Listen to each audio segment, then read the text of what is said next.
Hi all. Ooh, this volume is high.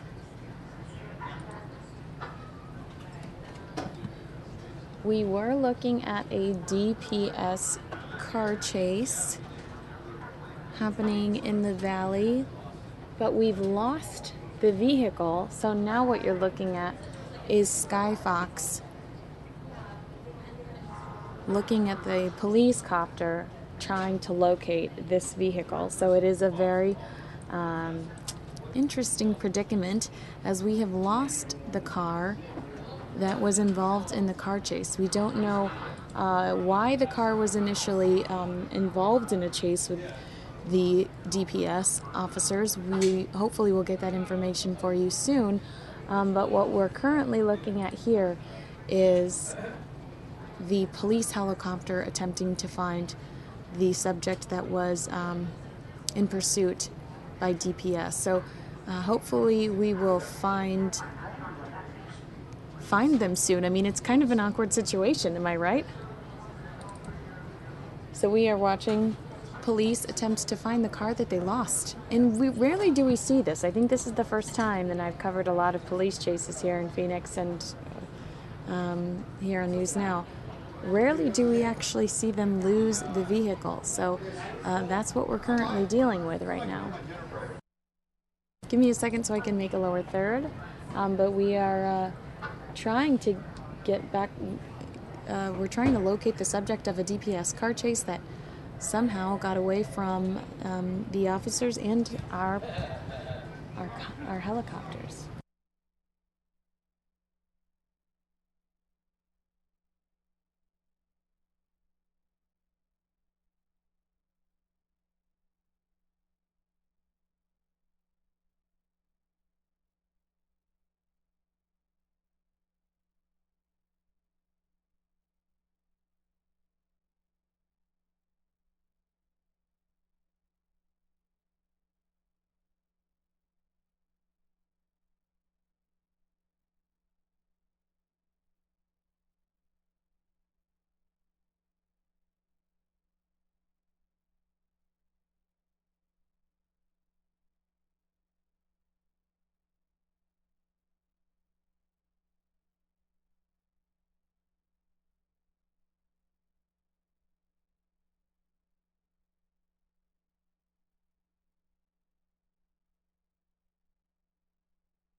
So if you're just now joining us, what we're currently dealing with is we were trying to bring you a high-speed pursuit. It was DPS chasing after a vehicle, and unfortunately, it appears that they've lost said vehicle, and now they're using their helicopter to search for it.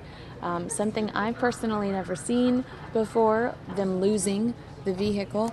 But that is currently what we're watching here live via Skyfox in Phoenix, Arizona.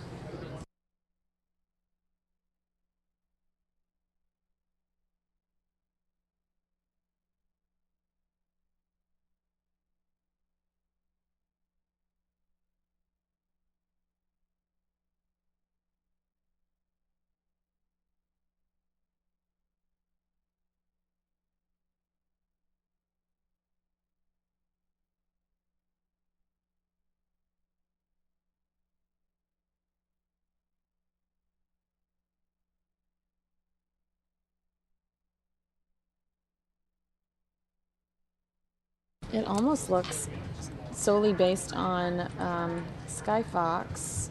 Oh, where are my... Actually, I left my notes on the printer, so I'm going to have to get up in a second.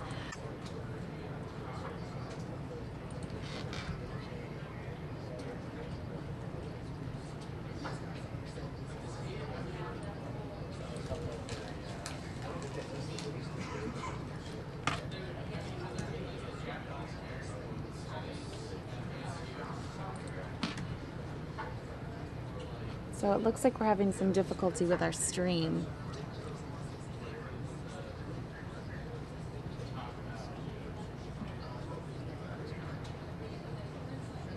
Give me 2 seconds while we look over the beautiful skies and the beautiful flat Phoenix.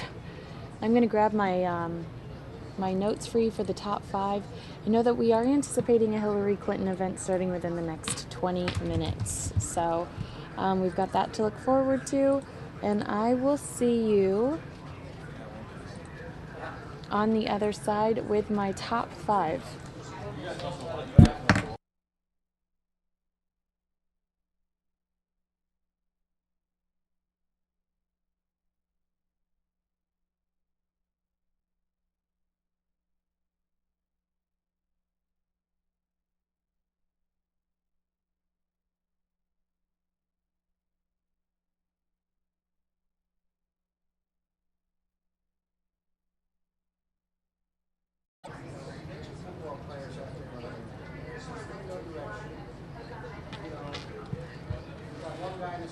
All right, let's take a look at my top 5. Study finds music can improve food.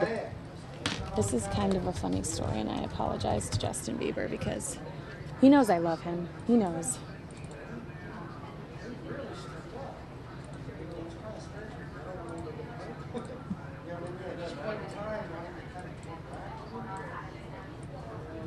I wish people saw what we were working with. So when we are just like awkwardly moving mouses and looking at 3 different computer screens, they wouldn't assume we were ignoring them. No, I'm trying to get my setup here. Study finds music can improve your food. Justin Bieber's hit Baby is enough to put most people off their Tucker, according to the study by Oxford University psychologist Professor Charles Spence. According to a study by Oxford University psychologist Professor Charles Spence, certain music can hit the right chord on taste buds, enhancing the food. His study of 700 takeaway fans who were subjected to 6 different types of music while they tucked in, is that a British word for ate food? Found Ed Sheeran's Sing worked wonders on Chinese sweet and sour dishes, helping blend the 2 flavors, and Taylor Swift was the artist to listen to while chomping on chow mein, while a Thai green curry was boosted by Frank Sinatra's One for My Baby. But Italian food fans should switch to classical tracks to make their pasta taste perfect. As the research revealed, Pavarotti's Nissim Dorma added a special touch to lasagna or spaghetti. According to the survey for takeaway service, Just Eat, dance and hip-hop failed to stir the senses and had no effect on diners' taste buds, but Justin Bieber's hit Baby had a detrimental effect, with food fans complaining they didn't enjoy their meal. Professor Spence said music acted as digital seasoning and could lift or spoil a dish. Most of us believe that we experience food primarily through sense of taste, smell, and vision. But a growing body of research now shows that the music playing in the background can also have an influence. It's an exciting area, how soundscapes and music come together with taste to make the whole experience more stimulating, more enjoyable, and possibly even more memorable. It's a kind of digital seasoning. That's kind of a cool term. Clearly he likes it too because he said it twice. Don't play Justin Bieber when you order a takeaway. Takeaway must be takeout over in Europe. If you are eating Indian food, you can enhance the experience with I Bet You Look Good on the Dance Floor by the Arctic Monkeys, Mr. Brightside by the Killers. If it's Chinese you're after, Sing by Ed Sheeran, Blank Space by Taylor Swift. I will say that there's a restaurant here. No, there's 2 restaurants near me that I go to on my lunch break, and their music is so awful, and it's all I fixate on while I'm in there. So I kind of can see where this could... Who are these people complaining about my makeup? Thanks, guys. Go away. Anyway, I can see where this could, food can ruin your day. It can ruin your meal, or music can ruin your meal. But Justin Bieber, I do not agree with. And I love Justin Bieber. Uh-oh, whoa. This is a crazy scene. This is live. I'm just seeing this coming up. Hold on, let me find out what's going on here. Give me 2 seconds. And discretion is advised, as I just saw this come up on our Skyfox aerials, and so I don't know what you're going to see.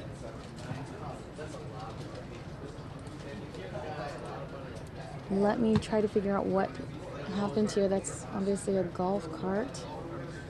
A lot of people in the neighborhoods around here utilize golf carts just to run around. I even have some in my neighborhood. I'd love to have an extra golf cart lying around to run a Circle K, but it doesn't seem like a safe mode of transportation.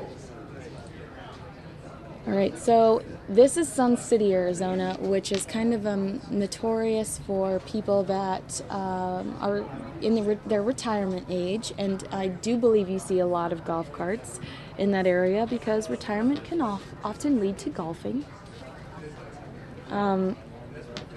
I don't have a lot of information here. Oh, it's a car versus golf cart. And that is all I have in regards to this. I don't know the status of the injured, but discretion is advised. And this is, you are looking at live visuals out of Sun City. Pursuit called off in regards to that chase we were trying to give you.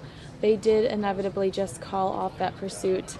It looks as if the car got away, which is something I've never seen before.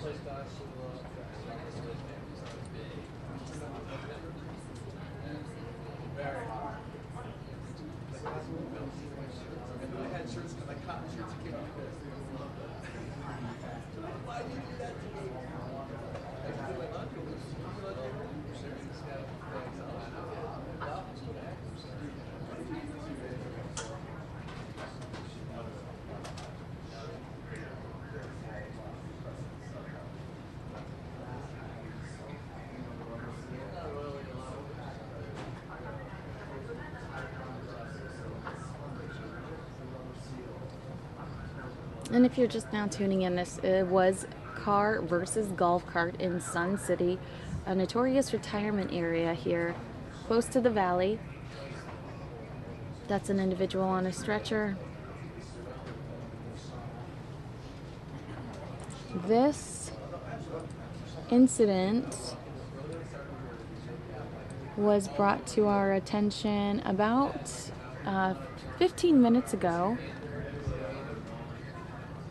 And these are live aerials out of Sun City, where unfortunately a car made contact with a golf cart, which is something I see all over the valley. People utilizing golf carts to get around, especially in Old Town. You see way too many people piled on there.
And it looks like we're probably going to wrap up here in a few minutes on Sun City, where a golf cart made contact with a car.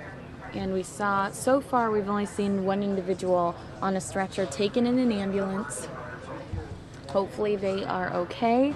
I'm sure we will have an update on this story for you during our 5, 6, 9, or 10, our local television news broadcast. And we are anticipating a Hillary Clinton event coming up at 3:30.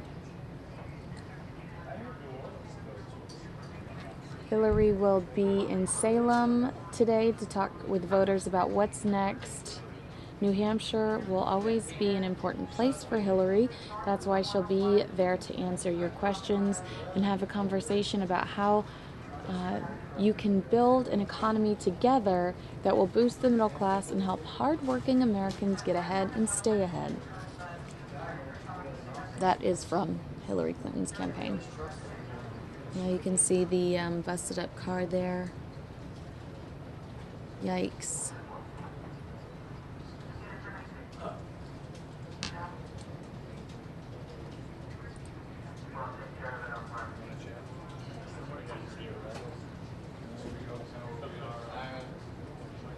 And then also I'm going to show you this, but I'm not sure where it's coming in on it because it's coming in from one of my national feeds. Let me try to find out where this is. Whoa! Sorry. Let me lower the volume there.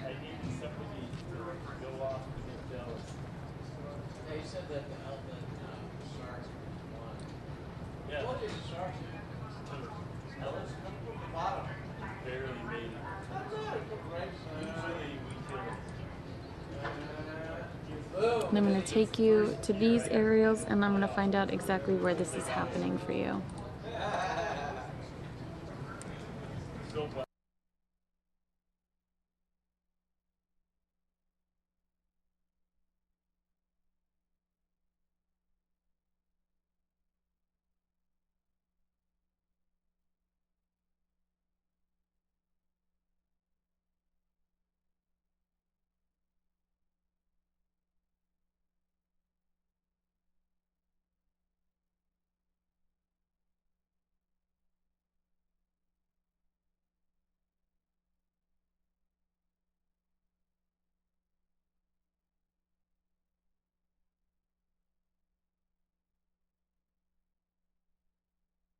So we're looking at a fire coming out of Houston, Texas. I'm going to have some more information for you on that any second now. Authorities say it has now grown to a 4-alarm fire. The Houston Fire Department is responding to a large apartment fire at the Palms. The apartments are located at 6425 Westmere Road. At Briar Grove, residents can expect to see smoke and a number of emergency vehicles. People are asked to avoid the area until further notice and plan an alternate route. So these are live visuals out of an apartment complex in Houston, Texas. Our chopper out of Sun City is headed home. So they're wrapping up that golf cart versus car in Sun City. And we are currently looking at Skyfox visuals out of Houston, Texas. This is now a 4-alarm fire at the Palms on Westheimer. It's the Palms on Westheimer Apartments.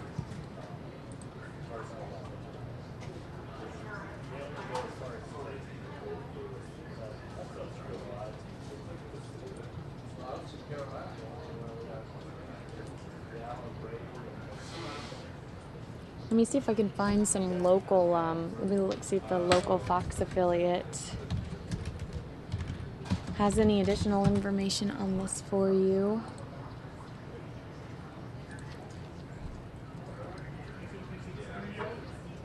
The Houston Fire Department is responding. I see that.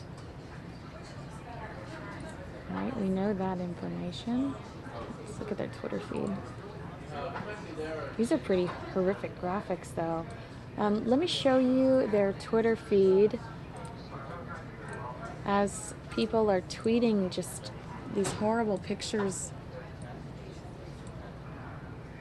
They're just in the area, and they're seeing some of the smoke from this. This is Angela Chen. You can see the smoke right here.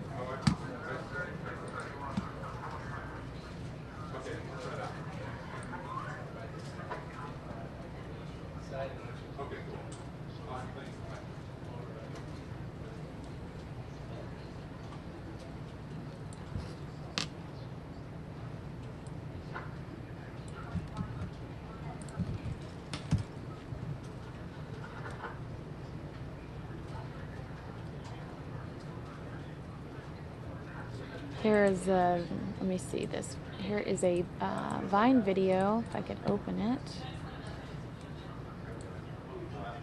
from the Houston Chronicle. Oh, this is Karen Warren.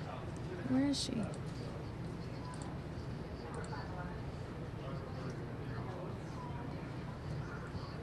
Karen Warren had posted the video, but I can't find it, so I'll post it via the Houston Chronicle. There's the Vine.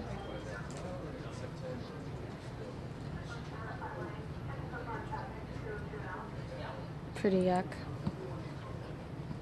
Let me see if I can find any others.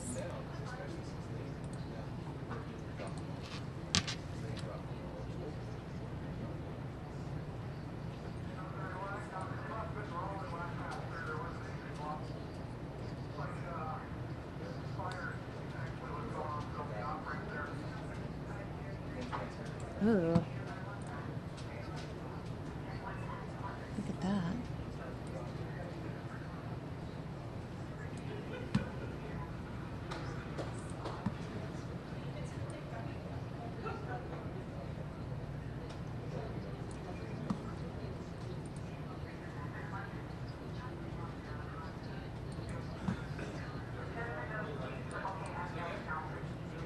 So just checking out some tweets and some video from locals.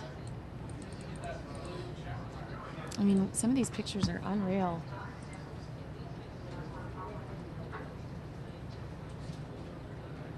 None as compelling as the Sky Fox video, which it's devastating to watch this happen live. But I also like to bring you social media reaction as well.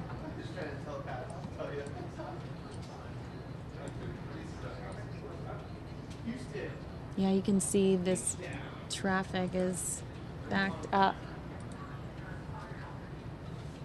because they're blocking off the traffic in the area.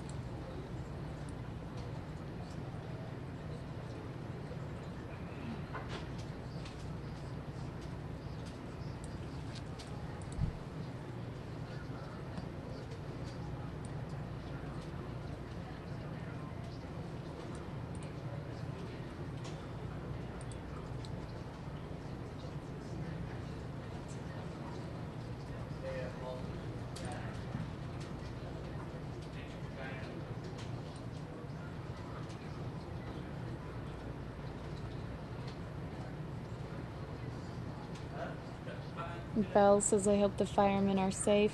It's a very, very good point.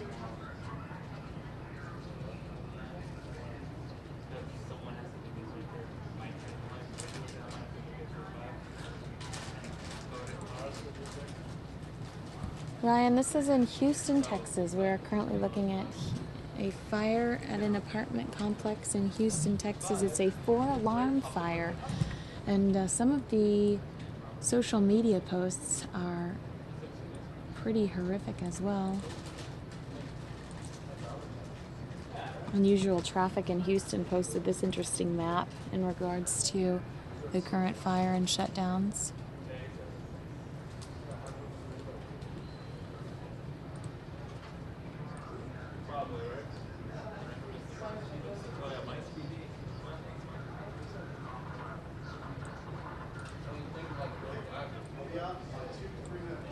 There's this fine video again. Oh, that's horrific. Like, look at the center of it. It's almost a tornado. Oh, and it looks like we've temporarily lost our visuals, so let's go back to social media until we get those back. Here we go.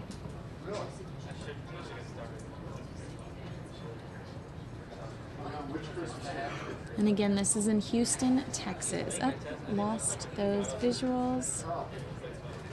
Here, this is where, this is just horrific.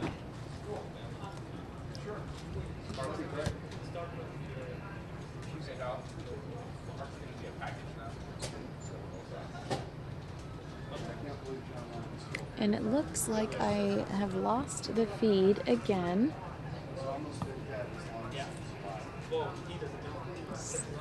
Moon says show the fire tornado. Let me find that video again for you. Is it this one? Yeah, I think so.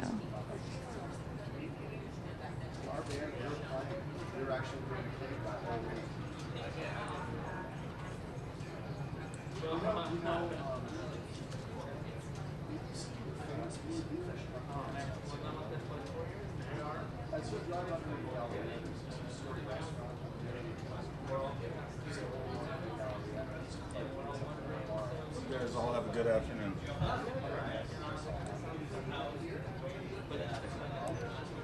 Kind of a subdued video there compared to what we've seen so far.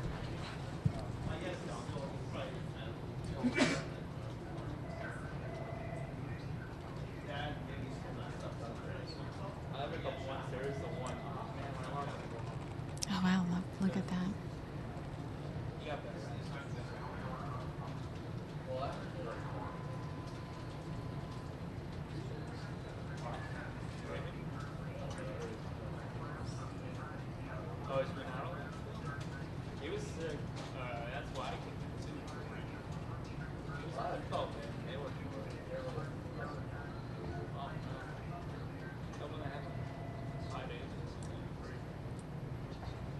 So these are going back as far as 40 minutes ago. So this blaze has been at least going on for 40 minutes.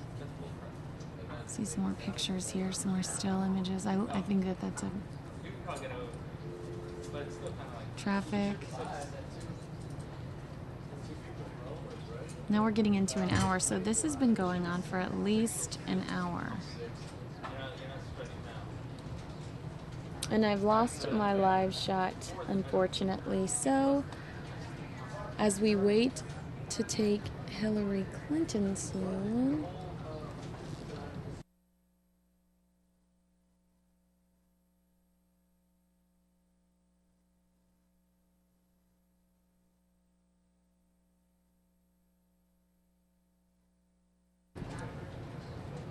This is, oh, look at that. This video from Mary Dennis.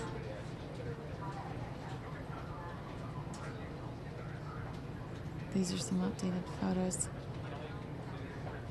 We're hoping to get Hillary, but I don't know if we're going to get Hillary. So in the midst of waiting, I've hyped up a lot, and Mike just told me he's not 100% sure. So all my hype might be for nothing.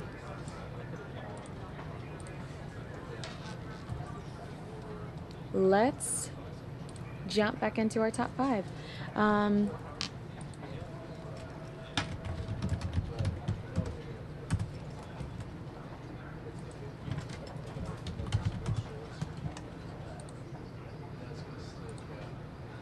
just realized I tweeted out a Santa Claus joke earlier and I spelled Claus wrong. That's so sad. I think. Maybe I didn't. Oh no, I did.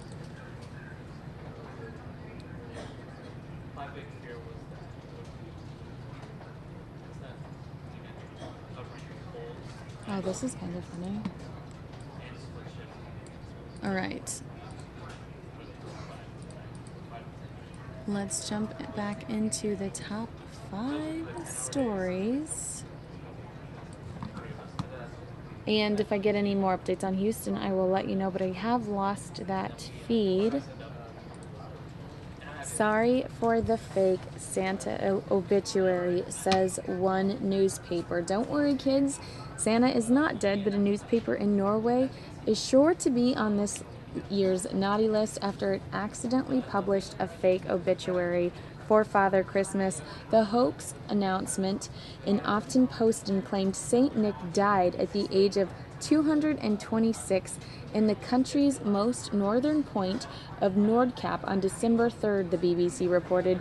It also revealed his funeral would be held at the North Pole Chapel on December 28th, according to the Evening Standard. His birth date was given as December 12, 1788, but no cause of death was stated. It's unclear who created the pretend death notice or how it ended up in the publication's obituary page. It was later removed from the newspaper's website, Metro reported. Norway's second largest newspaper later released a statement to apologize for the incident and said it was reviewing its internal procedures. Aftenposten has strict guidelines for both the content and use of symbols in our obituaries, a spokesperson said per the BBC. This ad is a violation of these and should never have been published. We will find out what happened. Oh, this is such a weird story, and it's an unfortunate story. Let me pull up this guy's face.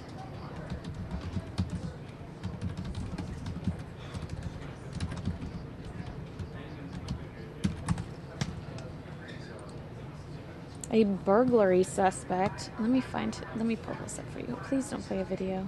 Don't do it. I think it's gonna play a video.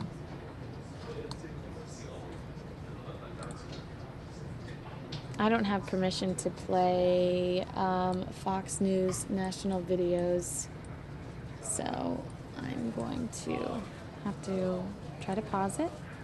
And here we go. Here's the suspect.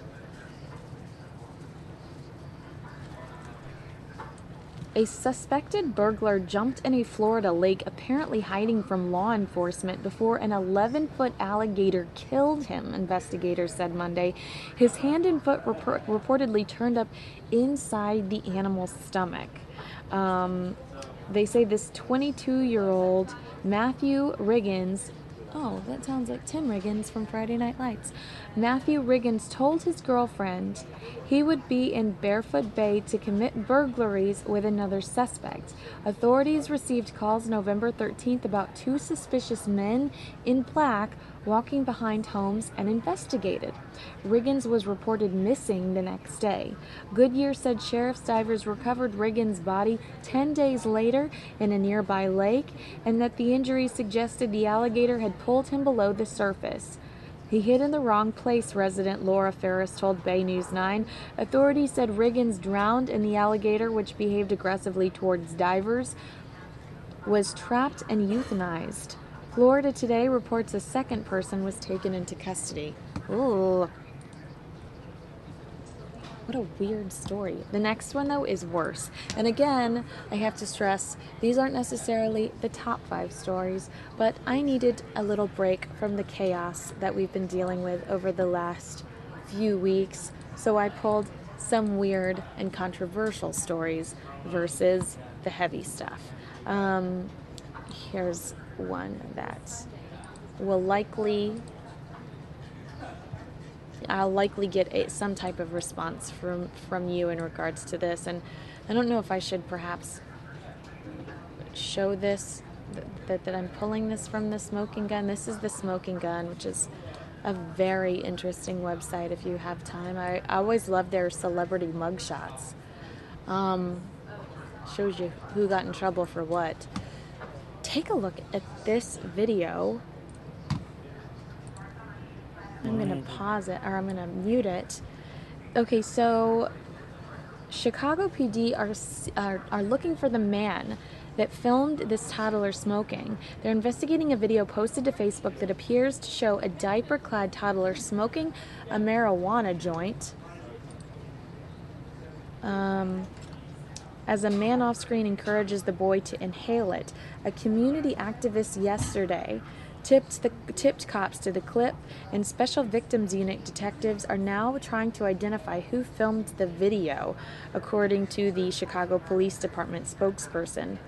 It is unknown when or where the video, which was posted to the Facebook page of a Chicago resident, was recorded. The 17-second clip found on Facebook shows the video playing on the screen of a cell phone, and it includes markings indicating that it may have previously been uploaded to some video sharing site. In the clip, a man's voice is heard directing the toddler to smoke bro, inhale it. The man who appeared to be filming the boy with his cell phone then says, "Let me hit that, okay?" If investigators succeed in identifying the suspect, he will face an assortment of charges, including child endangerment. So that's a pretty gross story. It's always upsetting too when it's just sheer stupidity to not only put something like that. First, why would you do that ever? It's disgusting. Second, why would you put it on film? Third, after you put something so stupid on film, why would you upload that to the internet? Common sense is not very common anymore. It's just not.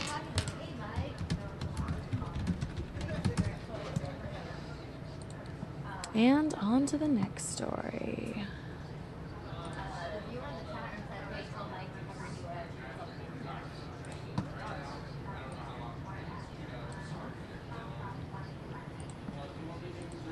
Let's take a look at this. This is Daily Mail, and I think I have a link to it here. They say if you want your text to appear sincere, you don't use punctuation. Researchers say full stops make messages appear less trustworthy. Texts that ended with a period were rated less sincere. Text responses with an exclamation mark is interpreted as more sincere. I always use exclamation marks. I'm very excited all the time. Want your text to appear sincere. A full stop is used at the end of an idea or thought and is an important rule in proper grammar, but text messages are changing the rules as a new study finds digital messages ending with ones aren't sincere. The results suggest skipping punctuation altogether as it indicates you are answering spontaneously and heartfelt. Binghamton University's Harper College observed 126 students who read a series of messages displayed as text on a screen or handwritten notes on a loose leaf paper, which were similar to notes students passed around before texting was available. In the 16 experimental exchanges, the sender's messages contained a statement followed by an invitation phrased as a question, such as, "Dave gave me his extra ticket. Wanna come?" The receiver then gave a one-word response like, "Okay, sure, yeah, or yep." Half of the participants' responses were with a full stop, and the other half did not use it. Based on the responses, text messages that ended with a full stop were rated less sincere than text messages that did not end with a period. The students who read the notes on the paper reported that full stop or not, they felt the message was sincere.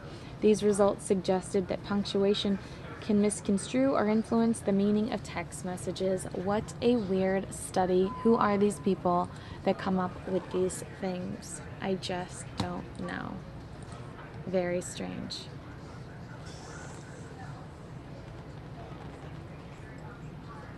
And I'm just chiming. I'm totally sincere, says Chaotic Knight. You are.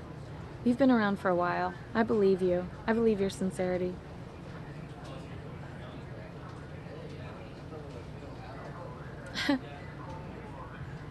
I do like exclamation points.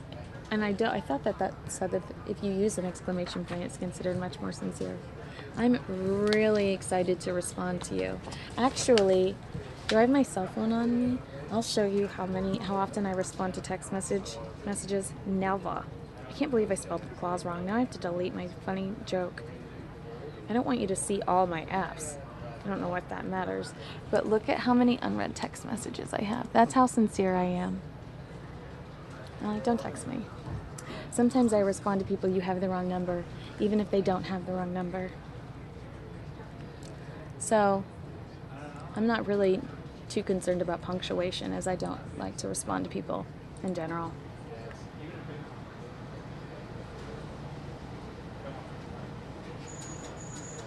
All right, they're running out of things to study. Good point. Perhaps that is the case. All right, I've just ended my top 5, It looks like the chopper's all gone. I don't have my Houston live shot, and I don't know if I'm gonna get Hillary Clinton or not. Let me see if maybe I have her and I just don't have her up on my screen. Give me 2 seconds to see if she's up somewhere else.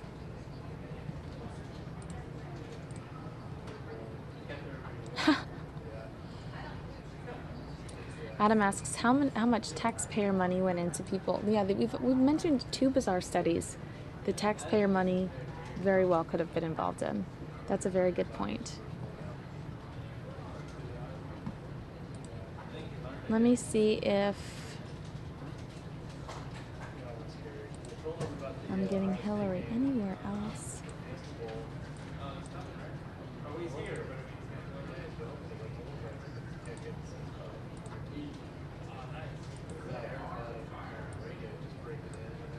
And I am overhearing talk of a fire, a local fire that we might be going to with our helicopter with Skyfox. So that could be coming up, and I'm not seeing Hillary coming up on any of my feeds. So I do think we're going to go into I don't think Trump is anywhere today. Okay, it looks like we do have a fire that we're gonna go cover on 85th Street in Jackrabbit. So we'll have Skyfox visuals soon.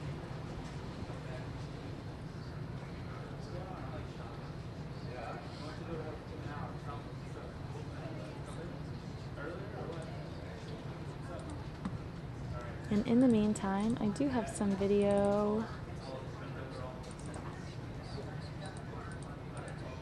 from yesterday. Let's watch locals react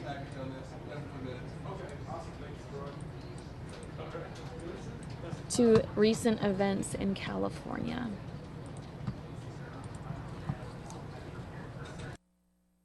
Last night, during his address from the Oval Office, President Obama said Muslims in this country must confront the extremist ideology if they see it in their mosques and in their neighborhoods. Since the shooting, we have not heard a lot from the Islamic community, but that changed today. Our Steve Kraft joins us live with what a couple of members had to say today. Steve. And to show you just how inflamed this whole situation is getting, just today, Donald Trump, the leader in the Republican polls for the Republican presidential nomination, proposed banning all Muslims from entering the United States. That's how inflamed the debate's getting right now. Now, local Muslims that I spoke to say the vast majority of Muslims in this country renounce terrorism and say anybody who wants to do harm to Americans must be identified and arrested. The massacre in San Bernardino. A leading Muslim reformer speaks out. I'm always shocked and horrified by the level of barbarism that these radicals stoop to, but sadly I'm not surprised. They're increasing in crescendo because we continue to look at this as a military operation and a whack-a-mole rather than dealing with the root causes. Dr. Jasser says Muslims must reject theocracy, the idea of governments run by religion, and guard against radicalism. Khalid Yuzan agrees. He attends the Muslim Community Mosque in East Phoenix. I'm an American Muslim. I was born and raised a Muslim. I pray 5 times a day. I fast. You know, I'm not saying I'm perfect. You know, I have my faults. But as far as hurting people, as far as terrorizing things, I'm against that. And if I see anything like that, then I will try to stop it any way I can. Khalid says that means close cooperation with police and government. It's a message Dr. Jasser, who grew up in Wisconsin, delivers in fluent Arabic and American English. قويين انه نكون ضد الدولة الإسلامية مو بس بآيسس بل أي دولة الإسلامية انه هذا نحن نحسن نفرج أمريكان انه دولة الأمريكية اللي تبع الحرية انه تكون الأحسن واحد في العالم كله.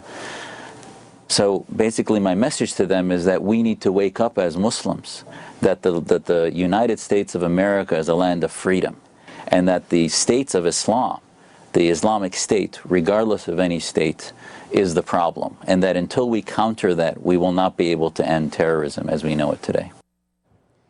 Now, a little bit more on Dr. Jasser. A Sunni Muslim, he served in the U.S. Navy for 11 years and rose to the rank of lieutenant commander. He practices medicine in Phoenix as an internist and nuclear cardiologist. Reporting live, Steve Kraft, Fox 10 News. And I think one of the major stories today and yesterday is really just how many people are speaking out against some of the rhetoric going on in regards to, well, I'm just going to play what I'm not even going to try to, how do I even present this? Here's Carly Fiorina responding to Donald Trump.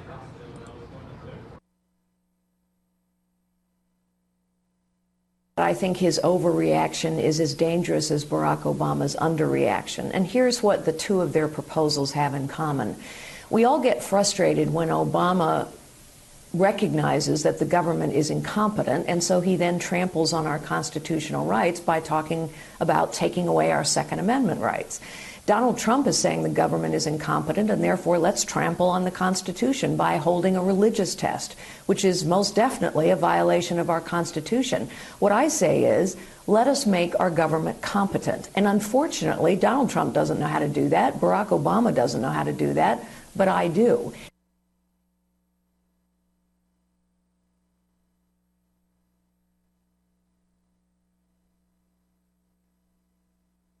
I'm not a member of the establishment. I'm a conservative outsider. And I am running for president because I think it is time we take our country back.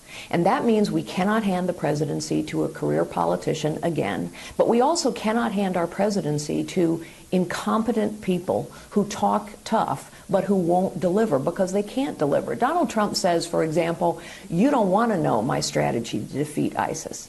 That's because he doesn't know how to defeat ISIS. I do. I have been extremely specific about what we have to do here at home and abroad to defeat ISIS. We must deny them territory. We must build up a coalition of Sunni Arabs who will help us fight. We must take advantage of every capability we have in this country to track down would-be terrorists. By the way, we are not engaging the private sector at all. I come from the technology industry. We need to engage the private sector because technology has moved on a long way, 14 years to be precise, from the Patriot Act, 4 years from Obama's cyber strategy. We can fix this, but we're not going to fix it by fear-mongering and rabble-rousing. All right, and Carly is in Iowa right now, and we have a portion of her speaking earlier today. To make sure that right in the last few days, in the last few Carly speeches we've heard, she's giving you this list of things, this list of promises that she hopes to accomplish if she gets into the White House. And I think that this is an interesting new technique that we haven't seen from any of the other candidates, a lot of just like people listing things. But she's actually put together an entire banner, thanks to Kinko's. So I will let you take a listen to Carly and listen to her discuss this board and some of her campaign promises. I'm running for the presidency of the United States because I think we have reached a pivotal and perilous time. You know it's perilous. These are dangerous times. Americans are afraid of what's going on. But they're also pivotal times because I think we have come to a moment, it's been building for decades, I think, where literally the possibilities for too many Americans and the potential of this nation is being crushed. It's being crushed by a government that has grown too big, too complicated, too powerful, too costly, too inept, and too corrupt, and a professional political class that refuses to do anything about it. Ours was intended to be a citizen government. Citizens were intended to step forward and lead when their nation called them, and then go home. But somehow we have come to settle. We have come to settle for the last 40 or 50 years for a government that gets bigger and bigger and less competent. For a government that has more and more power, but serves us less and less well. If you think that's a harsh statement, consider this. What are most people afraid of after San Bernardino? That our government is not competent enough to protect us. That's what people are afraid of. They look at the San Bernardino attack and they say, how is it we could not have known? How is it we could not have known? Think about what's been going on for 40 years. Government's gotten bigger and bigger and bigger for 40 years. Whether you're a Republican or you're a Democrat, there's big differences in those ideologies, but the truth is, what's clear is that as government has gotten bigger and bigger, we are being served less and less well. 75% of the American people now think the federal government is corrupt. And by corrupt, what people mean is that government picks winners and losers. That government favors some over others. That government doesn't serve the people who pay for it. I agree with them. 75% of us now think the federal government's corrupt. And what does that mean? That means it's Democrats, Independents, and Republicans. It's young and old. It's men and women. It's everybody. 80% of the American people now think we have a professional political class. People who have spent their entire life in politics. And 80% of us now believe those professional politicians care more about their own power, privilege, position, and ambition than on getting anything done. I agree with them. I'm running for the presidency of the United States because I think it is time to return to a citizen government. I think it is time, as citizens, that we take our country back. One of the things people ask me sometimes is, what's the difference between business and politics? I'll tell you two main differences. One, politics is a fact-free zone. Really. Really. Politicians say whatever they want. And it doesn't really matter if it's tethered to the facts. Nobody really checks. I mean, all you got to do is turn on the news every morning and listen to politicians talk, or people, some who aren't but are trying to be our president, they just talk. It's not tethered to facts or results. The other difference is people aren't held to account in politics, and people aren't held to account in government either. You're held to account, right? You gotta deliver something. You gotta produce something. You gotta contribute something. And if you don't, there are consequences. That's how most of us live. That's certainly how I live. As a chief executive officer at Hewlett-Packard, I had to report results every 90 days in excruciating detail. And I had to answer every question about those results in public. And then I had to project forward our results for the next 90 days and answer all the questions about those projections in public.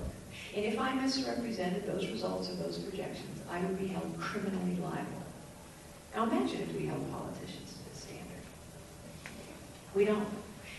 You know what happens when we feed a bureaucracy more and more money each and every year, which is what we've been doing to the federal government, and we don't hold anyone accountable for anything.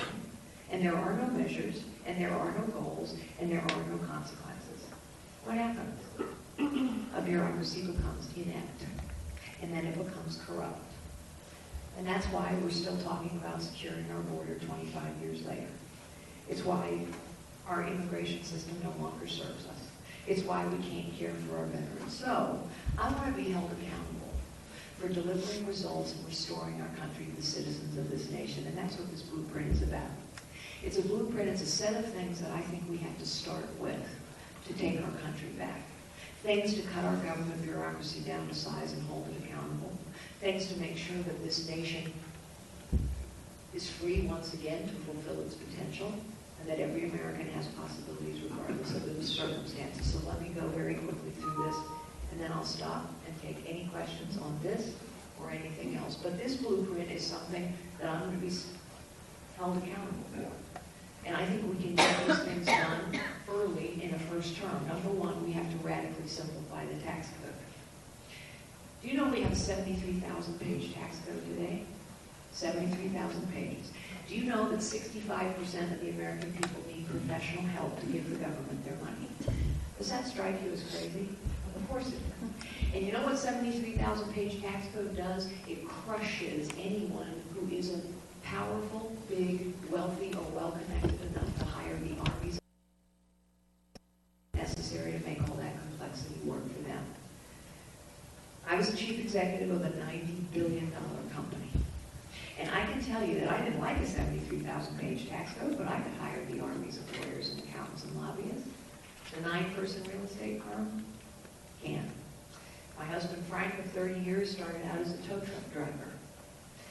in a family-owned auto body shop. They can't handle it either. And so the complexity of our tax code is crushing the job creators of this nation, who are small, new, family-owned, community-based businesses. You see, complexity favors the big, the powerful, the wealthy, the well-connected. A lot of politicians will tell you, you can't possibly go to a 3-page tax code. That's what I want to do. Go to a 3-page tax code because you can understand 3 pages. Anybody can. They'll say it's impossible. Actually, it's not. There's been a plan for a 3-page tax code lying around for 20 years. But nobody wants to talk about it. And nobody wants to pass it. Because think about how many oxes will get gored if you go from 73,000 pages to 3. Think about how much special interest in lobbying and politicians' interests are going to get rattled, challenged if we go to 3 pages, but we need to. And think about what happens if we go to 3 pages. We don't need as many IRS agents, do we?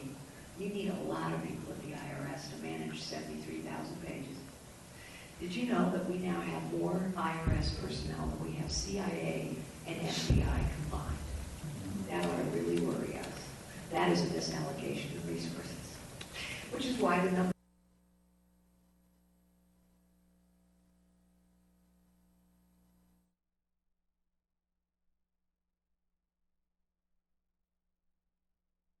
All right, so what I'm taking you to now is some breaking news out of Phoenix again. Give me a second to create this lower third. What we are looking at is farm equipment on fire near 85th Street and the 101. And this is the rescue team putting that out. We'll stay on this for as long as I have it, but let me give me 2 seconds while I make this lower third.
All right, and here is what this piece of equipment looks like cotton harvesting.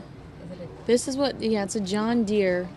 I'm from Arkansas, so I'm all too familiar with this. This is how we'd get from the farmhouse to the actual house.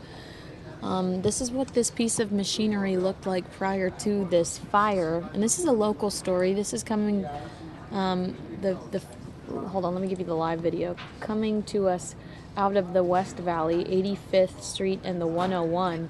But that's what it looks like.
Looks like I keep losing my feed here on with Skyfox. So if I switch over to deere.com, it's because I don't want your screen to be black. So if you see me head over to that website, I'm just trying to give you something to look at. Ah, there we go.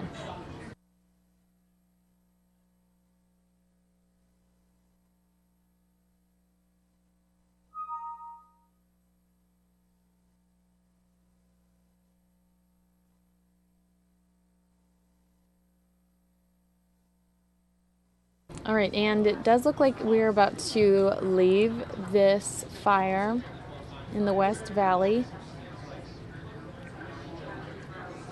And I don't think I'm getting Hillary Clinton as anticipated.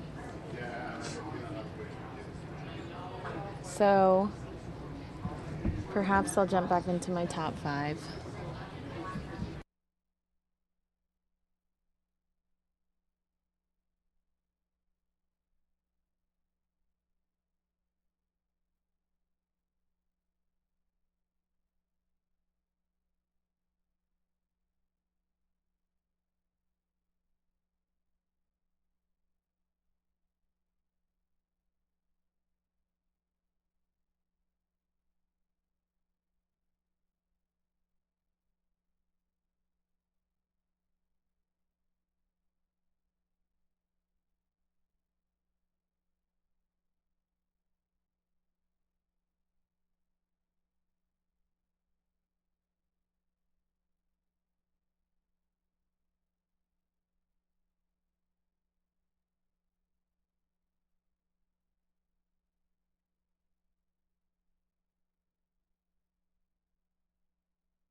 And it looks like the fire is under control, and we are about to lose our visuals here via Skyfox of this farm equipment fire on 85th and the 101. And I am going to jump into my top 5 stories. And again, I stress to you, most of the time my top 5 are very serious. We talked yesterday. We talked about Pakistan and the gun range, and today I was a little emotionally exhausted from the last couple of days of news, so I went with some lighter stories.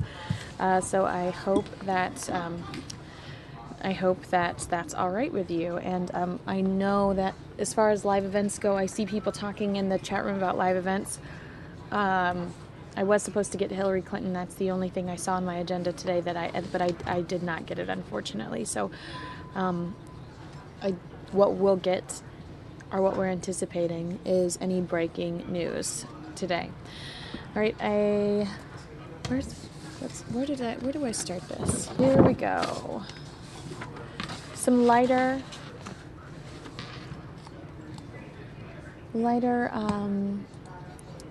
stories that will hopefully not make your brain hurt or your heart hurt, which sometimes happens around here with some of these news stories. This is interesting, and let me just reiterate, I deal with this every time I step out and eat by myself, which is already a very difficult and humbling thing to do. But when you do eat by yourself and you're focused on how terrible the music is, it really does cheapen the entire experience. So let's get back to the top 5. Justin Bieber's hit Baby is enough to put most people off their Tucker, which I don't get. What does that mean? This is an English article. I'm going to have to Google it. According to a study by Oxford University, psychologist Professor Charles Spence, certain music can hit the right chord on taste buds, enhancing the food. His study of 700 takeout fans who were subjected to 6 different types of music while they tucked in. Is that like just, what does that even mean? Does that mean eat? Found Ed Sheeran's Sing worked wonders on Chinese sweet and sour dishes, helping blend the 2 flavors, and Taylor Swift was the artist to listen to while chomping on chow mein, while a Thai green curry was boosted by Frank Sinatra's One for My Baby. But Italian food fans should switch to classical tracks to make their pasta taste perfect. As the research revealed, Pavarotti's Nissan Dorma added a special touch to lasagna or spaghetti. According to the survey for takeaway service Just Eat, takeout service Just Eat, they call it takeaway apparently overseas, dance and hip-hop failed to stir the senses and had no effect on diners' taste buds. But Justin Bieber's hit Baby had a detrimental effect, with food fans complaining they didn't enjoy their meal. Professor Spence said music acted as digital seasoning. This is one of 2 times he says that. And could lift or spoil a dish. Most of us believe that we experience food primarily through sense of taste, smell, and vision, but a growing body of research now shows that the music playing in the background can also have an influence, he said. It is an exciting area, how soundscapes and music come together with taste to make the whole experience more stimulating, more enjoyable, and possibly even more memorable. It's kind of a digital seasoning. Digital seasoning shout out part 2. But he added, don't play Justin Bieber when you order takeout. I find that personally offensive, as I love JB. I don't care. I don't care what they say about me. So if you're into Indian food, I just pulled some bands I recognized from this list, this survey. I Bet You Look Good on the Dance Floor by the Arctic Monkeys is something you should eat to enhance that experience. Mr. Brightside by the Killers, it's a good song. Chinese, you saw Ed Sheeran, and then Blank Space by Taylor Swift. Here's a timely story.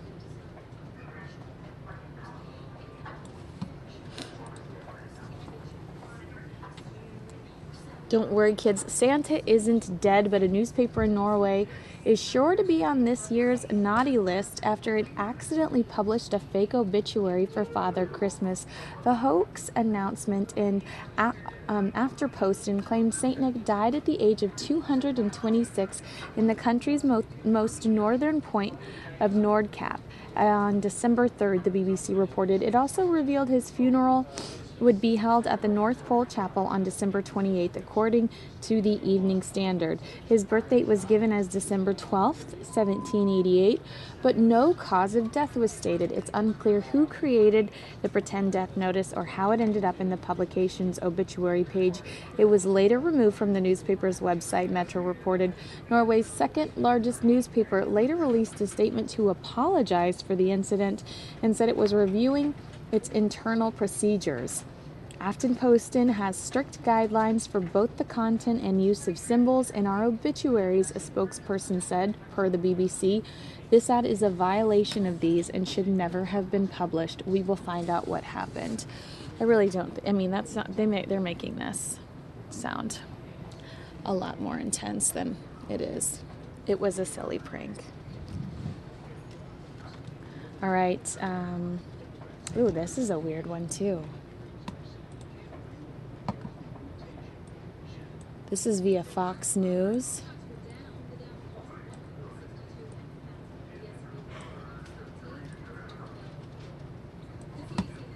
Take a look at this. A suspected burglar jumped in a Florida lake, apparently hiding from law enforcement, before an 11-foot alligator killed him, investigators said Monday.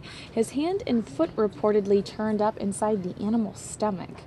Brevard County Sheriff's Todd Goodyear says 22-year-old Matthew Riggins told his girlfriend he would be in Barefoot Bay to commit burglaries with another suspect. If my boyfriend said he was going to commit burglaries, I'd change my phone number and call 911 immediately, but apparently they don't have that relationship. Authorities received calls November 11th about two suspicious men in black walking behind homes and investigated. Riggins was reported missing the next day. Goodyear said sheriff's divers recovered Riggins' body 10 days later in a nearby lake and that the injuries suggested the alligator had pulled him below the surface. He hid in the wrong place, resident Laura Ferris told Bay News 9. Authorities said Riggins drowned and the alligator, which behaved aggressively towards divers, was trapped and euthanized. Florida Today reports the second person was taken into custody. This is an upsetting story as well, and this is from thesmokinggun.com. Again, they've always got weird, quirky stories, but this one is a little on the... This is just one of those stories that I feel like it's okay to get mad about. It's okay to be unhappy about this story, because this kind of infuriated me. Chicago police are investigating a video posted to Facebook that appears to show a diaper-clad toddler smoking marijuana as a man off-screen encourages the boy to inhale it. Here's the video. A community activist yesterday tipped cops to the clip, and Special Victims Unit detectives are now trying to identify who filmed the video, according to a Chicago Police Department spokesperson. It is unknown when or where the video, which was posted to the Facebook page of a Chicago resident, was recorded.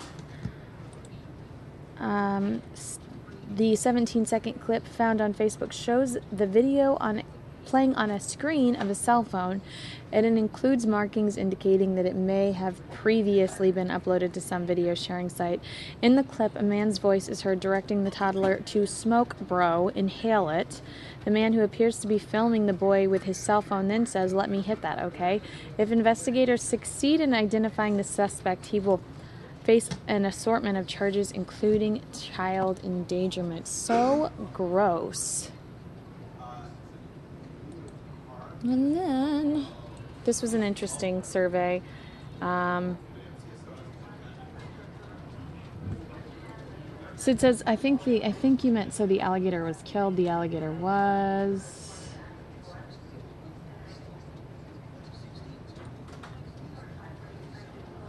Oh.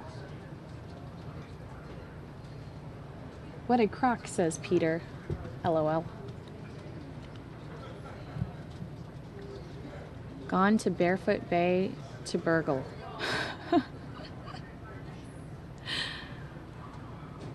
Where's Hillary? I don't know. I can't find my Hillary Clinton feed, unfortunately. I apologize. All right, so this was an interesting survey that I found. Don't use punctuation if you want to look sincere. A full, let's see here. Do you want your text messages to appear sincere? Don't use punctuation. Researchers say full stops make messages appear less trustworthy. Who's reading a text message going, I don't trust this? Especially with the examples that they give us towards the end of this article. A full stop is used at the end of an idea or thought and is important in the rules of proper grammar, but text messages are changing those rules as a new study finds digital messages ending with one aren't sincere. The results suggest skipping punctuation altogether as it indicates you are answering spontaneously and heartfelt. Binghamton University's Harper College observed 126 students who read a series of messages displayed as text on a screen or handwritten notes on loose leaf paper, which were similar to notes students passed around before texting was available.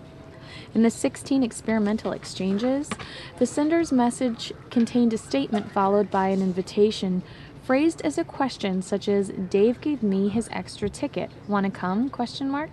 The receiver then gave a one-word response like, okay, sure, yeah, or yep. Half of the participants' responses were with a full stop and the other half did not use it. Based on the responses, text messages that ended with a full stop were rated less sincere than text messages that did not end with a period. The students who read the notes on the paper reported that full stop or not, they felt the message was sincere. These results suggested that punctuation can misconstrue or influence the meaning of text messages. Well, duh. That's why we use emojis. Don't you know? I sent my friend Diana, who's actually in this room, a text message today, and it made me laugh. She said, I'll see you soon, and then I sent her hearts, puppy, and a poop emoji, just kind of like, ha ha ha, just as an irrelevant response, and then I looked at it and I felt like it said something else. I was just trying to be cute and random, though. I prefer emojis over punctuation. I prefer emojis over responding with any words whatsoever.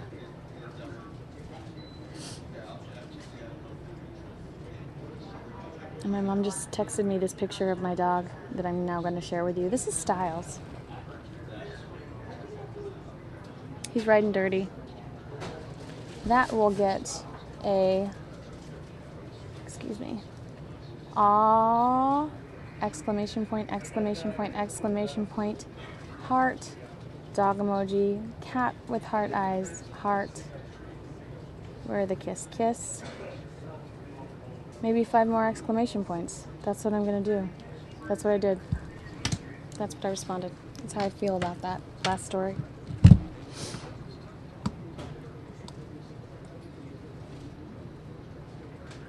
Emoji does set the mood, that's right. That's what I'm here to do, set the mood. And it does appear that I am left without a Hillary Clinton speech. And I've got 5 more minutes until my next... until 4:30 when I'm supposed to start my top 5 again. So I'm gonna give you a local story until it is 4:30, and this is my favorite local story from yesterday. It's about honestly. Stories in the past few weeks on our Facebook page. A pack of pugs were found in a puppy mill, lots and lots of them, and today Sheriff Joe Arpaio is updating people on how they can adopt one of those pugs. Nicole Garcia streaming live with the story. Aren't you interested in one of these dogs? I'm hoping one of them will come home with me eventually, but about 100 pugs are now getting closer to being able to find their forever home. If you remember, the Sheriff's Department rescued about 128 pugs and French bulldogs from that Tonopah puppy mill, and since then they've been here at the Sheriff's Department's MASH unit getting treated, and they're just about ready to go for adoption. But the big announcement today that the sheriff made is that 29 of the pugs are actually going to go to the Arizona Pug Adoption and Rescue Network for long-term medical care, because these 29 pugs are actually really sick. They are suffering from tick fever, mange, and blindness, so they're going to APARN. Now, these pugs won't be ready for adoption for the next couple of months. Another update, sadly, 3 pugs have passed away since they were rescued, so there is a total of 96 pugs that will be available through the Sheriff's Department's MASH unit. But pug experts are warning, if you're interested, puppy mill pugs are actually going to need owners who have a lot of patience, because they could be very, very difficult to train. Puppy mill dogs can sometimes take a very long time to train. Pugs in particular are extremely stubborn and can take a long time to housebreak to start with. And you throw on top of that the fact that these dogs have been living in X-pens, going potty wherever they please. So that's going to be an extra long time getting them adjusted. That's why we're going to arrest them. No food, no water. The feces is very disgusting, and that's why we're testing the blood and other medical conditions to see how many charges we will file. So those suspects who were allegedly running that puppy mill in Tonopah still under investigation, not in custody at this point. Now, if you want to adopt a pug, there is a process. The Sheriff's Department is asking people to go to their website, the MCSO MASH unit website, download an application, and they're taking applications from now until December 21st. You download the application, you fill it out, and you mail it over to the MASH unit. And then those 29 pugs that are at the Arizona Pug and Adoption Rescue Network, those will be up for adoption when they're well in the next couple of months, so sometime in February. So if you need any details on how to adopt any of these pugs, you can go to our website, fox10phoenix.com. Reporting live, I'm Nicole Garcia, Fox 10 News. I'm John Hook with your Fox 10 Facebook News Update. 2 homes destroyed, 4 people displaced, and 1 firefighter hospitalized after an overnight fire in Glendale. Firefighters responded to the scene near 53rd and Santa Street early this morning. When they got there, 1 home engulfed in flames and it spread to another home. Firefighters launched a defensive attack on the first house fire. 1 person in the first house transported to the hospital for smoke inhalation. A developing story. Police are calling the discovery of a body in West Phoenix a murder. The body found in bushes yesterday morning near 44th Avenue and Roosevelt. It's not clear how the victim died, but police are treating this as a homicide. Researchers have found evidence that Stonehenge may have originally been built around 140 miles away from where it now stands and later dismantled and moved. Testing has shown that some of the rocks were pulled from quarries 150 miles from present-day Stonehenge. But scientists don't believe they were moved to their present-day location for about another 500 years. Parts of the Pacific Northwest trying to dry out. Pictures out of Portland, Oregon, the area getting soaked with several inches of rain, creeks overflowing their banks and flooding roads.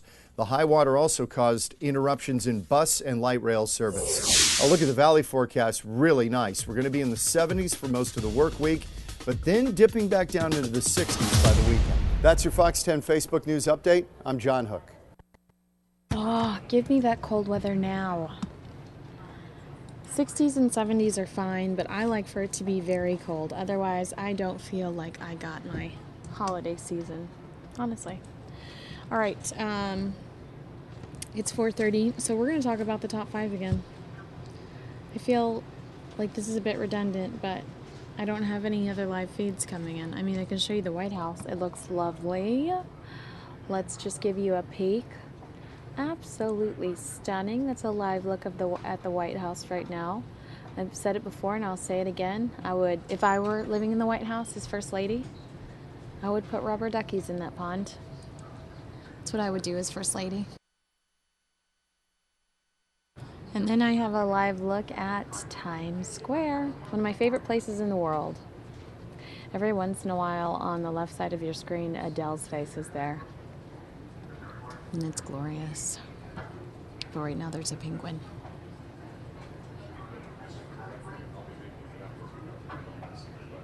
Maybe should I just restart it? That's I usually just not the whole computer, just the program, the app.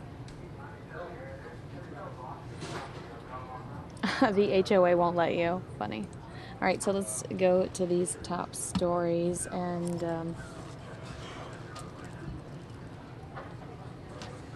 maybe since I just gave you these stories, perhaps I could try to find new images for you. Will that shake things up?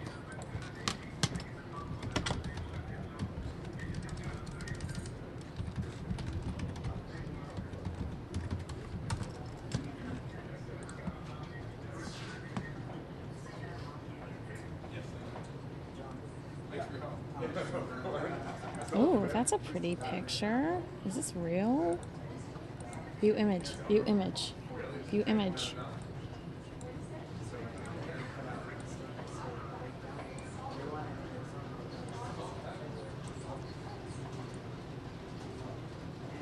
I don't know if this is a real picture, but it's adorable.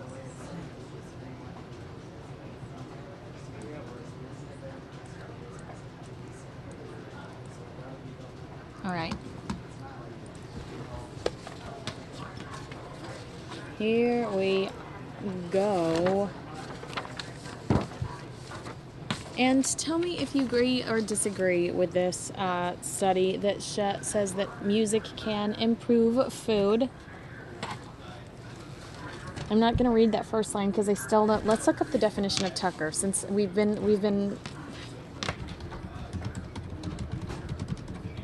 through this now 3 or 4 times. So it's now we can really expand.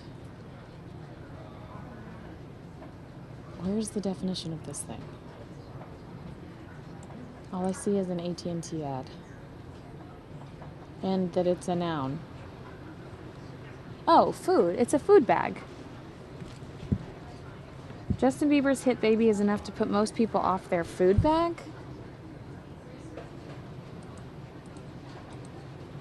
That's not me.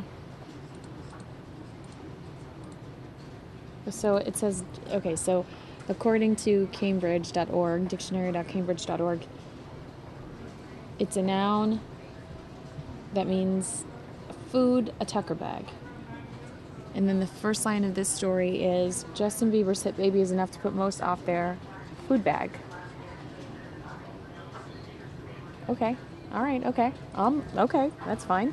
According to the study by Oxford University, psychologist Professor Charles Spence, certain music can hit the right chord on taste buds, enhancing the food. His study of 700 takeout fans, they say takeaway, but in America we say takeout. Takeout fans who were subjected to 6 different types of music while they tucked in. Is it a food? While they food bagged? Found Ed Sheeran's Sing worked wonders on Chinese sweet and sour dishes, helping blend the 2 flavors. And Taylor Swift was the artist to listen to while chomping on chow mein, while a Thai green curry was boosted by Frank Sinatra's One for My Baby. But Italian food fans should switch to classical tracks to make their pasta taste perfect, as the research revealed. Pavarotti's Nissan Dorma added a special touch to lasagna or spaghetti. According to the survey for takeaway service, Just Eat, dance and hip-hop failed to stir the senses and had no effect on diners' taste buds. But Justin Bieber's hit Baby had a detrimental effect, with food fans complaining they didn't enjoy their meal. This is ludicrous. I want to recount. Professor Spence said music acted as digital seasoning and could lift or spoil a dish. Most of us believe that we experience food primarily through sense of taste, smell, and vision, but a growing body of research now shows that the music playing in the background can also have an influence, he said. It is an exciting area, how soundscapes and music come together with taste to make the whole experience more stimulating, more enjoyable, and possibly even more memorable. It's kind of digital seasoning. He should definitely copyright that. Put it on a hat. But he added, don't play Justin Bieber when you order takeout. And I'm going to find that man's Twitter handle and probably argue with him. Probably start a fight. Because I think it's rude. He should say sorry to Justin Bieber. That's a joke because that's his single right now. Sorry.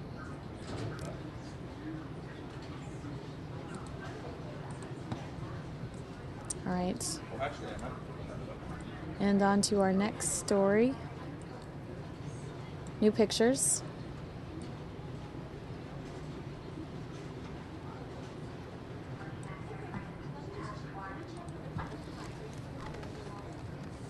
Don't worry, kids, Santa isn't dead, but a newspaper in Norway is sure to be on this year's naughty list after they accidentally published a fake obituary for Father Christmas. The hoax announcement in Aftenposten claimed Saint Nick died at the age of 226 in the country's most northern point of Nordkapp on December 3rd, the BBC reported.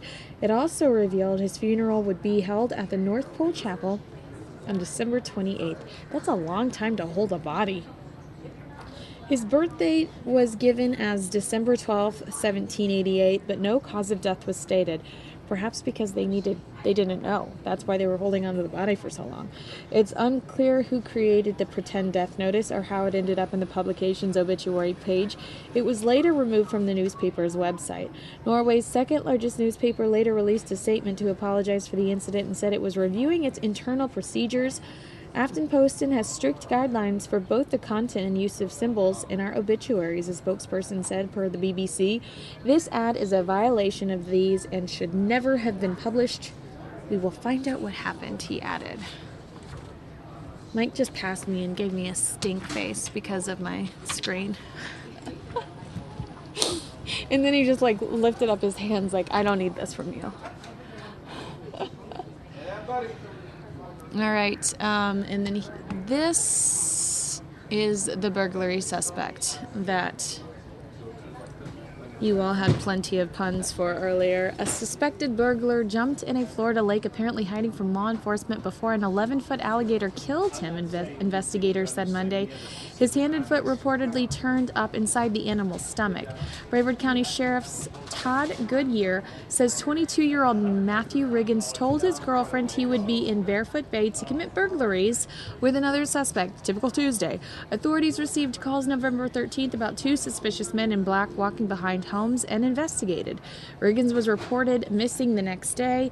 Goodyear said sheriff's divers recovered Riggins' body 10 days later in a nearby lake and that the injuries suggested the alligator had pulled him below the surface. He hid in the wrong place, resident Laura Ferris told Bay News 9. Authorities said Riggins drowned and the alligator, which behaved aggressively towards divers, was trapped and euthanized. It's like, I think that's kind of messed up. Oh wait, Florida Today reports the second person was taken into custody. I think that's a little messed up considering the fact that that guy was invading that alligator's space. You know, why euthanize the alligator? The alligator was just responding to somebody entering his personal space. I'm team alligator on this. R.I.P.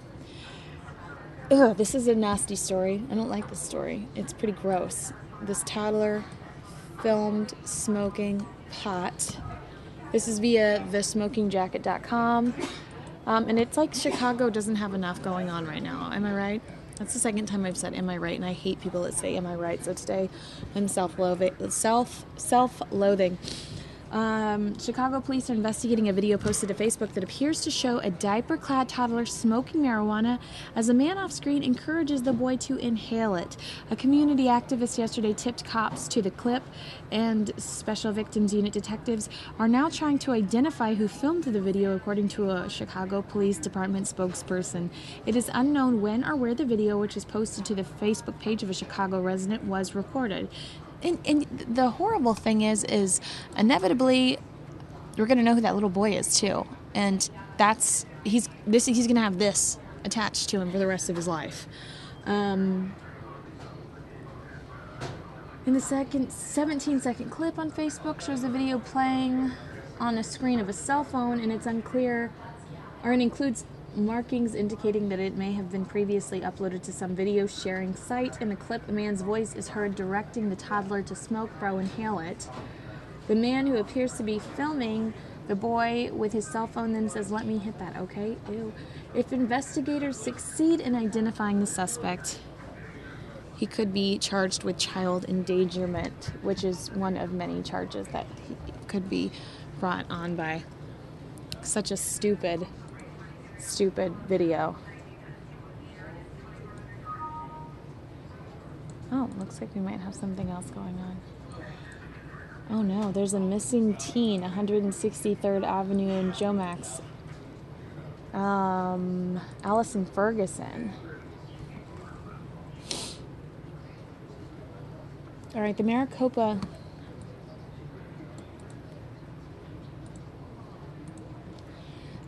County Sheriff's Office is asking for the public's help in finding Allison Ferguson, who was last seen walking southwest in the area of 163rd Avenue and Jomax Road on November 11th, 2015.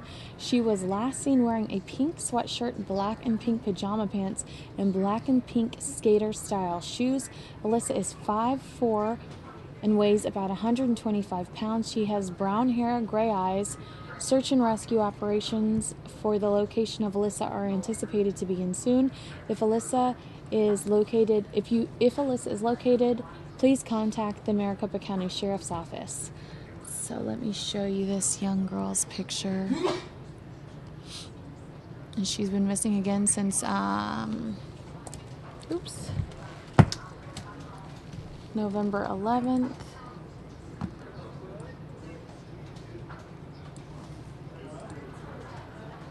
So missing since November 11th, and we might head over to watch that search.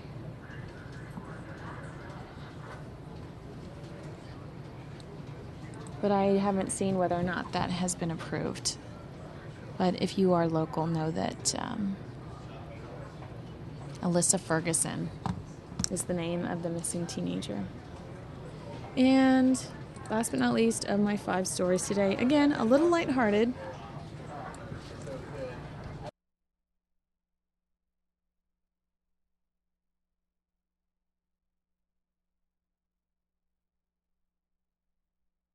That's my friend Martini.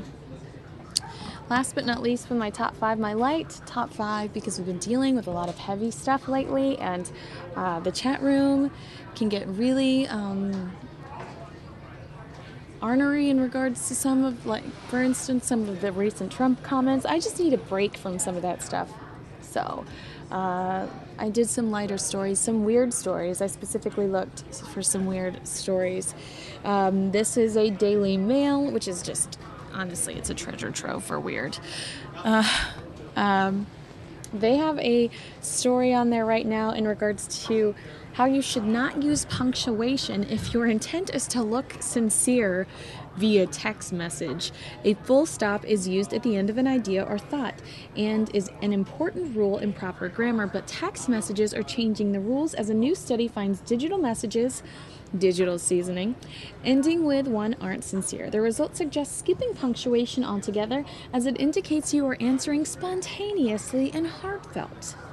No, you're lazy or you're driving is really the translation if you're not using punctuation.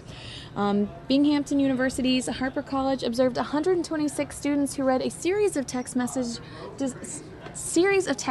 displayed as text on a screen or handwritten notes on loose leaf paper, which were similar to notes students passed around before texting was available.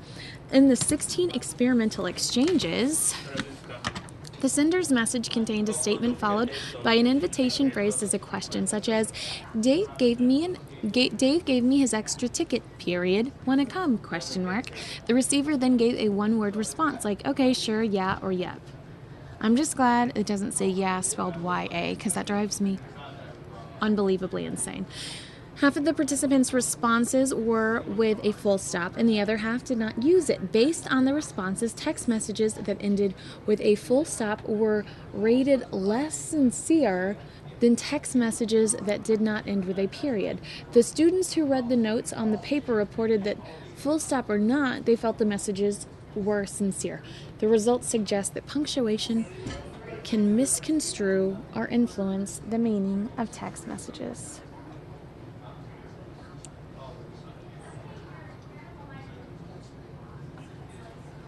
Oh my gosh, who are you people?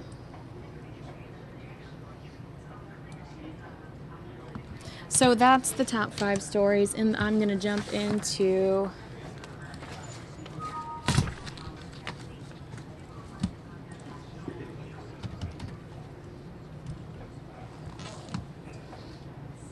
some local news until it's time for Mike to take over. Mike takes over in the next 14 minutes.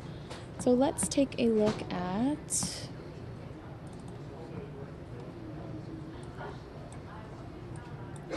I see some of your requests in the chat room, and here is an answer to your prayers.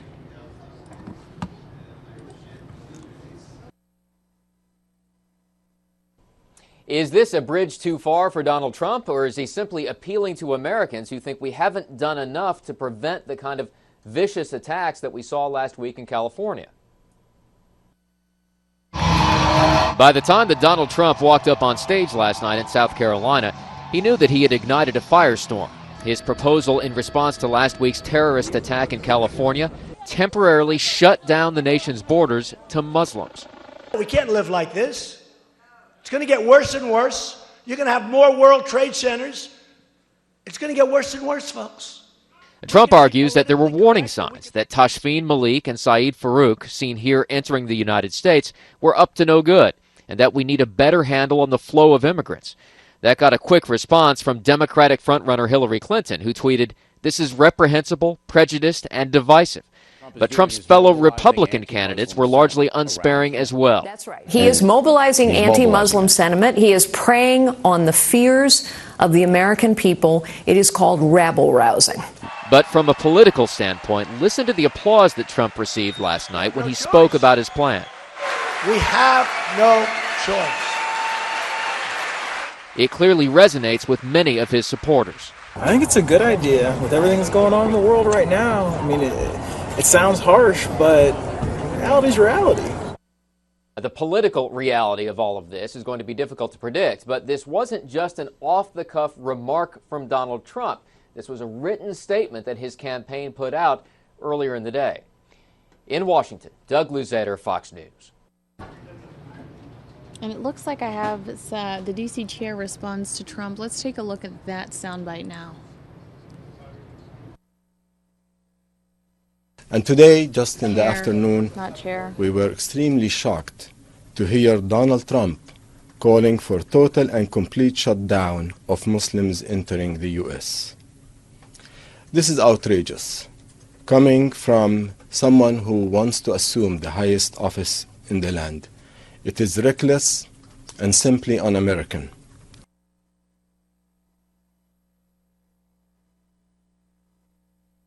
Donald Trump sounds more like a leader of a lynch mob than a great nation like ours. He and others are playing into the hands of ISIS. This is exactly what ISIS wants from Americans, to turn against each other. And for that, Donald Trump and other candidates who are targeting American Muslims are doing great service to ISIS, the ones that we all find as common enemy.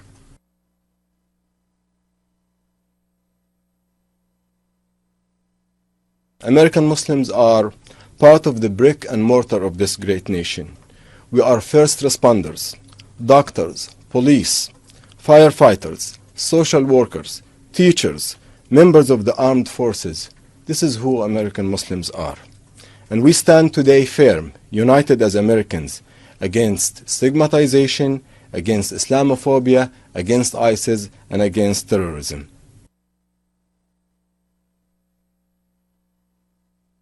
All of the top 5 Republican candidates have pledged to dramatically remake U.S. foreign policy with a commitment to renew America's leadership in the world. We never win. We don't win with the military. We don't win with trade. We don't win with deals. The path to get there reveals some sharp differences in how the candidates would conduct foreign policy. On the Iran nuclear deal, for example, Ted Cruz leaves no ambiguity on where he stands. If I am elected president on the very first day in office, I will rip to shreds this catastrophic Iranian nuclear deal. But there is plenty of nuance among the other candidates. Donald Trump says he wouldn't end the Iran deal on day one. He would renegotiate it over time. Ben Carson says he would slow down the process. Marco Rubio insists the next president isn't bound by the deal, though he'd shred it anyways, while Jeb Bush says he would carefully think it through. One thing that I won't do is to say, as a candidate, I'm going to tear up the agreement on the first day. Now, that's great. That sounds great, but maybe you ought to check in with your allies first. On military spending, Trump says he wants a bigger military, but hasn't committed to raising the budget. Ben Carson only says there can't be more cuts. Of the three that would raise spending, Rubio is calling for the biggest increase. We have to have the military and the economic wherewithal to provide that leadership.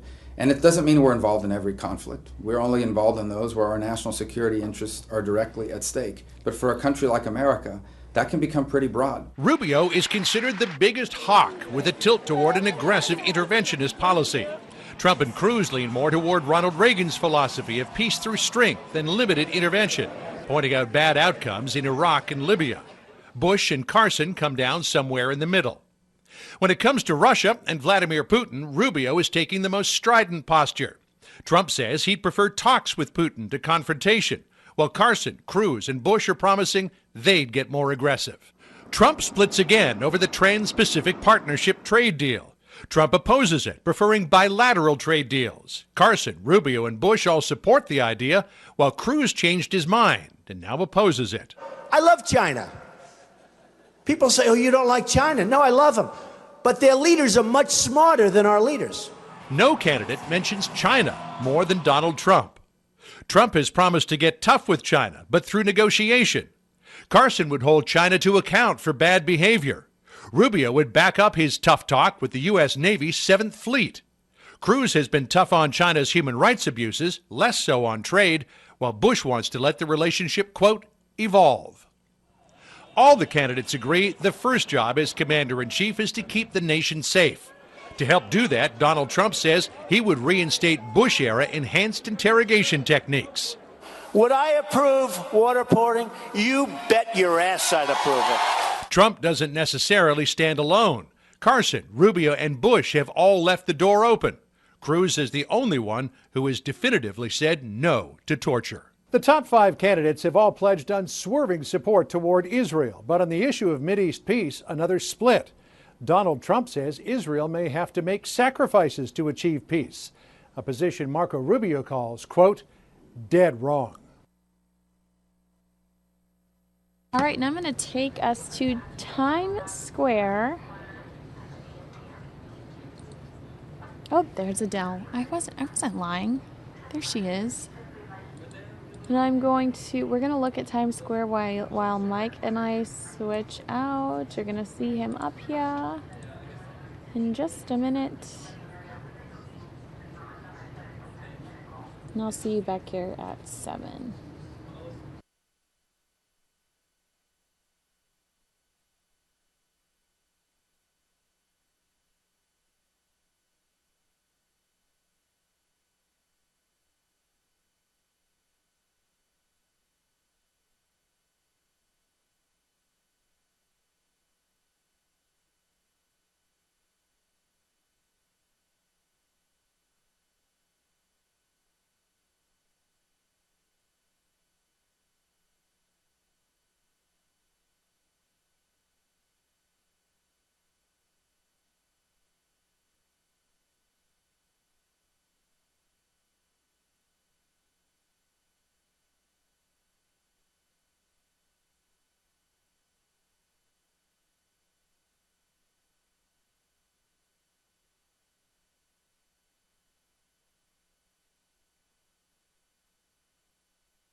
Folks, it's Mike.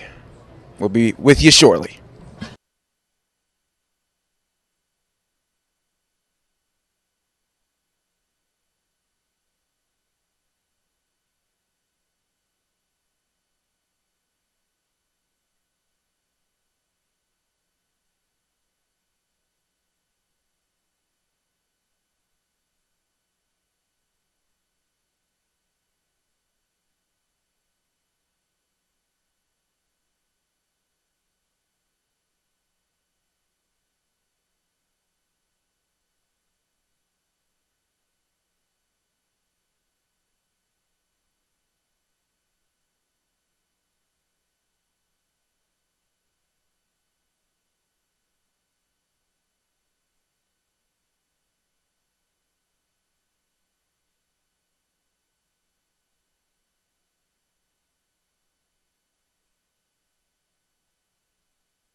The Cartwright School District is cooperating with authorities, and at no time was instruction ever interrupted.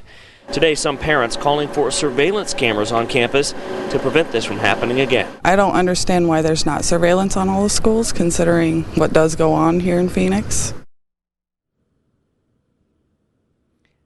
And I'm not sure if it's a coincidence or not, or maybe a message to the people who did this, but you can see the sign here at Palm Lane School says Skill of the Week, making an apology. So maybe that is a message to the people who did so much damage here over the weekend. Now, the police do not have a description to give to us at this point, but they're asking anybody who may have seen anything suspicious around the school over the weekend to give them a call. We also understand that the district has started its own internal investigation. Reporting live tonight in Phoenix, Mark Martinez, Fox 10 News. Thanks, Mark. The Maricopa County Sheriff's Office investigating a crash in Sun City involving a golf cart. We've seen this before. Skyfox over the scene, 99th Avenue, Del Webb Boulevard. Deputies say the woman in the golf cart is okay. She was awake and alert, talking to them at the scene. She was taken to the hospital to be checked out. No word on exactly what happened. The investigation's ongoing.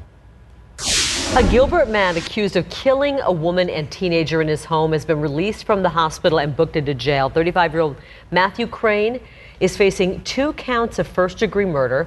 Back in October, Crane allegedly shot Stacy Stewart and her daughter's boyfriend, Alex Tamborski, during a dispute at the home that Crane and Stewart shared. Crane then left the scene, and he was shot while confronting officers hours later. Donald J. Trump is calling for a total and complete shutdown of Muslims entering the United States until our country's representatives can figure out what the hell is going on.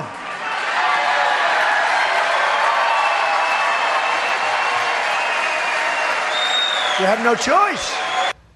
Donald Trump has done it again. He has caused a major stir in the national conversation with his idea to ban Muslims from entering our country. Critics now blasting the GOP presidential candidate's proposal. Fox 10's Steve Kraft is here with some reaction and really if something like this is even legal or possible. Steve. That's the question. Is this legal? Meaning, does Donald Trump's plan violate the U.S. Constitution? We took it to a law professor to get an expert's take. After the horror of the San Bernardino terror attack, Donald Trump suggests a total and complete shutdown of Muslims coming into the U.S. That would include immigrants, of course, but also tourists and even Muslims who are U.S. citizens who travel out of the country. They wouldn't be allowed back in. I think it's probably patently unconstitutional. In fact, I can't think of another example, if I were drawing up an exam, that might be so obviously unconstitutional. In particular, Professor Gonzalez says Trump's ban would violate the 14th Amendment to the Constitution, equal protection of the laws, and the First Amendment, freedom of religion. And that's not all. And also, there's international agreements that the United States, international law that the United States is party to, and it might violate those too as they are enforced. Muslims in the Valley think Trump's idea is a bad one. It's very reminiscent of the Holocaust. He is saying some of the exact same things that Hitler said, and that sounds extreme, but what he's saying is very extreme. Meanwhile, though, a lot of people like what Donald Trump has to say. We posted this on our Facebook page. We had so many people weighing in on this and commenting. And you should check out some of the comments as well. You can see them on facebook.com/Fox10Phoenix. Reporting live, Steve Kraft, Fox 10 News.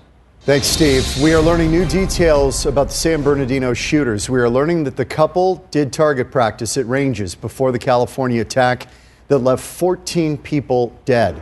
An instructor at the gun range confirming that Syed Farouk practiced at the range with his own gun. Farouk visited the range on November 29th and November 30th. Sometimes he was joined by his wife, Tashfi and Malik. The gun range is about 20 miles from the Inland Regional Center, where the two targeted Farouk's co-workers a few days later. How are you able to determine what somebody's intents are? All right, everybody. Welcome, everybody, to the Fox 10 News Now stream.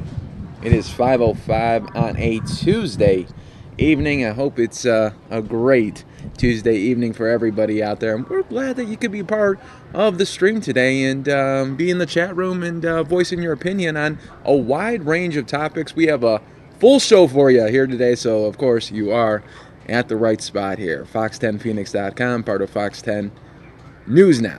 We are in the stream and we are locked in, folks. So let's talk about the news and what's going on here. But before I get into my top five and talk about a little bit more about what's going on around the country, we got a live event going on, Hillary Clinton rally. I'll take you there right now. Where you do have those ladders of opportunity that so many of us had the chance when we were coming along to climb. You know, I believe we are at our best when we lift each other up, not leave people behind. And I know it may be unusual.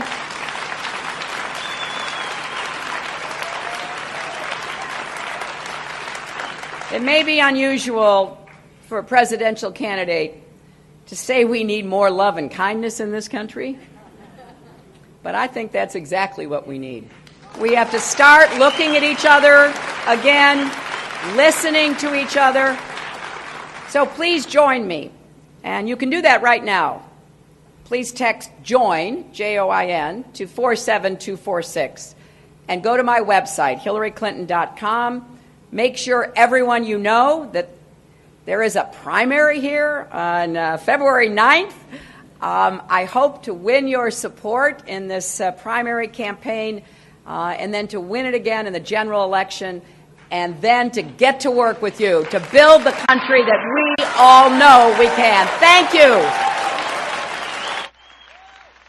Thank you. Thank you very much. Well, let's see.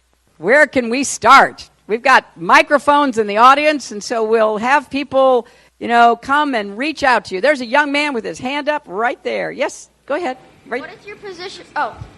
What is your position on climate change? I'm against it. It's so interesting. I've done, as Barbara was saying, 18 town halls just here in New Hampshire. Young people ask me about climate change all the time. And I'm really happy that you do. First of all, it's real. I know that The candidates on the other side, when they're asked about climate change, often say, well, I don't know, I'm not a scientist. And my response to that is go talk to a scientist and listen and learn, because this is a very serious challenge. And we're beginning to see evidence of what is happening with a changing climate. It has economic consequences. It has security consequences. I was recently in Florida. You know, if you look at any projections about what could happen in America, Florida is particularly at risk.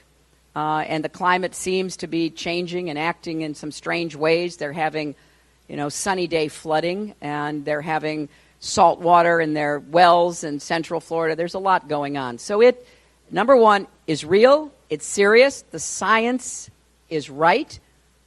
And we have to decide what we will do in America and how we will work with the rest of the world. That's why I'm hoping something good comes out of this conference in Paris, because it can't be just the United States. It has to be China and India and all the other countries banding together to reduce greenhouse gas emissions.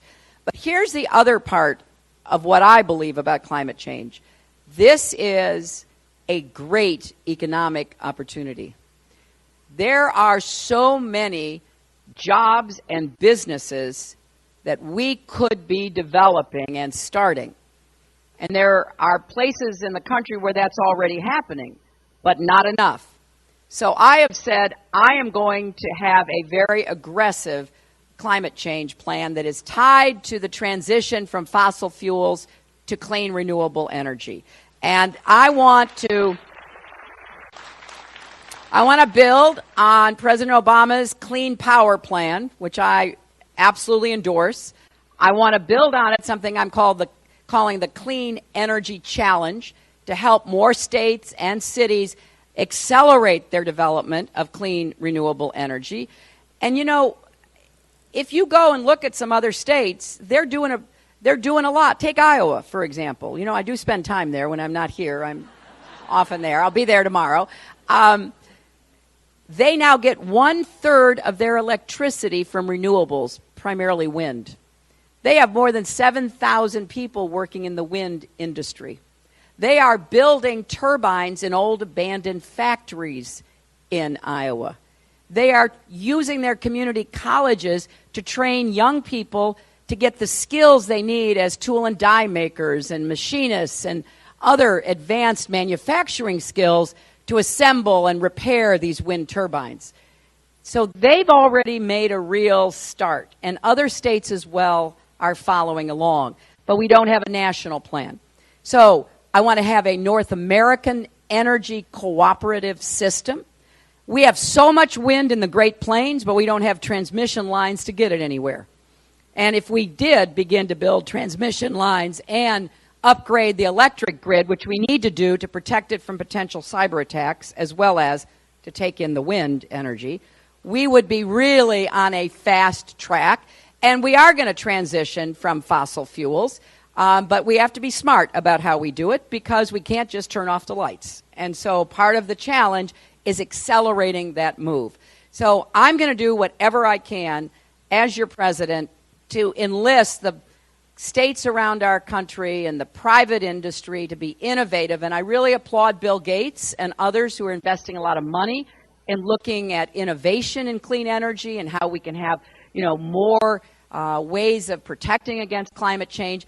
I'm excited about it. It's serious, but it's an opportunity, and we're going to seize it when I'm president. And young people like you, I'm going to say, you start thinking about a job you can have to help us continue and meet this and be the leader in the world. Yes, yes, sir? Young lady, did you hear that? I knew there was a reason I called on him. Thank you. As a veteran, what are some of your proposals and programs for our veterans, our old veterans like myself, and our young veterans who have been at war for the last 10, 12 years, and to kind of jumpstart and get the VA kind of doing what they need to do? So can you talk about that? I sure can, and thank you. Thank you. How many veterans do we have in the audience? Thank you. Thank you all very, very, very much. Thank you.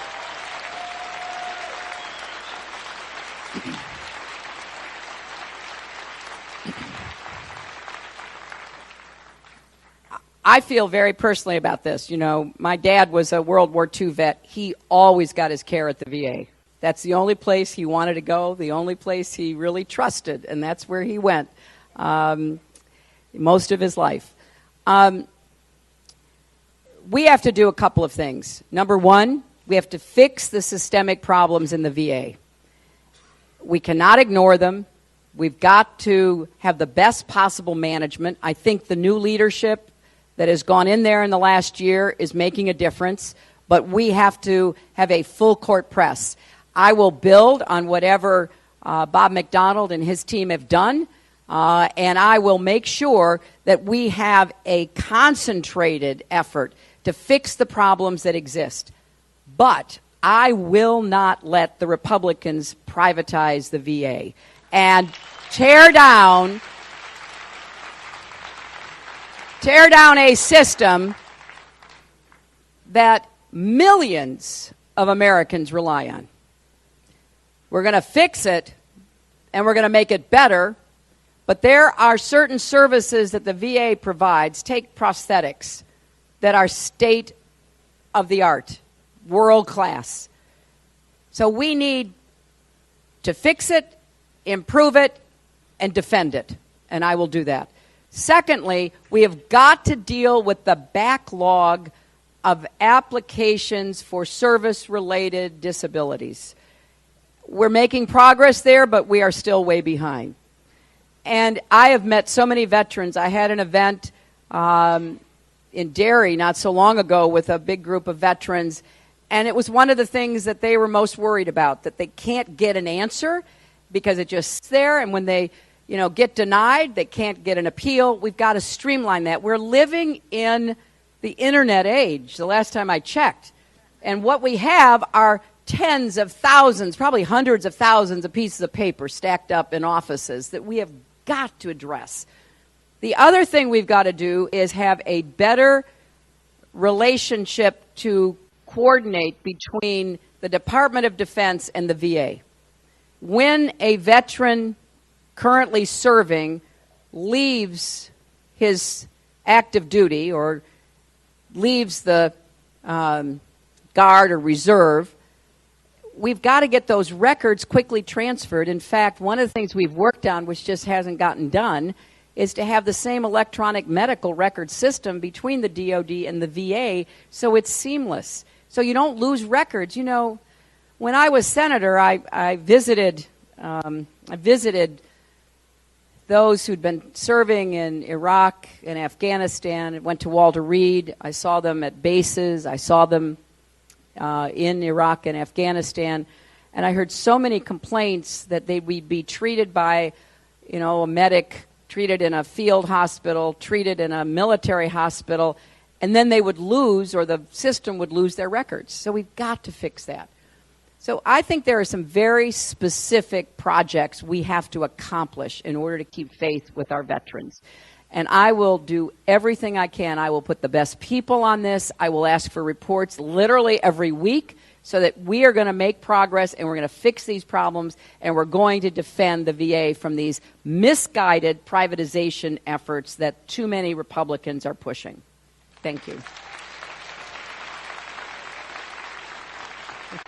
I'll come to you in a minute. Okay. Yes, this lady right there. Here you go. Hi.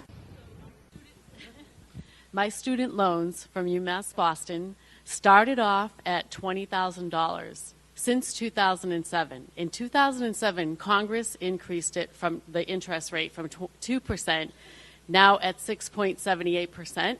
It went to $35,000 because I haven't had a full-time job to make a payment. And I'm also on the income-based rate program. What I'd like to know, well, first of all,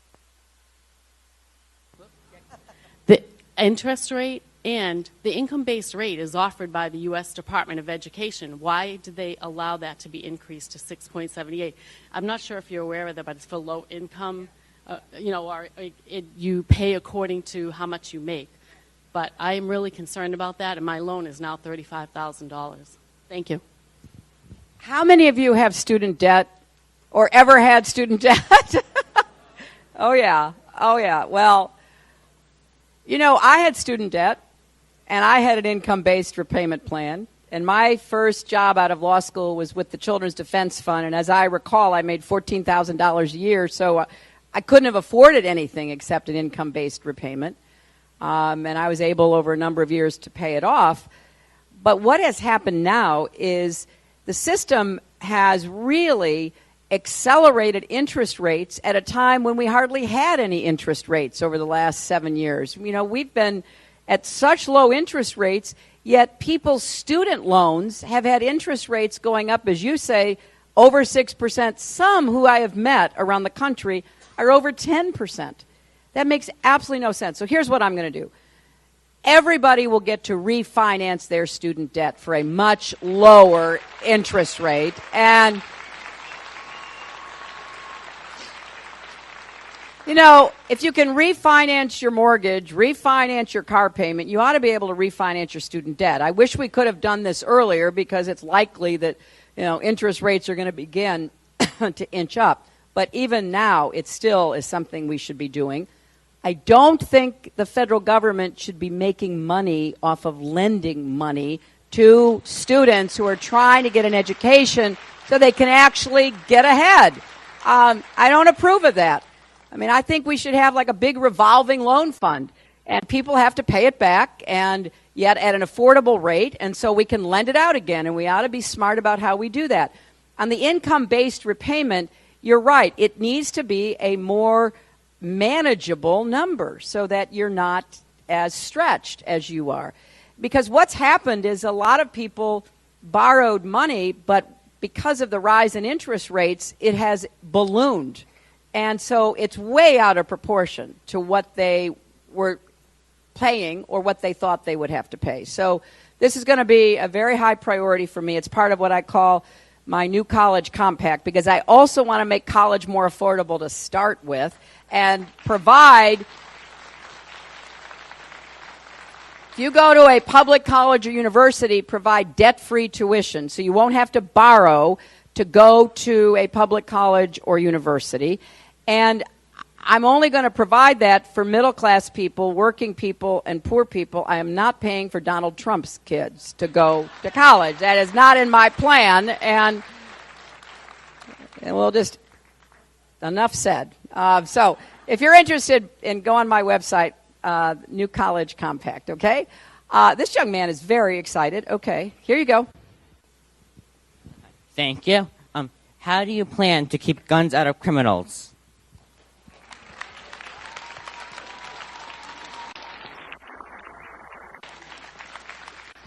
Well, I have a plan. I have a plan, and I'm going to do everything I can to work with enough Americans to get this plan passed. And here's where I start from. We lose 90 people a day to gun violence. That's 33,000 people a year, from homicides, suicides, and tragic, avoidable. Now, if 33,000 Americans were dying from anything else, we would be working hard to figure out how to, prevent as many of those deaths as possible.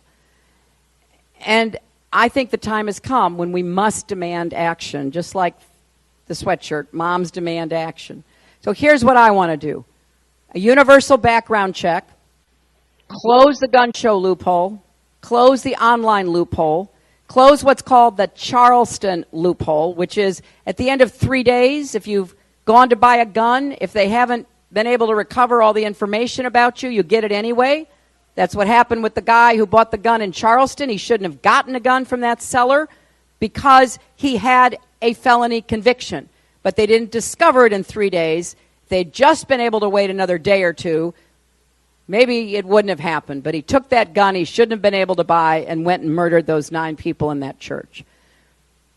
I also want to end the immunity from liability that gun makers and sellers have been granted by the Congress. And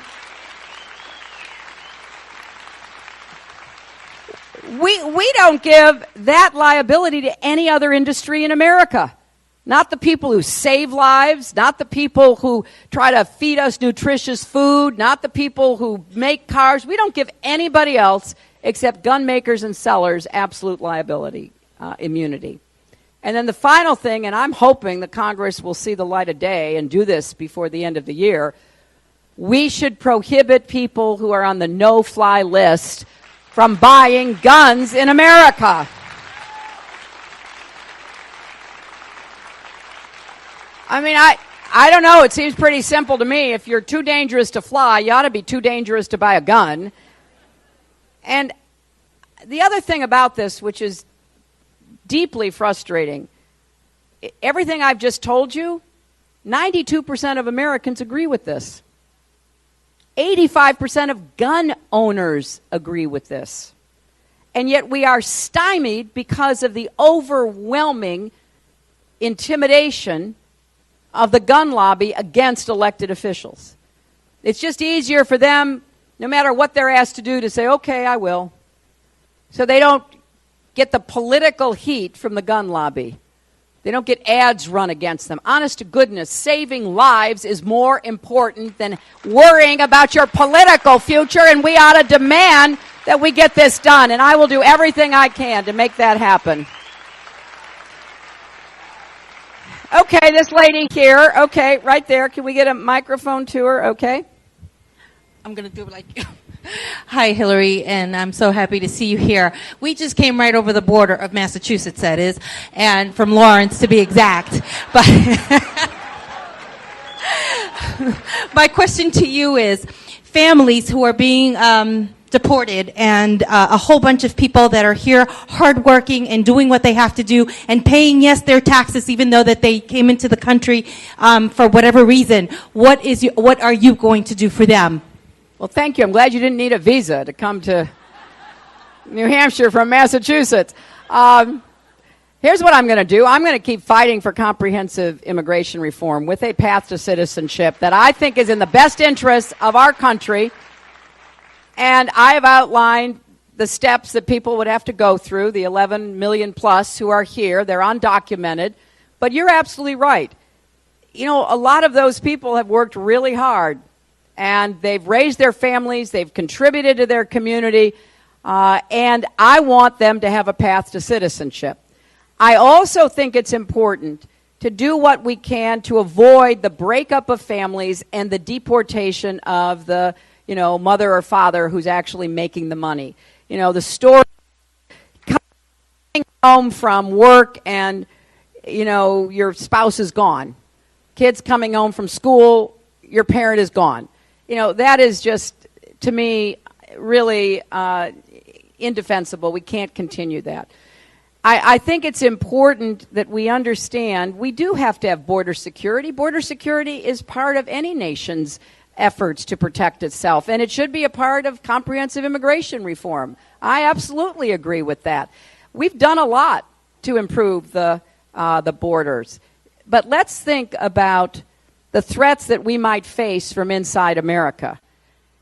Anybody who is an undocumented immigrant, if they commit a crime, they should be deported, a serious crime. I'm not talking about, a stoplight or a broken tail light. I'm talking about a serious crime. They should be deported. But we have to be more concerned about people who come in legally into our country. I want to have a very positive, comprehensive immigration reform, a strong, vetted system for refugees, and I want to change the visa waiver system, which the Congress and the White House are looking at, so that we don't admit people who wish to do us harm. I am still, just totally fixated on the fact that the hijackers who flew those planes into the Twin Towers were in America on visas. They were not refugees. They were not undocumented immigrants. So let's get our heads on straight and figure out how we're going to give hardworking people who've been in this country, done what they needed to do, a chance for citizenship, make sure we vet anybody who wants to be a refugee into America very, very carefully, and take a look at the visa system so that we protect ourselves. I mean, those are the package of things we have to be looking at all together. So, oh my goodness. All right, let's see. Here's a young man. Okay. When you're president, are you going to help schools that don't get much funding get more funding? You know, I really think that the federal government has two overriding responsibilities when it comes to education. One is to work with states and local schools to try to provide good research and training and support for making good decisions about how different kinds of kids can learn. And I particularly am concerned about, low-income, disadvantaged kids who may not have the same opportunities that my granddaughter has, to be honest, okay? The other thing is to provide financial support to poor schools to help them have more resources and also provide more support for special education, which is something that the federal government promised when we passed special education all those years ago.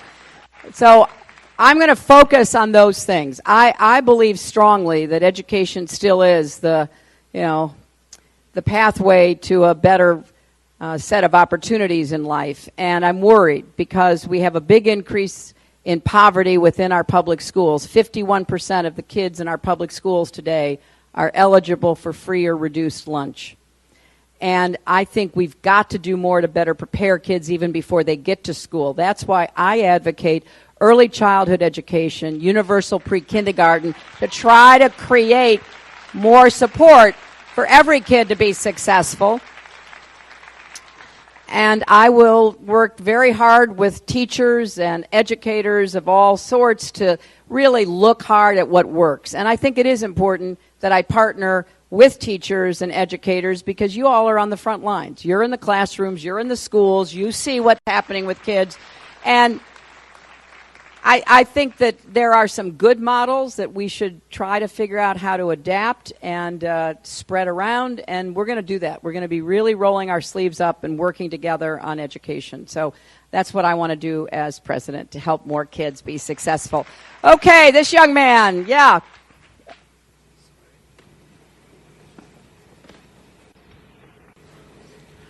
Hello. So in the past, you've said that you would support the Department of Justice investigating ExxonMobil lying about climate change. Would you support them prosecuting them to the fullest extent possible? Well, first of all, you have to have an investigation. And I don't know what the investigation will determine.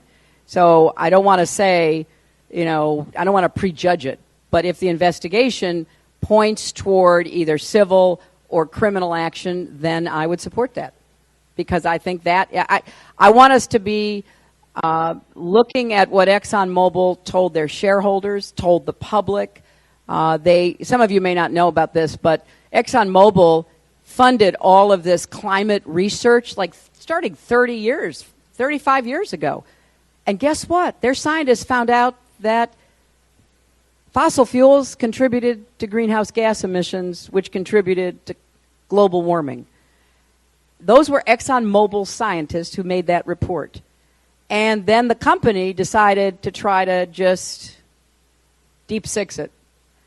And so even though they had the information, some people have said, and I don't have enough facts, so I don't want to get too far, but some people have said, it's like the tobacco companies when they knew that tobacco caused cancer, but they kept denying it even though they had research which showed it to be true.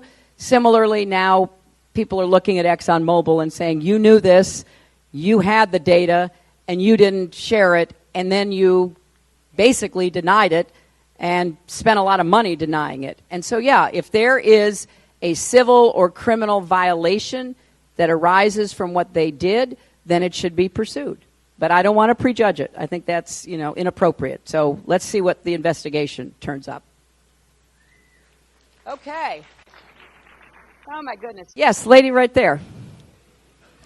Two parts. One, may I be so presumptuous to practice the following phrase, Madam President.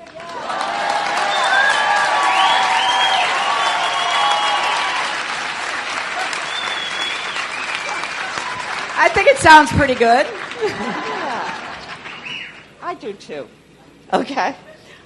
Since 2008, states across the country have passed measures to make it harder for Americans, particularly black people, the elderly, students, and people with disabilities, to exercise their fundamental right to cast a ballot. These measures include voter ID laws, cuts to early voting, and purges of voter rolls. In June 2013, in a massive blow to civil rights and democracy, the U.S. Supreme Court struck down the current coverage formula of the Voting Rights Act. Quick footnote, I am a trained voting rights observer for the Department of Justice. Okay? So, yes. So please, will you discuss your position on challenging the criminal disenfranchisement laws and expanding same-day and online voter registration? Absolutely. Absolutely. Thank you. You know, I'm so happy you asked the question, and obviously you come at it from a trained observer, expert perspective. I think we should be doing everything we can to encourage every American to vote. And it is our greatest, most fundamental constitutional right. I, for one, would like to see every 18-year-old automatically registered when you turn 18 so that unless you opt out, you're going to be able to vote. And what you have described is so heartbreaking to me. I was in the Senate when we voted 98-0 to reauthorize the Voting Rights Act. George W. Bush signed it. It was based on thousands and thousands of pages of evidence. And then the Supreme Court, as you rightly say, gutted it and just sent a signal to people who want to suppress the vote that they were free to do so. And there have been so many really terrible decisions that have been made since then. And I'll tell you just quickly, I was in Alabama a couple weeks ago, and the Alabama legislature passed a voter ID bill. And they said one of the IDs that could be used is your driver's license. Okay. You know, I don't believe these are necessary, but at least driver's license are fairly readily available. Then the governor announced they were closing all the driver license offices in the predominantly African-American counties in Alabama. And, you know, it was just too coincidental not to believe it was meant to do exactly what it could, which is to make it more difficult for people of color, particularly the elderly, as you rightly point out, particularly with people with disabilities, to get their license. And so if you look at what's been going on, it's a lot of very clearly designed laws to make it harder and harder. I will do everything I can to stand against that. I really support the litigation that's going on from North Carolina to Texas to try to reverse a lot of these laws. And as president, I will do everything I can to get a new voting rights provision passed so that we can have the legal basis to go after these efforts to prevent people from voting and undermine their constitutional right. Oh my goodness, oh my goodness, oh my goodness, so many hands. The man right there in the parka, right there. Oh, okay, well, yeah, let him and then I'll come back to you. Okay, okay. Yeah, go ahead and then I'll come to you. Okay, yes, sir. Okay. I'm a disabled Vietnam veteran, so the gentleman there, his concerns concern me a lot. But the other thing I have is I've paid my entire life, my working life, into Social Security. Now I'm retired, and I see all the Republicans standing there saying, I'm going to take Social Security away, and I'm going to take Medicare away. And they call us takers. Well, I figure I've made my sacrifice to this country, and I've paid.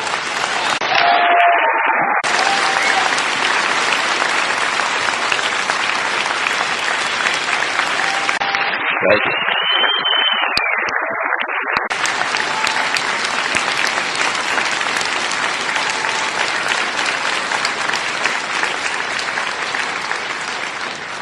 Thank you very much. I know there's a lot of other vets here that are suffering too, going through tough times. But the thing is that being called a taker really bothers me. And the only taking I've seen is when people like George W. Bush raid Social Security to pay for an illegal war that we never should have been involved in and that we're suffering from. And I'd like to know what you're going to do to help us to keep our Social Security, because, I mean, that's like going to a bank, put your money in, then retiring, you go to the bank and they say, we don't have your money. I mean, it's ridiculous. It is. It is absolutely ridiculous, and it's wrong. And I think you're right to be suspicious of Republican plans, because after George W. Bush was reelected in 2004, he immediately moved to try to privatize Social Security.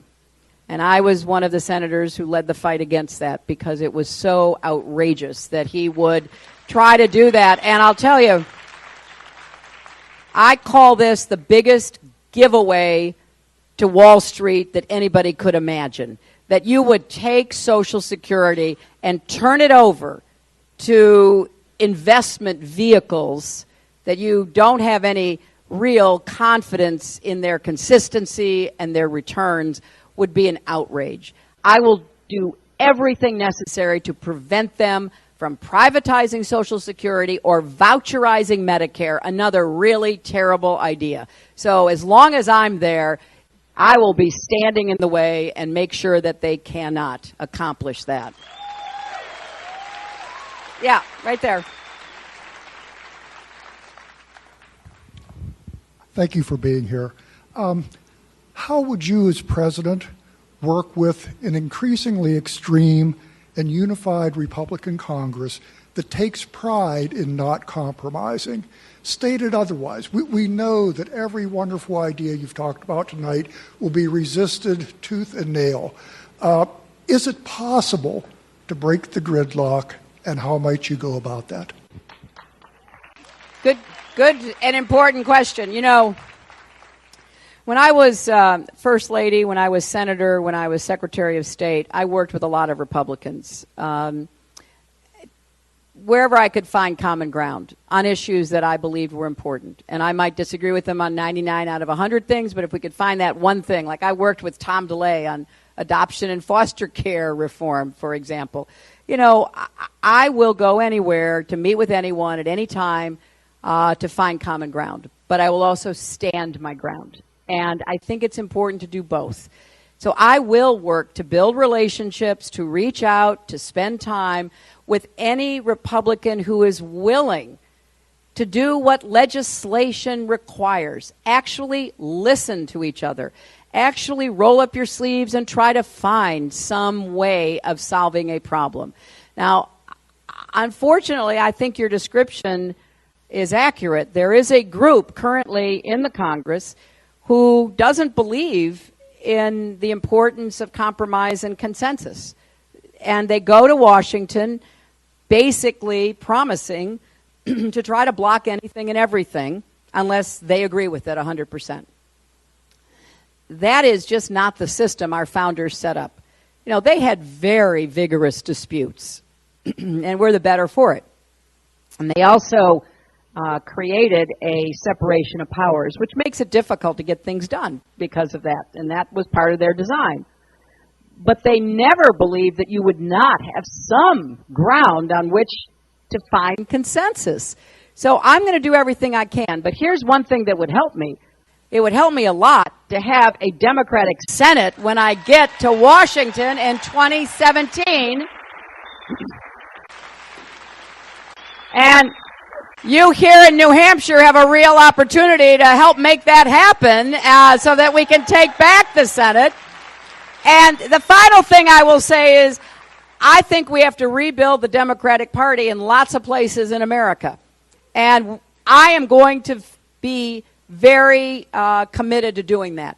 We're going to have to recruit young people. We're going to have to work on policies. We're going to have to support those who are brave enough to run, even when they're in a pretty difficult electoral district. We're going to have to challenge the gerrymandering and the redistricting that has so benefited states to the detriment, I think, of our union. So I will take all of that on. And I know I'm not saying it's easy. I know it's hard, but it's something we must do. And I promise you I'll give it my very best efforts. So.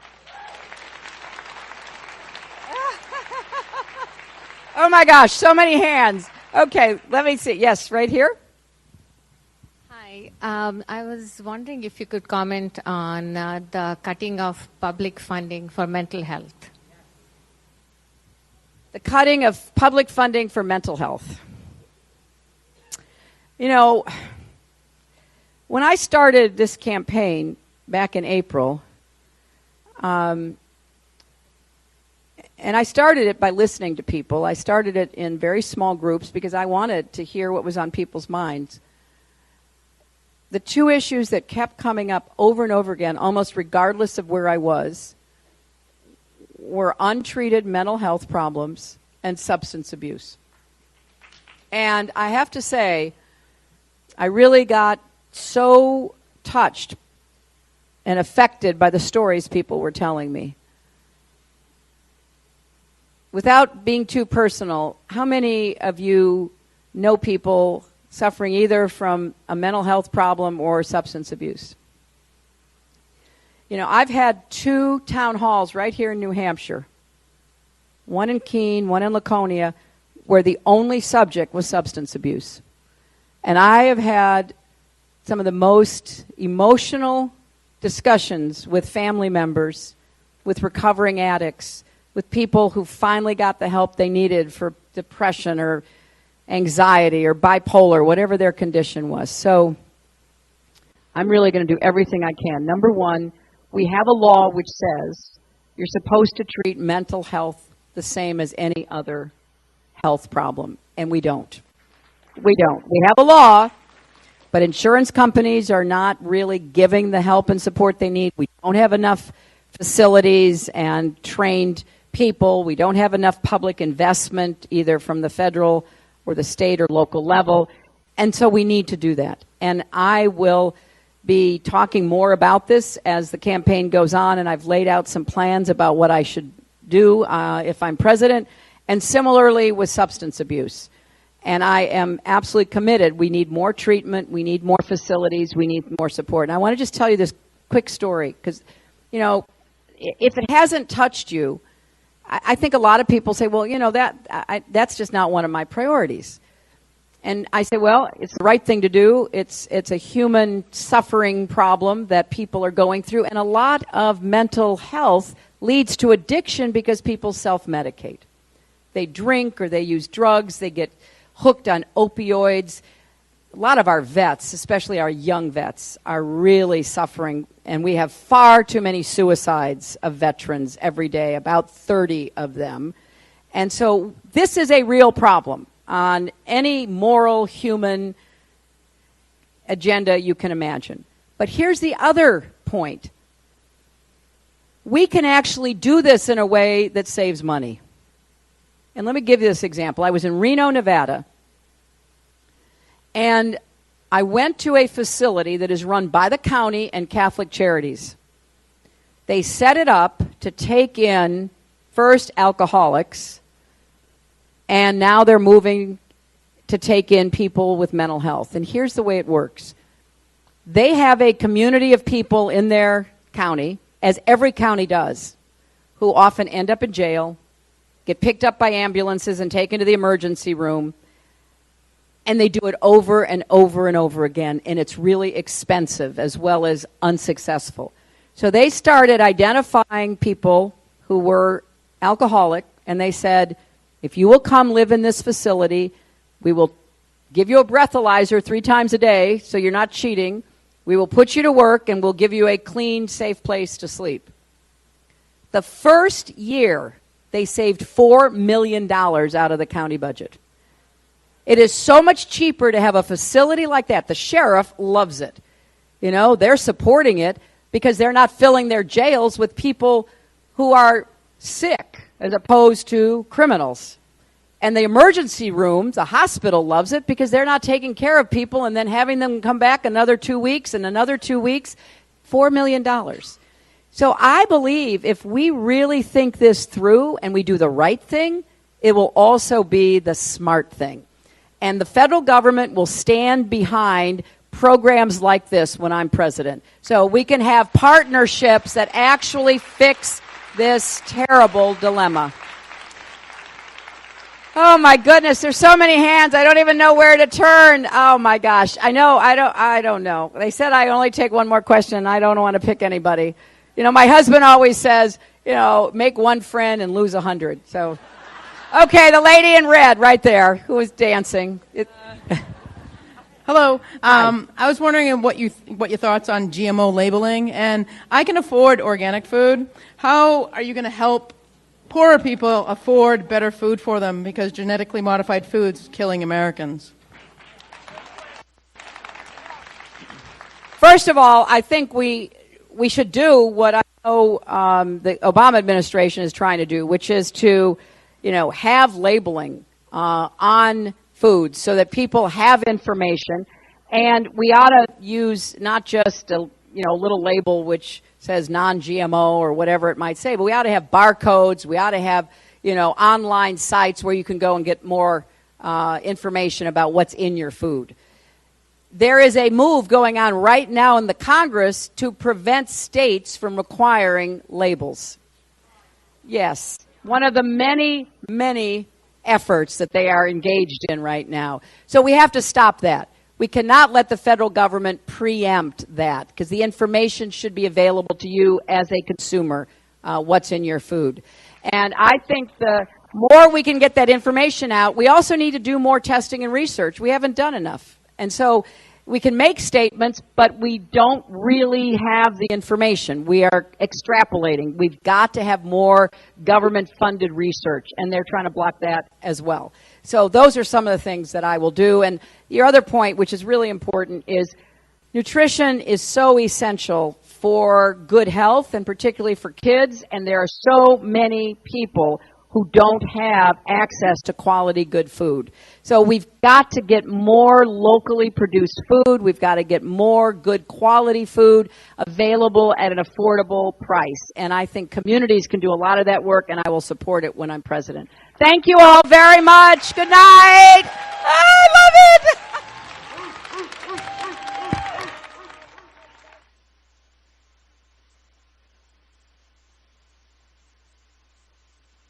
And there you go, folks, the Hillary Clinton rally wrapping up in Salem, New Hampshire.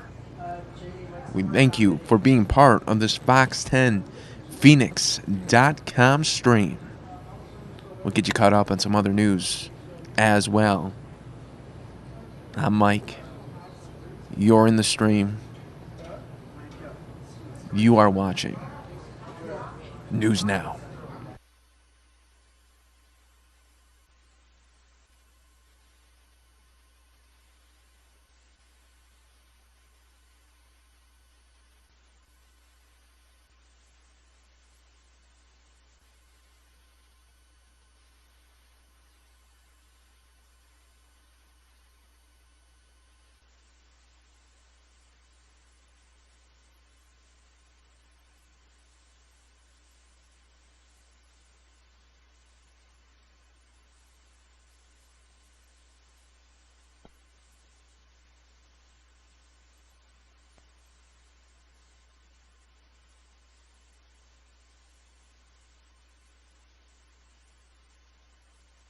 All right, folks, and I am back, and that was the Hillary Clinton rally there in Salem, New Hampshire. Hope everyone is having a great evening.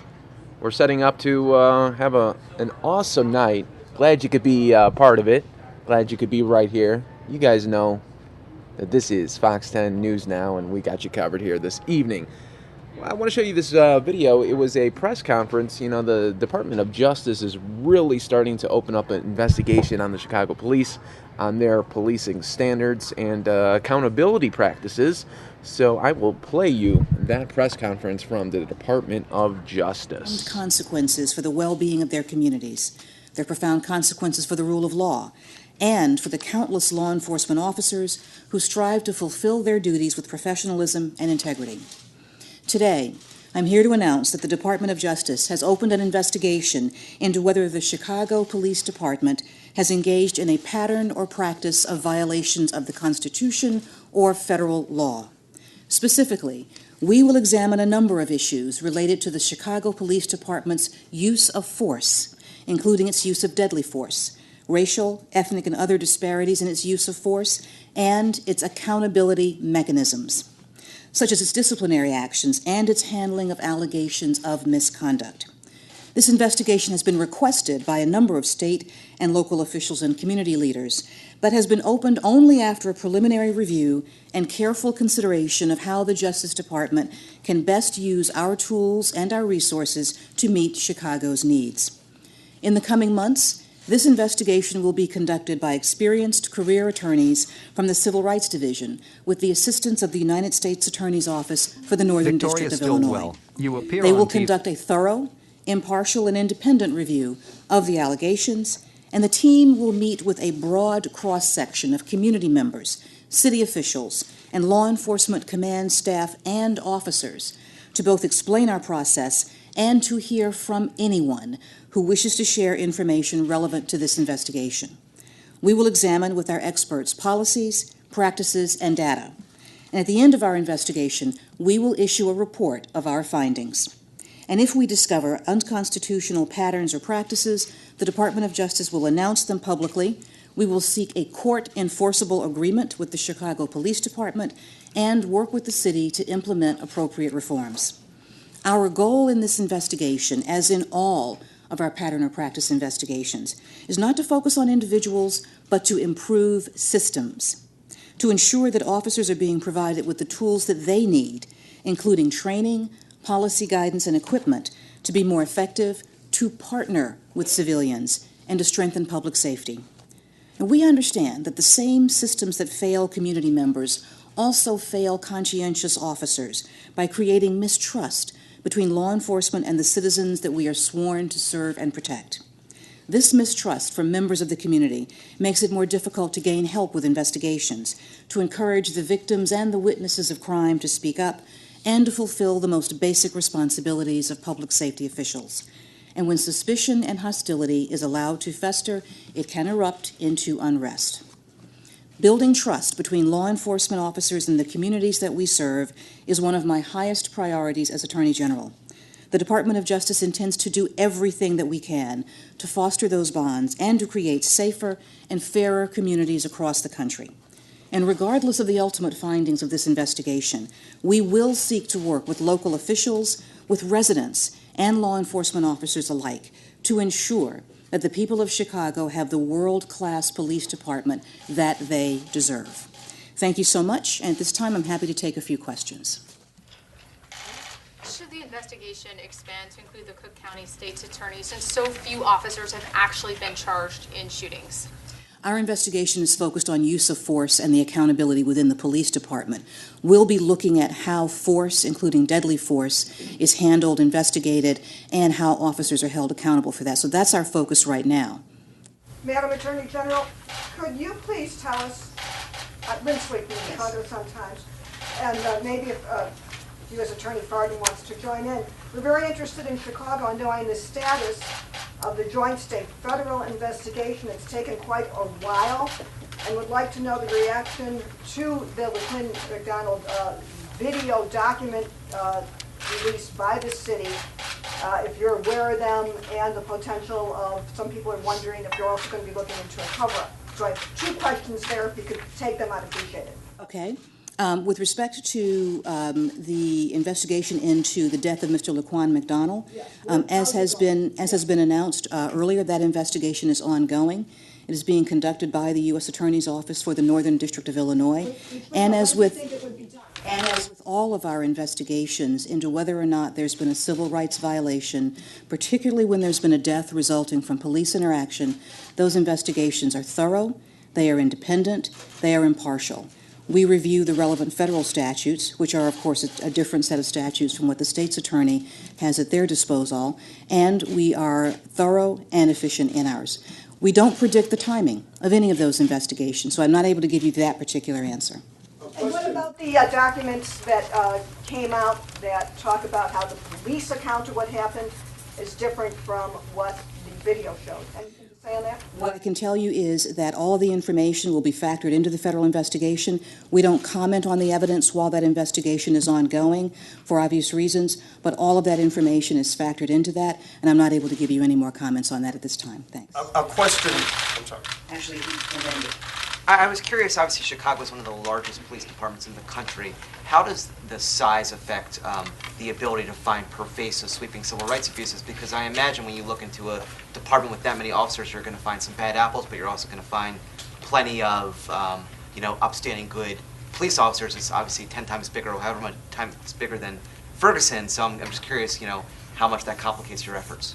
I think it's important to note that when we do a pattern or practice investigation, particularly when we focus on the systems involving use of force, deadly force, and accountability, what we are looking at to see is how does the Chicago Police Department track and treat those types of actions. So a lot of the review that we do is of the systems of the Chicago Police Department. And of course, that will entail a review of how they've handled specific matters. But what we are looking at is to see whether or not the police department, as a systemic matter, has engaged in constitutional violations of policing. This involves a review, as you note, of a host of evidence.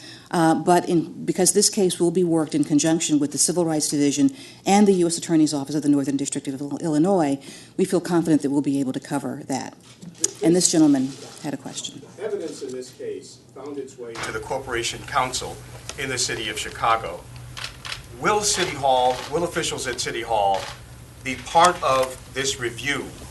And secondly, a question to Mr. Farden, will you be considering obstruction of justice charges against any police officer who may have been on the scene that night? With respect to your first question, then I'll turn to Mr. Farden for the scope of his investigation.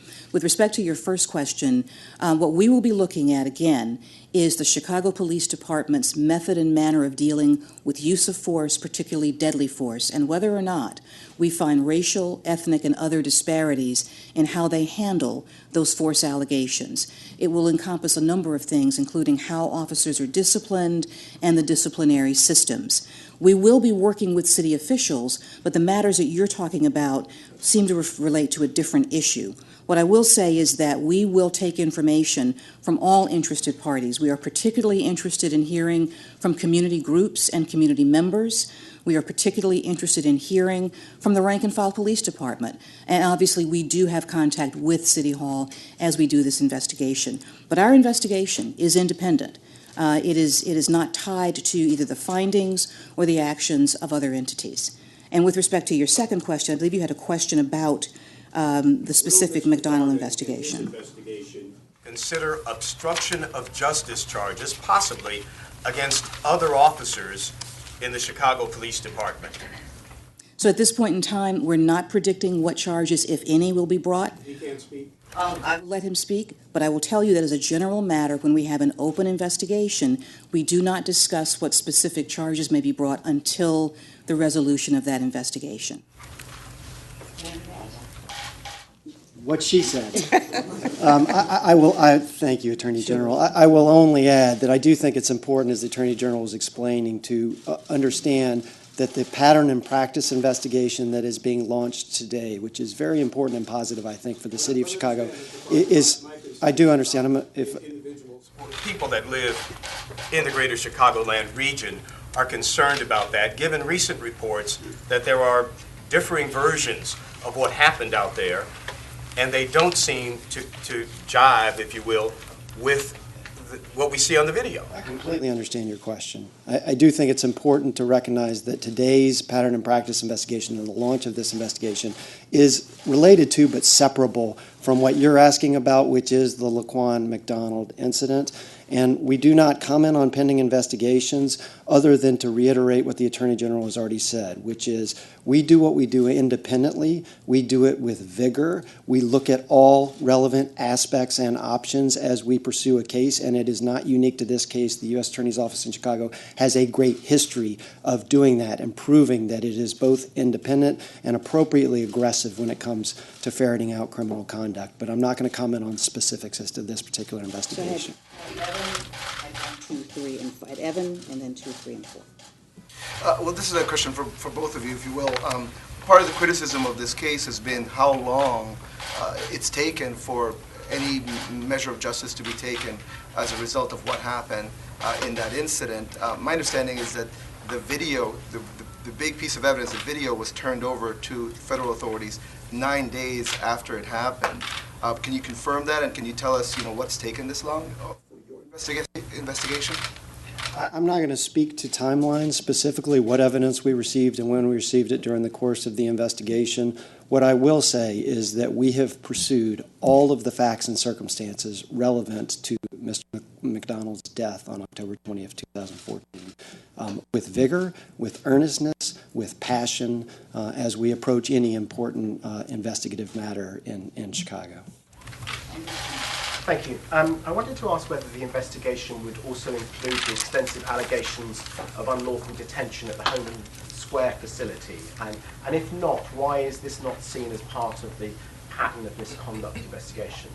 At this point in time, the investigation is focusing on use of force and the systems within the Chicago Police Department. That's not the issues that you raise are extremely important. They're not at this time within the purview of our investigation.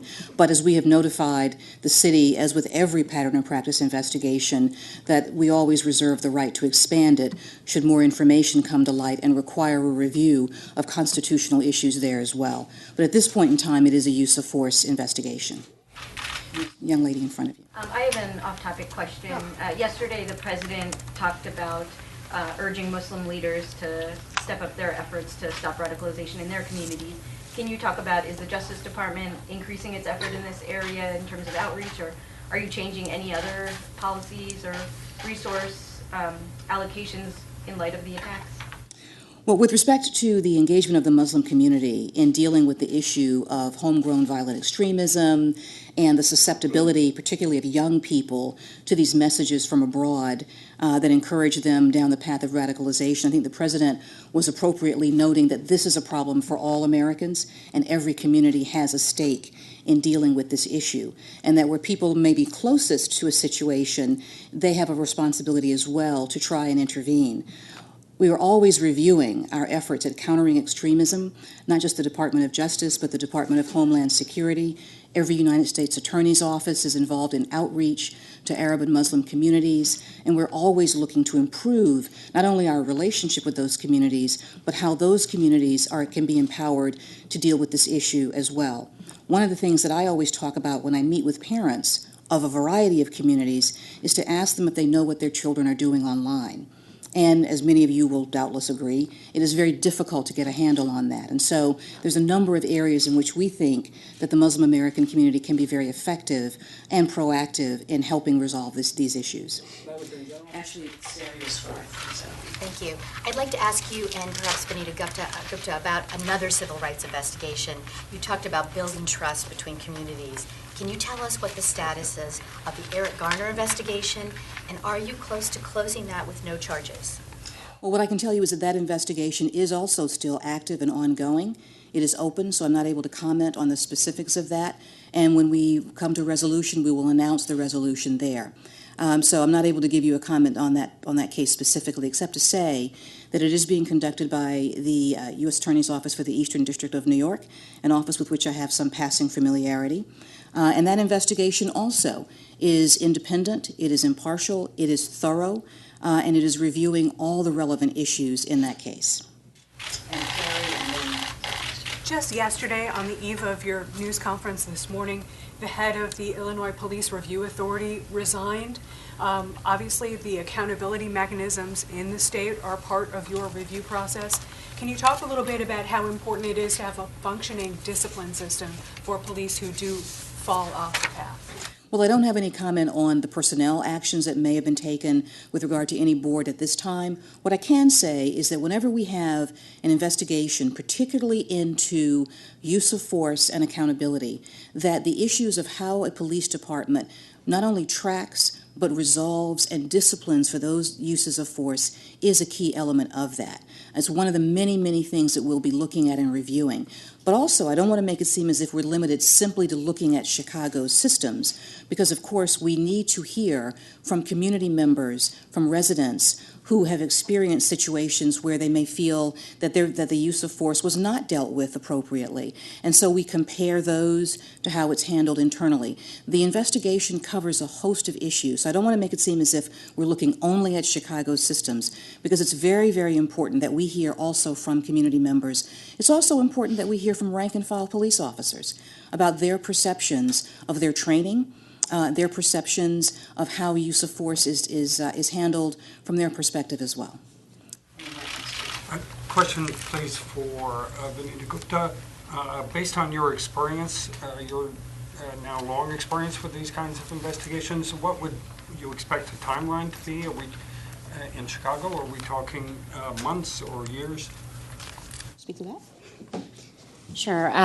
So as you know, probably, that we are unable to give any specific timeline. All we are able to say is that the department will be conducting this review in a very thorough manner and will not leave any stone unturned. And we look forward to working with everyone who has a stake in the Chicago Police Department. Madam Attorney General, as a sort of follow-up to that, with a department that's as big as Eric was saying, how far back does a review like this look? You know, is it 3 years, 10 years? How do you determine whether a police department as big as Chicago has a pattern or practice of discriminatory? Well, you know, it's hard to say at this point how far back we'll go, simply because we have yet to begin. But we look at, for example, civilian complaints. We look at trends in civilian complaints. We look at trends in accountability and trends in discipline. And so we may start with one perspective, and it could very easily expand into a longer time frame. So at this point, I'm not going to cabin the time period of the review of the procedures and things that have been occurred. This gentleman is not asked. Just follow up on that, and then I got another question. The follow is, I think in the Cleveland police investigation, it went for 21 months. That would obviously take it past the tenure of political appointees under this administration. Are you confident that the Chicago pattern and practice review will be? All right, everybody. As you can see, Sky 12 is up in the air, as it is heading to breaking news near Central and Van Buren Streets, where there is supposedly a suspicious package that Phoenix police are investigating. So we're going to keep on this story here for you folks. Restrictions have affected light rail buses and evening traffic in the area while the investigation continues.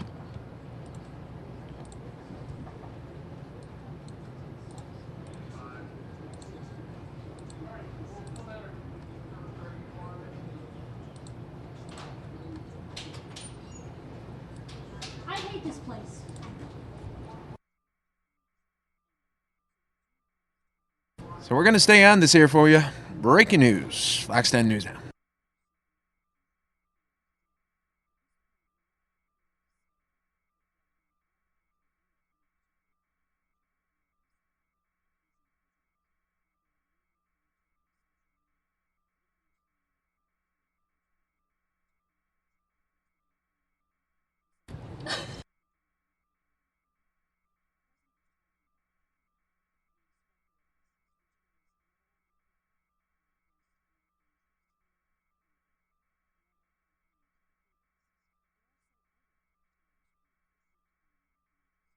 All right, obviously this is a very fluid situation, and wow, anything can happen at this point.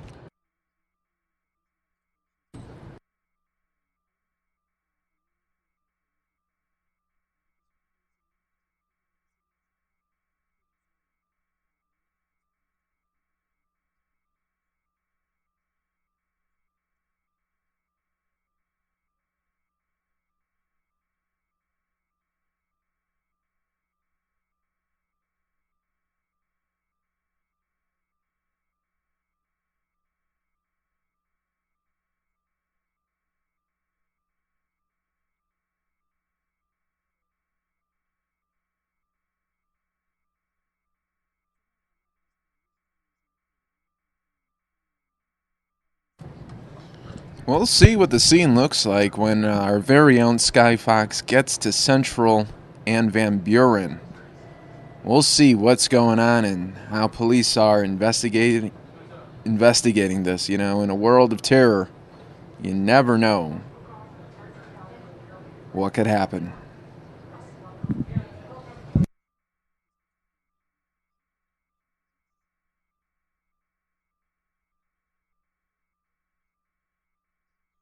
You really gotta enjoy these beautiful views of the valley, though. Look at Arizona at night. Just a beautiful scene here as we're going to a scary story here. Central and Van Buren. You're watching breaking news happening right now on Fox 10 News Now. Look at our downtown. Beautiful shot of our downtown. And yep, there's the police lights. Here we go. Wow, what a scene. We got yellow tape all around. It could get dicey here.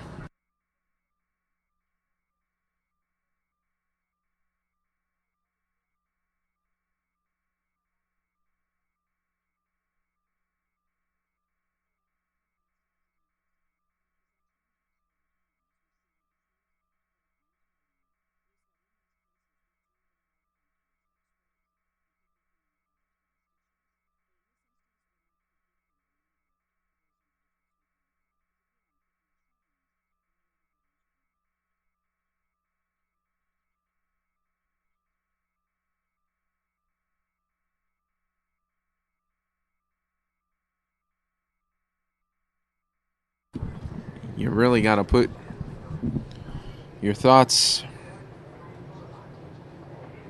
for these police and officials who are investigating this, because, you know, you get to the scene, you don't know what's going to happen, you don't know what you're dealing with, and, you know, luckily 9 out of 10 times these suspicious packages aren't nothing, but you always got to put in the back of your mind, what happens if it's that 1 out of 10 situation where, oh boy, the worst that could happen. So we're watching this unfold live right now on fox10phoenix.com. We really appreciate you guys being part of the stream here and voicing your opinions in that chat. It is open for you.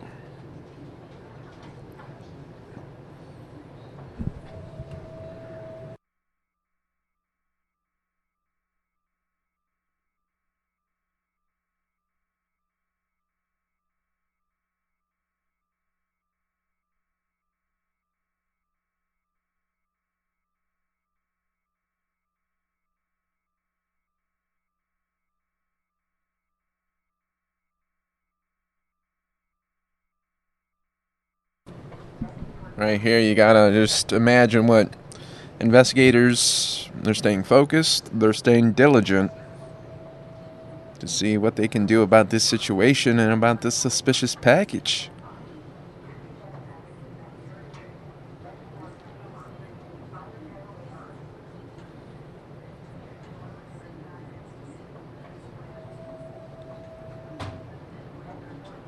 You never know what could happen. That's why we're watching it all live unfold right here. Fox 10 News Now.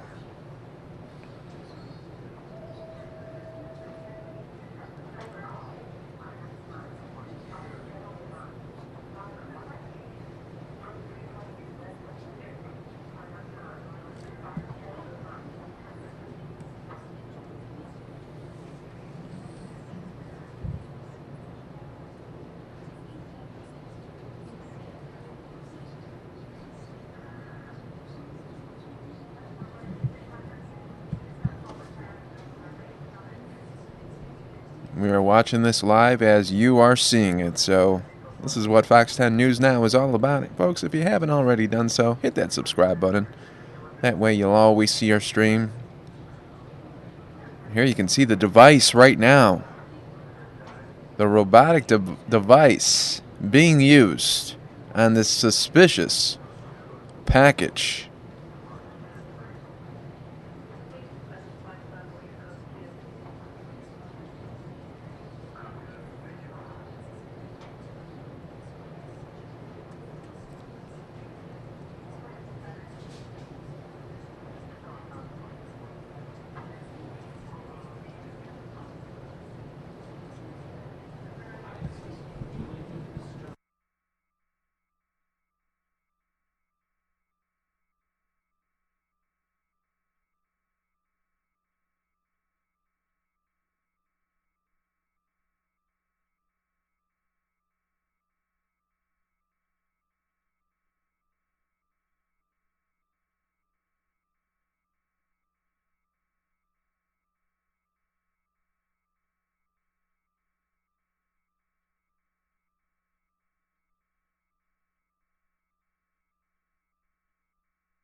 I'd like to welcome everybody part of the stream. My name is Mike. Happy to be here with you this evening. We are following breaking news. A suspicious package near Central Avenue and Van Buren Street. And you can see robotic devices out there trying to investigate what the suspicious package is and what it's doing there.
Looks to me almost like suitcases.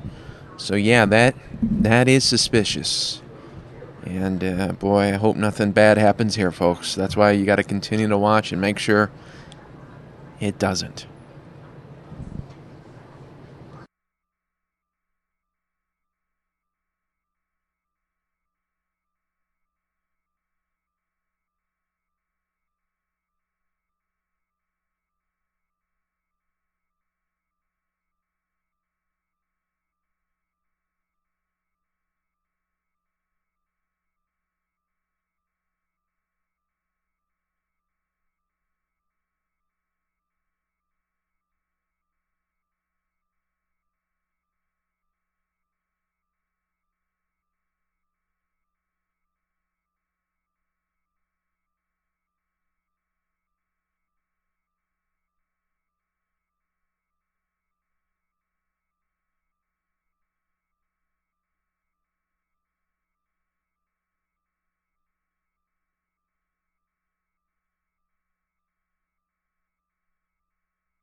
What will happen next?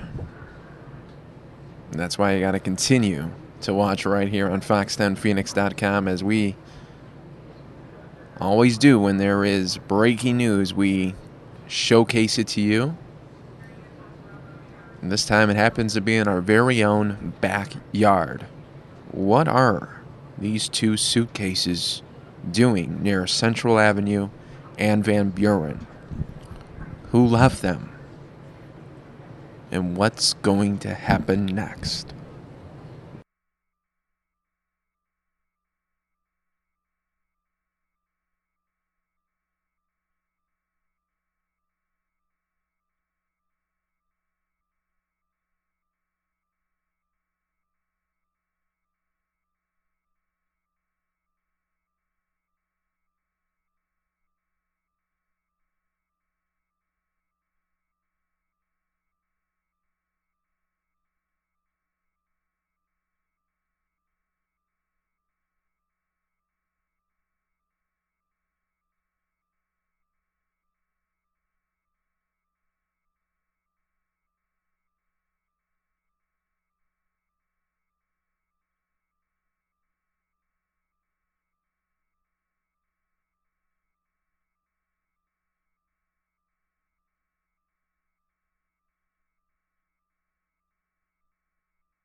What a scene we are looking at here, folks. Fox 10 News Now, covering a suspicious package here.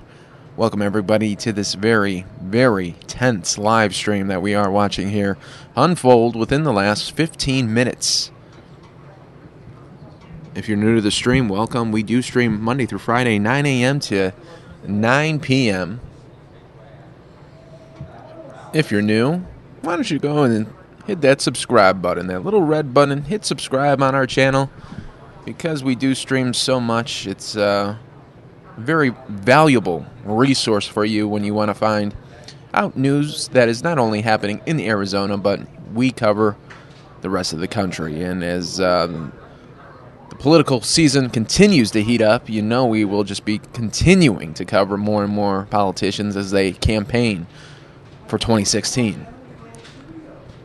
So if you're new to the stream, you found a great stream to be a part of. The locals here will tell you that. We have a great team here. We love to share the news with you. So hit that subscribe button.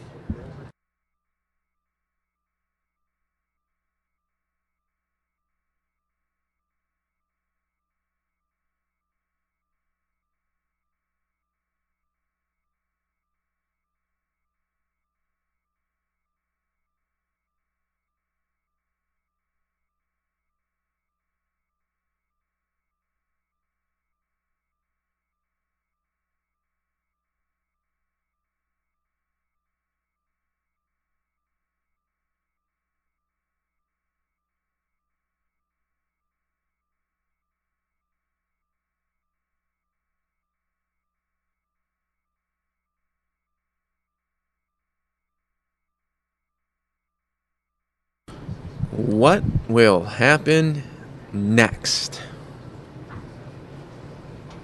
That is the question for this evening. What will we see next?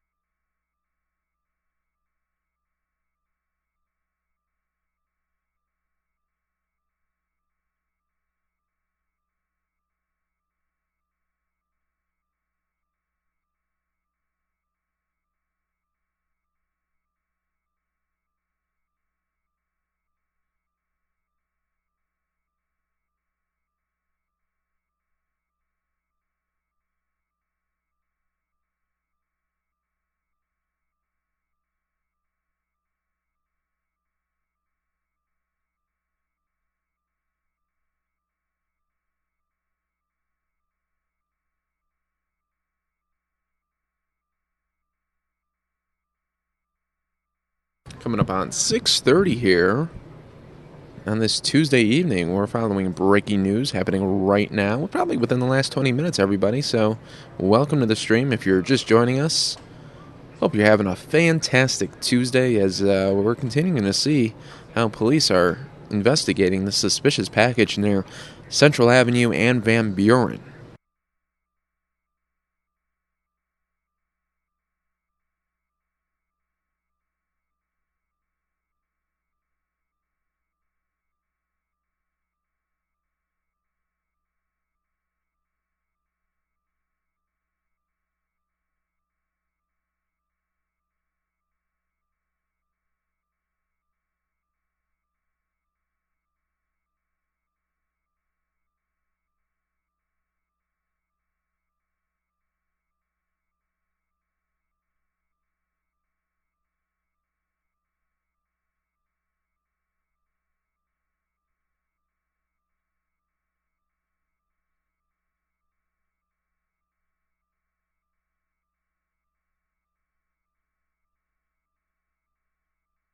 Hope everybody's just having a fantastic holiday season here as we get going. I can't believe it's almost halfway through December. Are you kidding me? Look at this. Whole year went flying by.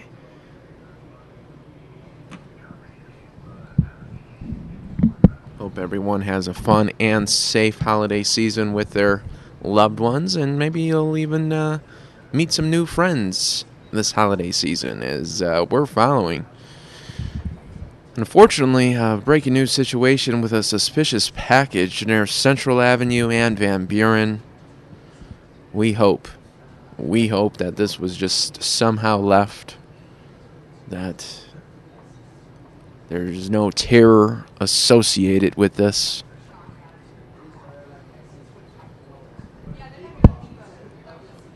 Let's hope. Let's hope.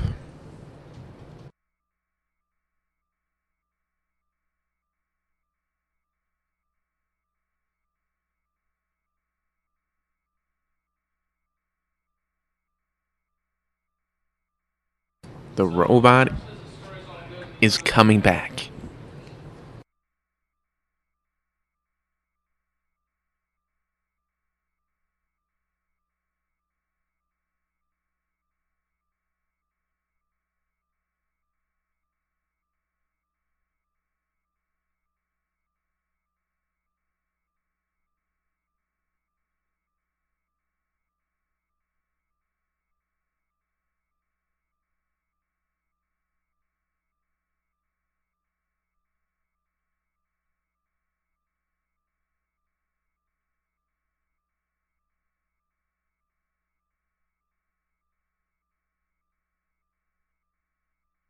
We need someone to go over there and clip those trees for us so we could get a better shot of this.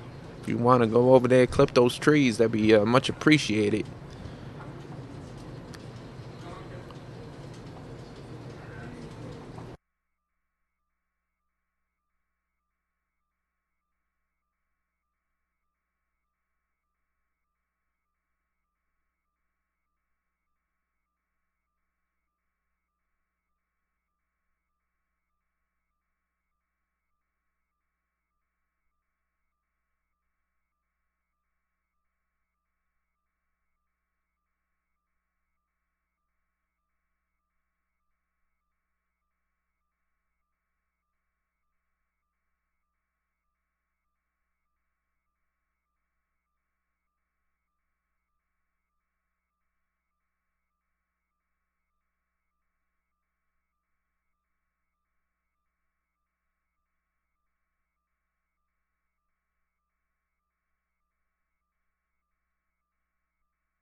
Here we go.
The scary part is, folks, we're watching this, but then you got to think, is someone else watching this?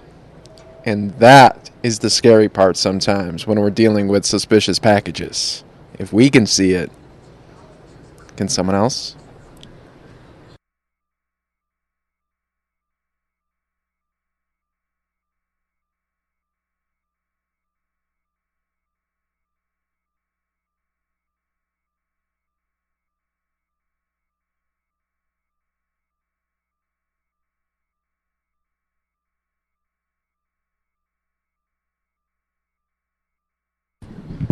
Light rail is shut down in both directions.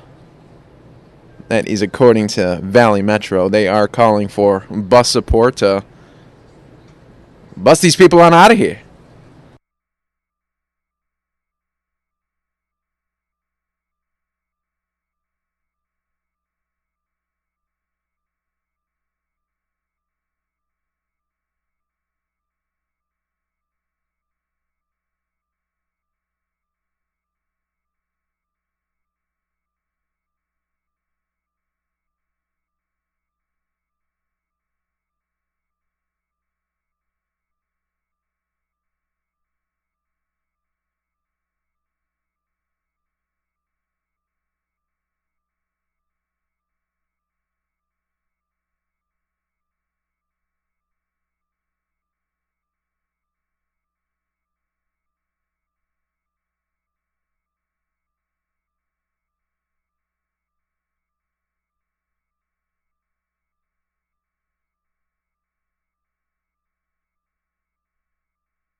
And folks, if you're wondering what city this is in, it's in our backyard, Phoenix.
Folks, if you're just joining the stream now, we are looking at a suspicious package investigation in downtown Phoenix, Central Avenue and Van Buren.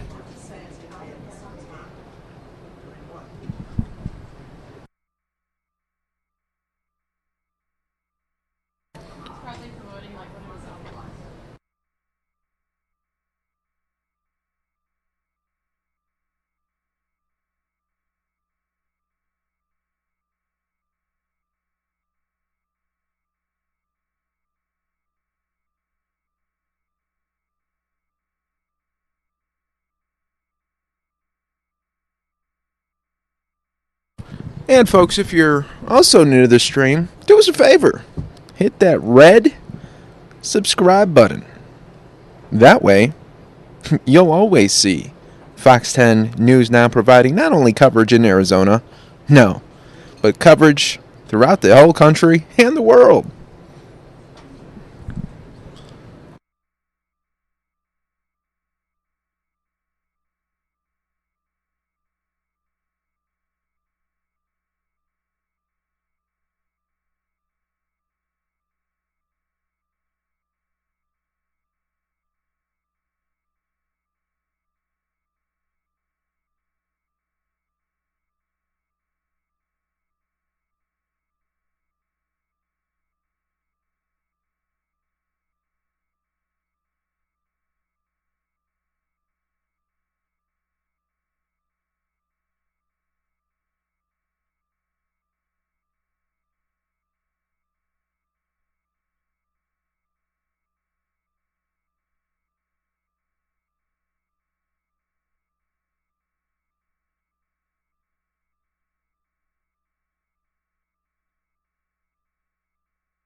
We've been covering this for the last 40 minutes here on News Now.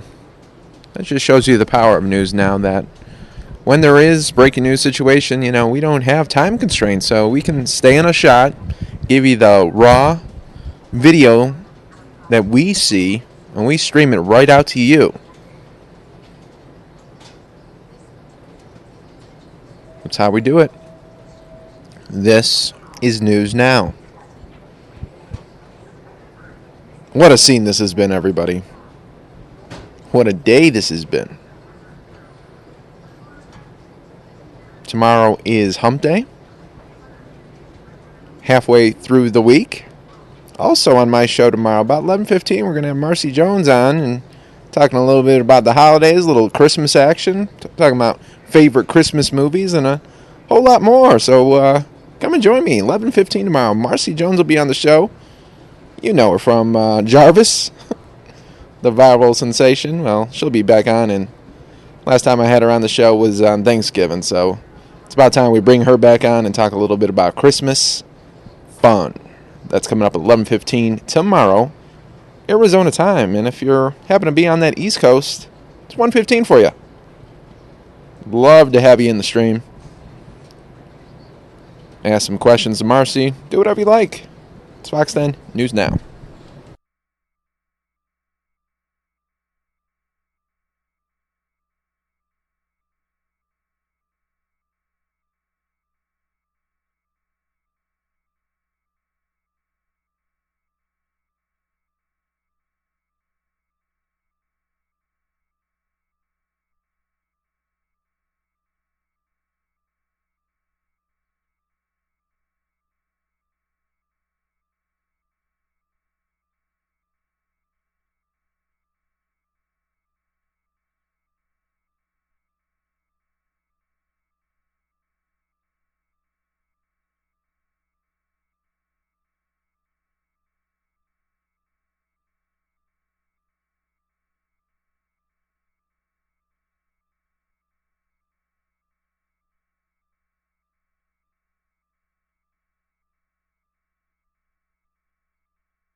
Well, everybody, it's been a fantastic evening, but luckily for you, it's not over yet because Kinsey coming up next, going to continue to follow this suspicious package in downtown Phoenix.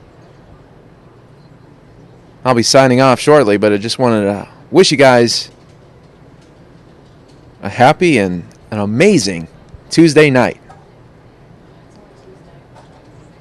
Hope to see you all on the chat in the stream tomorrow. Remember, 11:15, special guest, Marcy Jones. See y'all tomorrow, guys.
Hi all, Kinsey here, and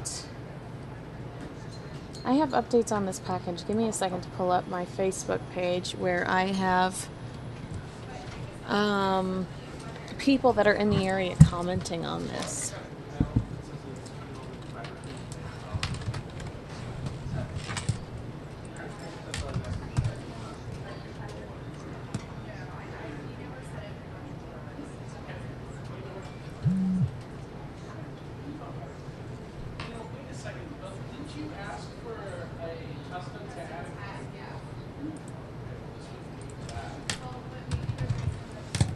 Alright, here we go.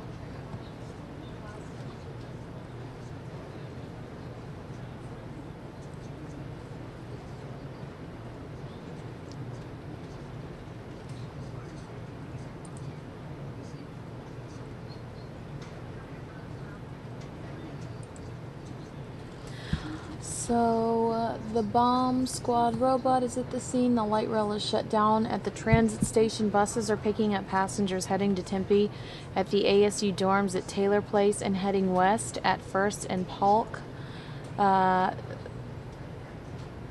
It's nuts at Central and Roosevelt, says one person, Laura Middleton. Crescent at Crescent Ballroom, which is a venue downtown. They heard 2 really loud booms. Another report just heard 2 loud explosions near bus station. 2 minutes apart and really loud. So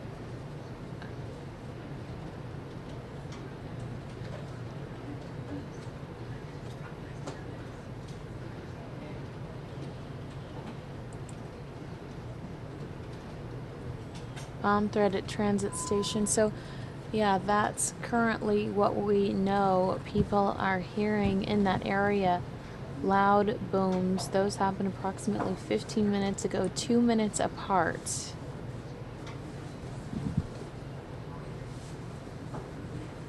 I don't know what is inside. I just know that there was a bomb threat made and there were 2 loud booms heard.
What time, please?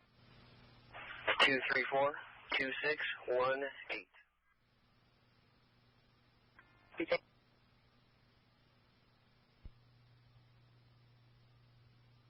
Charlie 4 at 1904.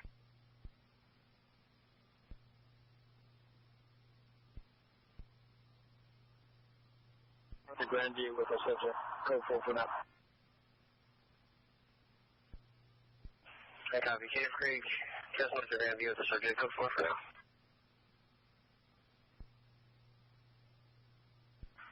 On a call.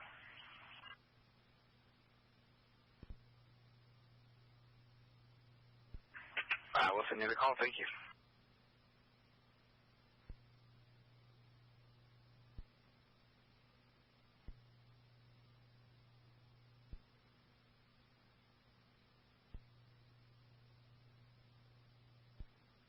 Charlie 309, go ahead.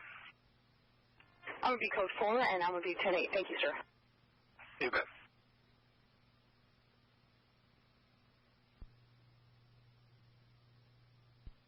Flying 2 on Henry 10-4.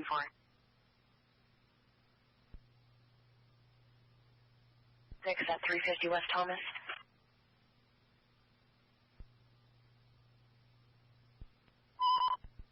Family 335th Avenue Greenway, 932 beat. Any units turn up on Family Fight 35th Avenue Greenway. So I found this thanks to Bob. Bob submitted this. Phoenix police radar, but I'm not really hearing anything associated with the current situation in regards to the suspicious packages. Okay.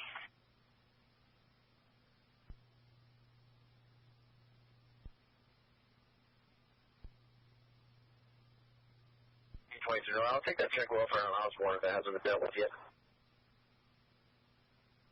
It hasn't. I will send it to you. Thank you. 5443 West Osborne.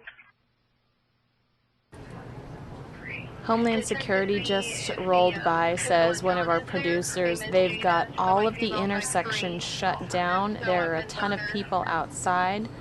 Let me show you this picture. Usually found there at 1806. Any backup? All of us.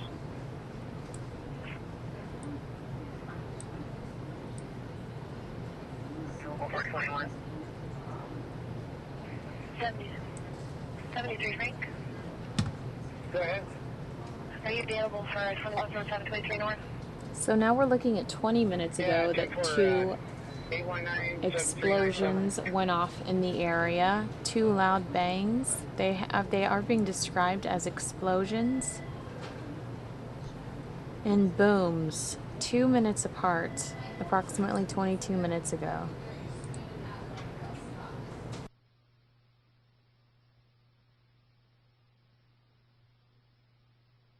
Central and Van Buren have been shut down in regards to this. This is actually starting to look like a pretty scary situation developing here.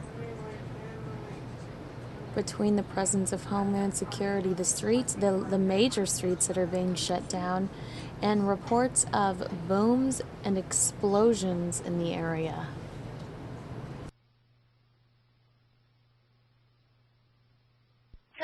Frank, it's going to be the staff, 4502 East Oak Street, 3 ago subject to out from behind the store. Go longer in view, left in the white Chevy pickup, Bravo Mary William, 2150, lasting westbound on Oak. Was in his 20s, gray shirt, dark pants, second, 20s, muscular, white shirt, dark pants, Harry for contact, 1908.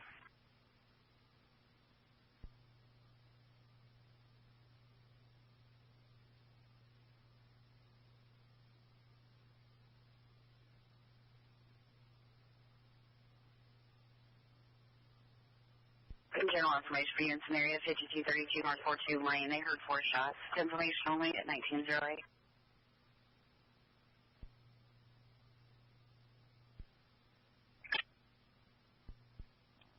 Good 23 George.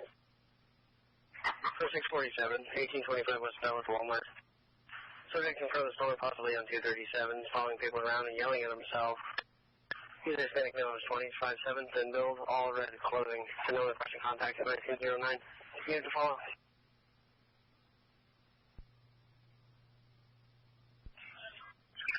Can you change the address of my call to 232 South 12th Avenue, please? Yeah, you bet.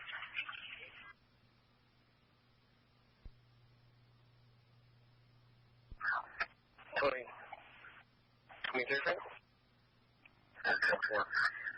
That might be related to the kid that took off earlier out at 7th Street and 101 from the building out first.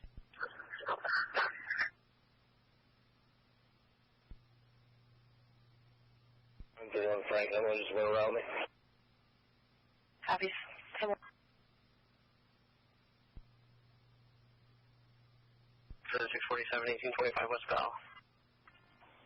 223, Henry. 10-4.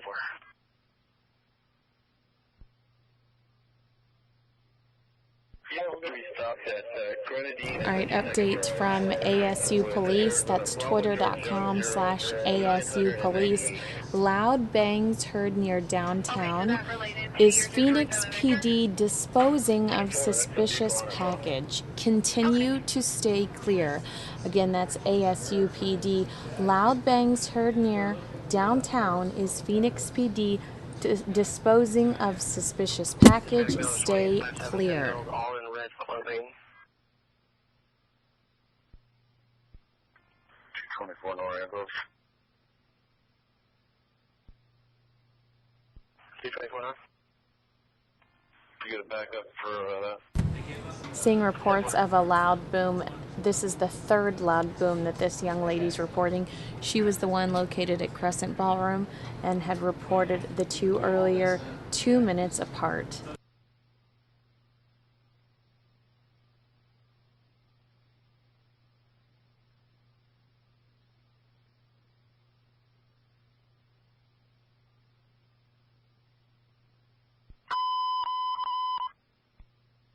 One where I said we pulled it down on the driver, 43rd Avenue and Fillmore Street, 411B.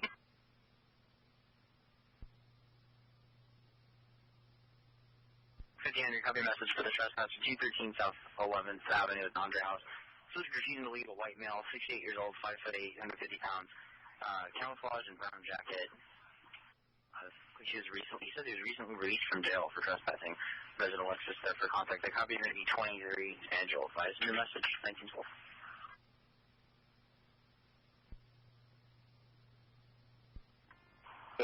Henry, does 31 Frank Cox hear me? 31 Frank, I'm sorry, can you send that? Yeah, they're with me walking down there and writing her a ticket because she went into oncoming traffic to go around my patrol car. I'll come up there and do that. I'll put you on there then. Copy, thanks.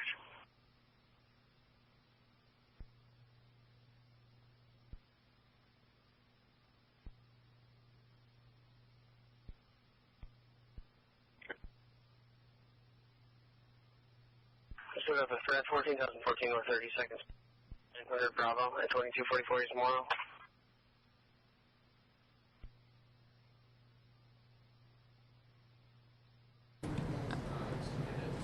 Now, this started about an hour ago. ASU Police started telling people to stay away from the light rail at Central Avenue and Van Buren Street in downtown Phoenix because of a suspicious package. The bomb squad robot was at the scene approximately half an hour ago. The light rail shut down at the transit station. Buses were picking up passengers heading to Tempe at the ASU dorms at Taylor Place and heading west at First and Polk. One commenter said that it was nuts at Central and Roosevelt. And then another named Danielle reports that at Crescent Ballroom, a local venue, they heard two really loud booms approximately half an hour ago.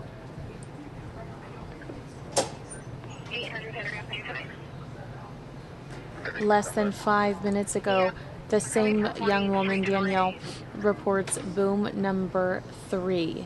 ASU police tweeting, loud bangs heard near downtown Phoenix. Is Phoenix Police Department disposing of suspicious package? Continue to stay clear. 8 minutes ago, we have one of our producers at the scene reporting that Homeland Security just rolled by. They've got all of the intersections shut down. There are a ton of people outside. Thank you, sir.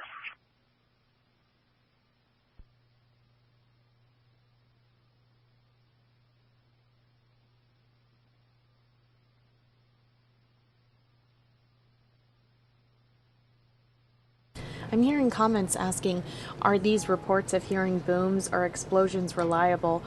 Well, ASU police tweets, loud bangs heard near downtown. Is Phoenix PD disposing of suspicious package? Continued to stay clear. So ASU police tweeting about loud noises coming from downtown Phoenix as well.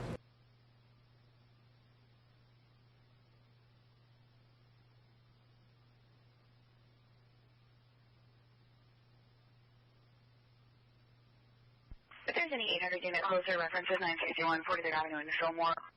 433 is coming from the other side of 400 with a 25-minute ETA. If there's a unit who can follow in 800 Henry, it's going to be on Charlie 8 at 1915.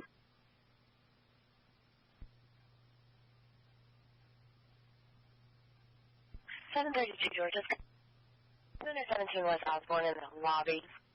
And a verbal with a white female, 45 at 6, medium build, glasses, black jacket, red shirt, blue pants, no shoes, subject cursing and threatening the complainant. Abandoned employee for contact, 1915 units follow.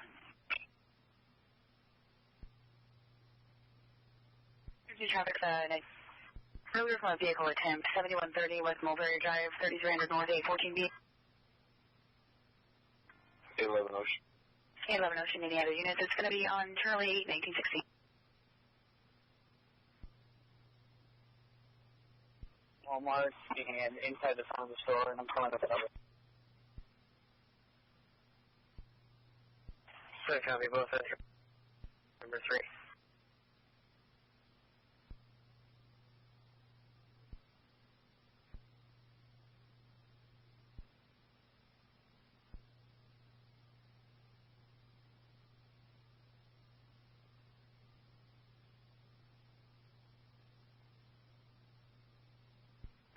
Make sure I get code 4. Okay. 2402E7 at the Circle K. Heard one ago. Hispanic male, mid-20s, black jacket over a red shirt, blue jeans. 5'8", slim build, also Hispanic female, mid-20s, unknown clothing, 5'6", slim build. They took 430 packs of Budweiser. They left northbound on 24th Street in a gray Dodge Durango. That's information 1917 hours.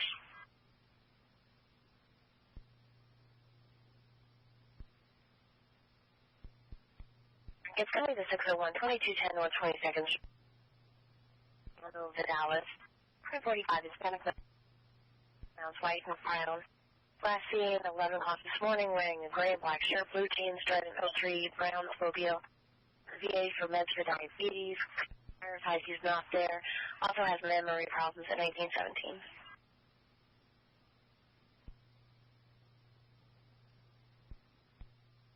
For info, you're bringing the 601 John Becker's residence at 2850 East Weir.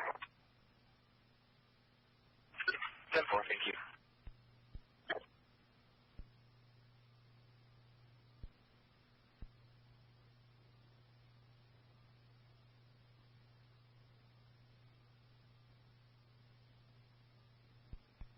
Did help 200 out?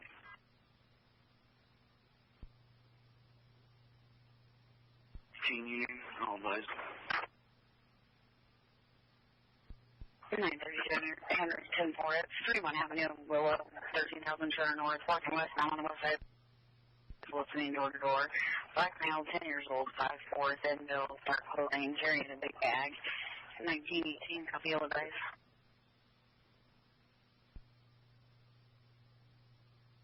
350 West Thomas.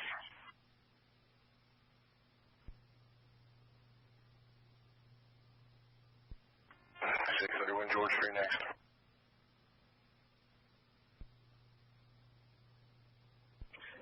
Everything looks locked up out here on Mine Creek.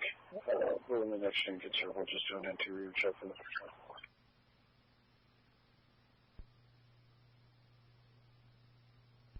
I think at the end of that, just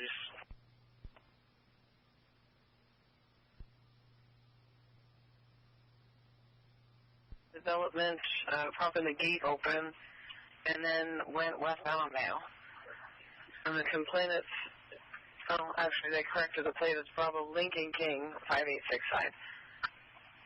And that comes back to 2808 North 64th Drive at 1919, Municipal. 34 Henry.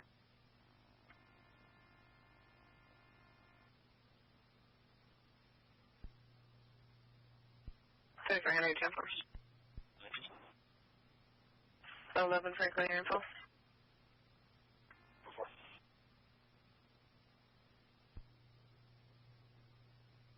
They're saying that a black male, 18 years old, dark blue fisherman hat, 5'10" front build, black windbreaker jacket, gray sweatpants, also a black male, 18 years old, red baseball cap, dark jacket, unknown pants, 5'10" swim build, also a third black male, 18 years old, dark jacket, unknown pants, 5'10", swim build, they took candy soda, Gatorade. They were last seen eastbound on Southern Ave for this information, 1920 hours. That's right, 1945 East End, Buren.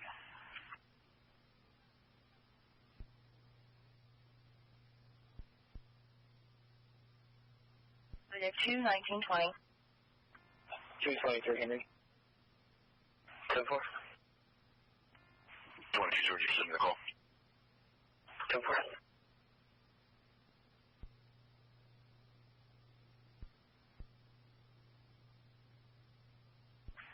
10-4.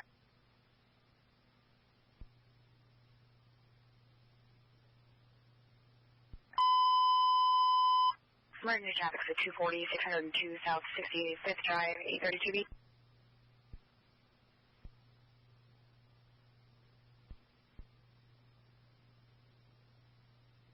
04 North 19th Avenue. 721 Henry from a long way. 721 Henry, copy. Is there units following?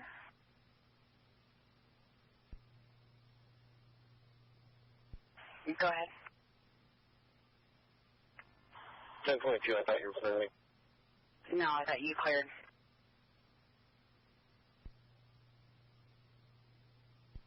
Still here. 73 Frank, I'll switch monitor. 10-9. That 73 Frank to monitor.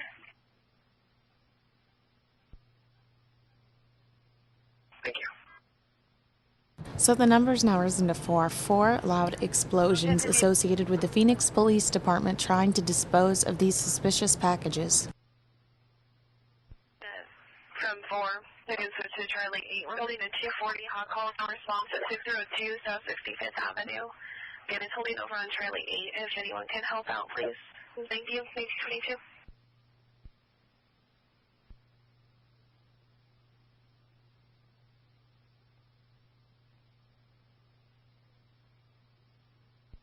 Third supervisor, I copy, no response on 8 or 4 for this hot call.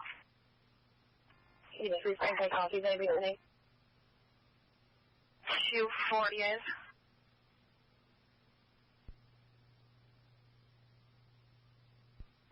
Would you be kind enough to start it? 824, 10-4 from 43rd. Thank you very much. It's on Charlie 8. 83 Frank, copy, switching monitor. Okay.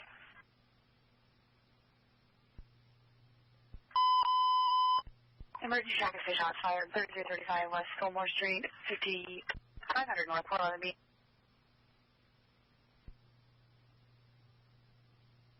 65 Frank Fire. Okay, it sounds like 645 Frank will go. 634 Henry, copy. I do. 62 Frank Fire. And so far.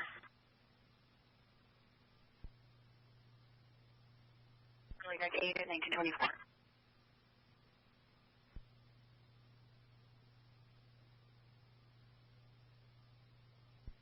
Is there a units. I can make a backup for the 800 unit on the 400 call 3335 West Fillmore.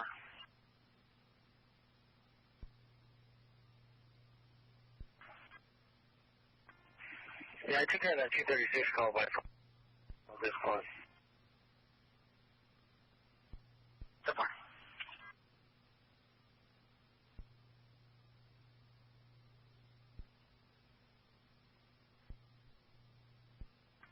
Copy.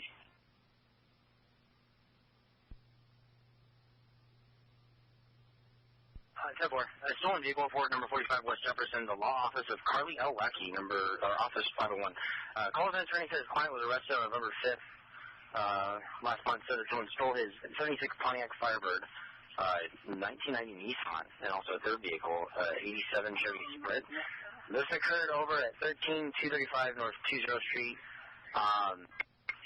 Caller says he will refer us to call when he's 23, and they'll open the gate. I guess the front gate is locked for some reason. There's a Carrie Lackey for contact there. Radio supervisor had to approve this one, just sent out. I guess the client's currently at Florida Buckeye Jail, but the caller will take contact for the report. At 1925.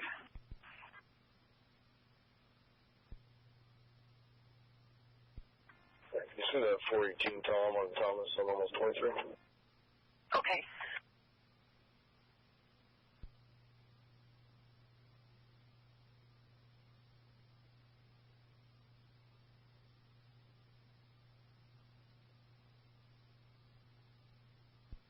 Six 32 and yellow, pivot north, Tom.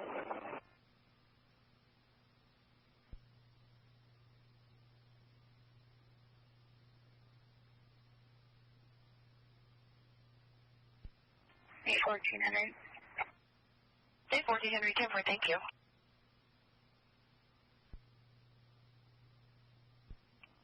Copy that, thank you. You bet.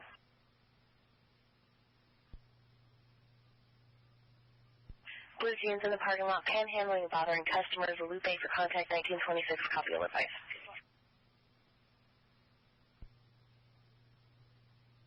Ready to. I needed the address to be 2 South 12th Avenue. Okay, I'll change to that.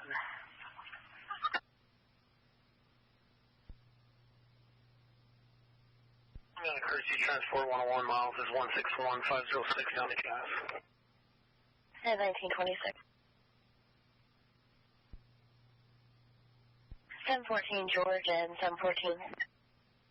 Henry, it's going to the check welfare, 5309 East Ala Vista Road, black female, 23 years old, 5'3", 112 pounds, dark coat over a light colored t-shirt.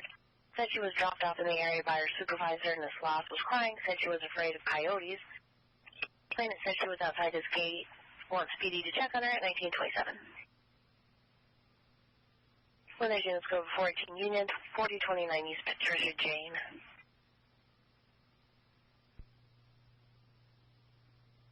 Avenue 922 beat. 925 Ocean Carter. 25 Ocean, I copy prior. Anyone else? Charlie 9, 1927. 921 Frank 14. 10-4. 92 Frank Model. 10-4.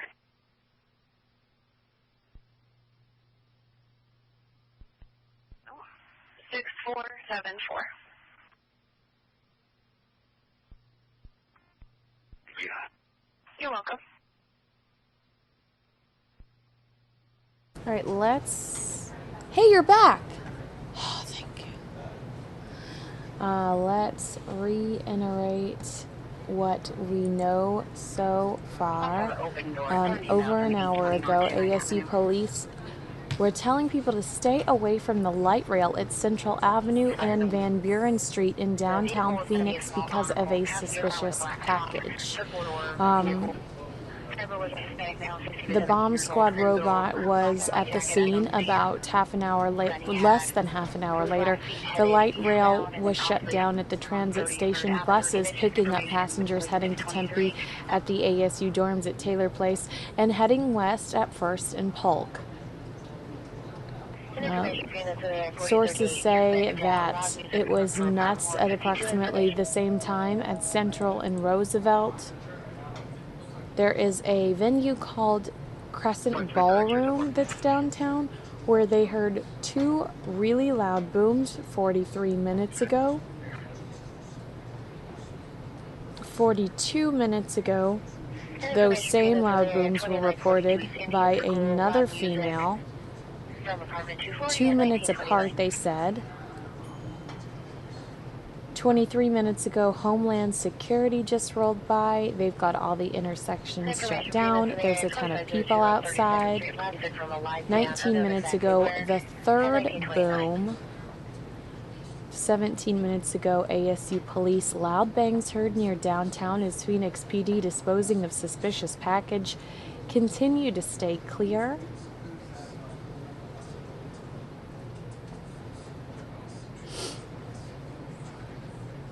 And then I just recently, within the last 6 minutes, heard a total of 4 large explosions have been heard in this area. So it's 4 explosions that we're looking at that we have heard that are allegedly the downtown Phoenix PD disposing of suspicious packages. And they are urging the public to avoid the area, to stay clear.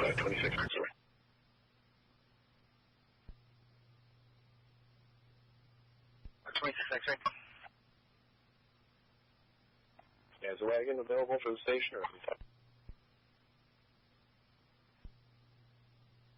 Let me see if I can hold on. Blind call for wagon 5. Check south side, city west.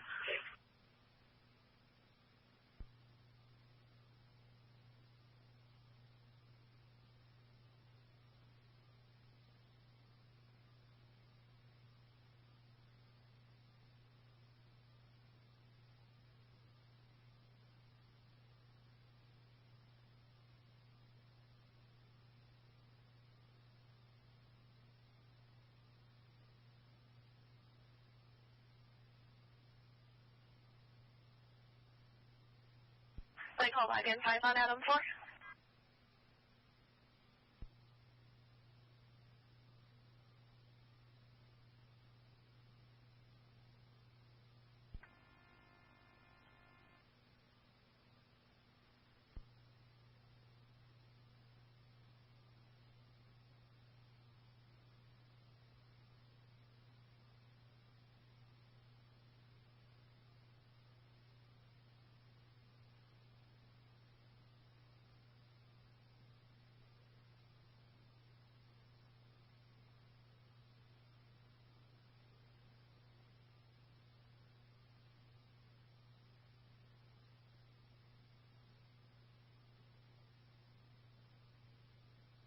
Information needed to the area of the 101 and 7th Street. It's going to be an ETO from DPS over to silver 4-door sedan with a Minnesota plate, 623 Lincoln Mary Mary. So it's swerving the center median on the freeway and also hit the wall at 7th Street. Exit the freeway in no direction from there. It's information only at 1932.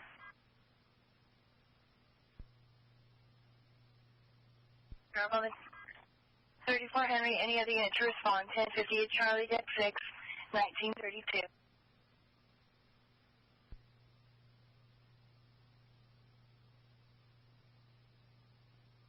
Comes back negative to a 2011 Toyota 4-door to a Benjamin T. Bibb, 20 out in La Habra.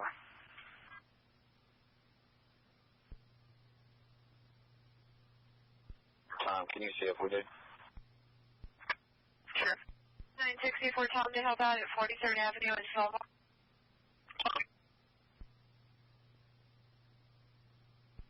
Five 12 Frank for more with your info. Call for info.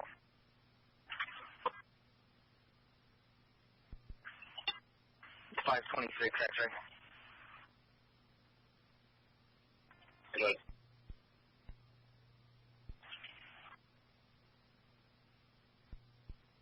Okay.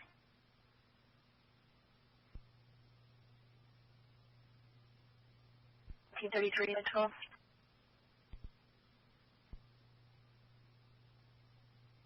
Wagon 5 is available. 526 X-ray has one at Central City Precinct.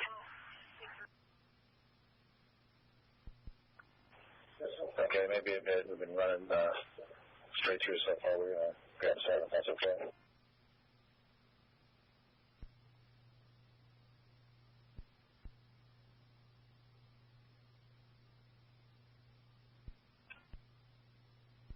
One a few times.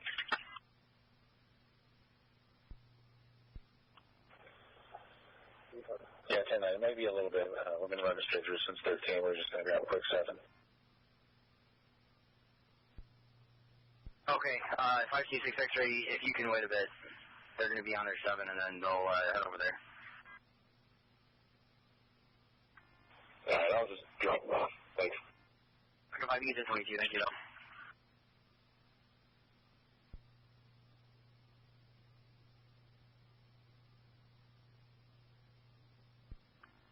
925 Ocean Central. 5 Ocean. Yes, in reference to our call, do you know what triggered the alarm here?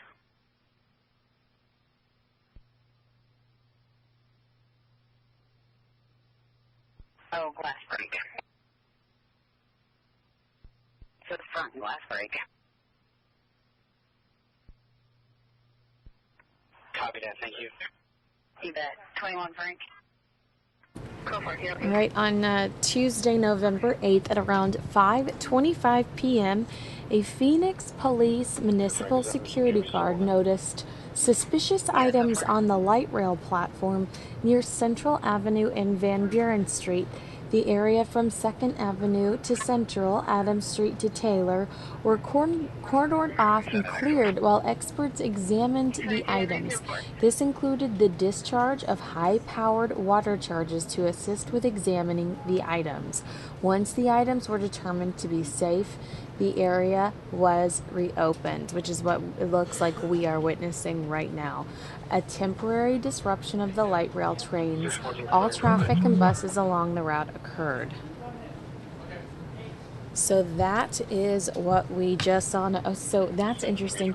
This included the discharge of high-powered water charges to assist with examining those items. I'm wondering if those were the booms. We heard 4 booms coming from that area. It would be interesting if they would actually list what was inside of them, but alas, that was not included in our message from the police department. Let's see here. I believe that is all. We are losing our live shot from Skyfox. Skyfox is now taking off. Probably headed home. It seemed like they were there for quite some time.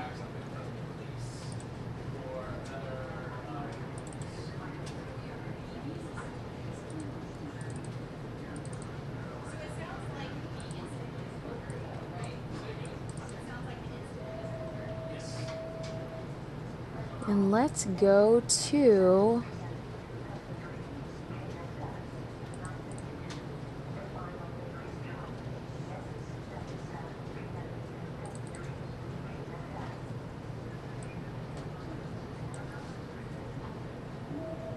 the House Democrat.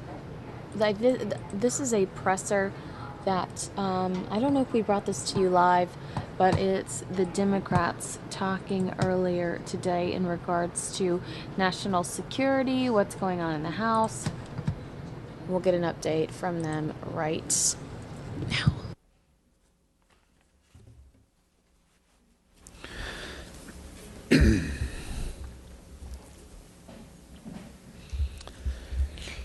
Hope everyone's doing well.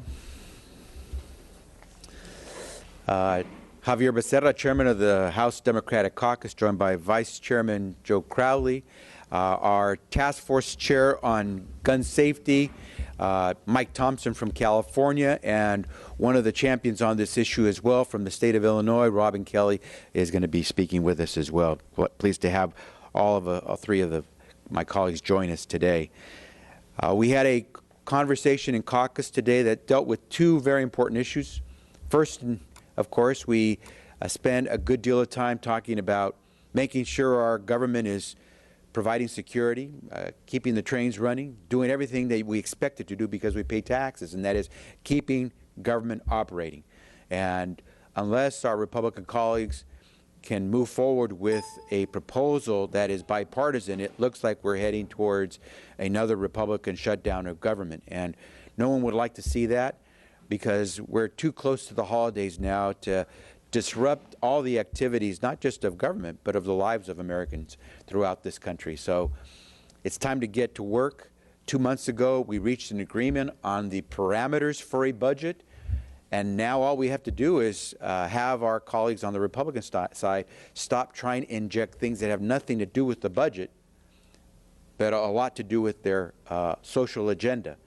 Those are not matters that belong in a fiscal measure that is meant to keep the government operating. We spent a great deal of time as well on a second very immediate and important subject, and that is how to keep Americans safe. And the security of the American people is paramount. That is the principal responsibility of any government. And Mr. Thompson and Ms. Kelly will be hosting today a forum on this issue. Many of our colleagues, including, I believe, the Vice Chairman and I, will be attending as well to talk about this, because maybe we want Americans to know that we're thinking of those families that are right now suffering from the tragedies of losing their loved ones as a result of some of these shootings, whether it's San Bernardino, Colorado Springs, you name it, Newtown. We're almost on the anniversary of the shooting in Newtown that killed 20 children and 6 adults. But a moment of silence is not action. And if the only thing Congress is going to do is hold moments of silence every time someone is tragically gunned down, whether by someone who means us harm because we're simply Americans, or whether it's because that perpetrator didn't like the color of our skin or didn't like the content of our character. Either way, that's terror. And there are families that have been terrorized, and now there are families who have lost their loved ones as a result of this terror. We must act. And there are some very straightforward things that we can do.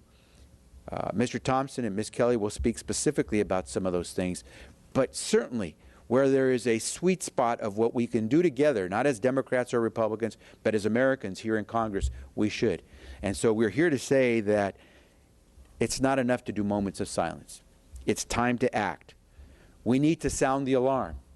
We need to sound the alarm for people like Shannon Johnson, who died in the San Bernardino shootings, was a constituent of mine.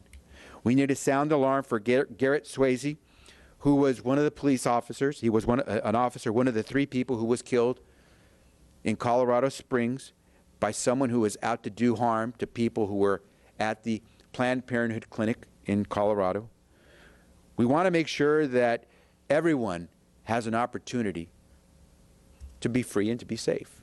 And for that to be the case, Congress must act. It can't just do moments of silence. With that, let me now turn to our Vice Chairman, Joe Crowley.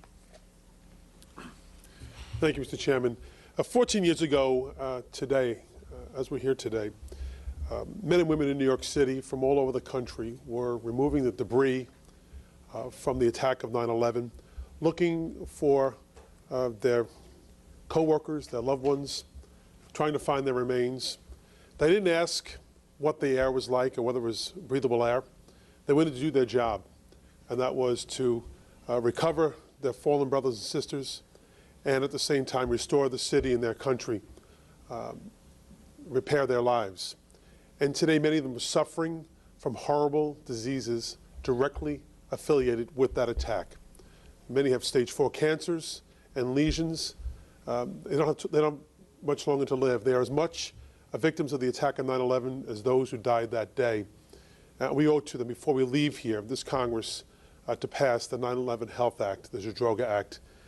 I'm committed to do that. I will not leave until we pass that bill this year, and I hope that my feelings are shared by not just my Democratic colleagues, but my Republican colleagues as well. Just moving to the issue of gun violence, how often will our flags fly at half-staff?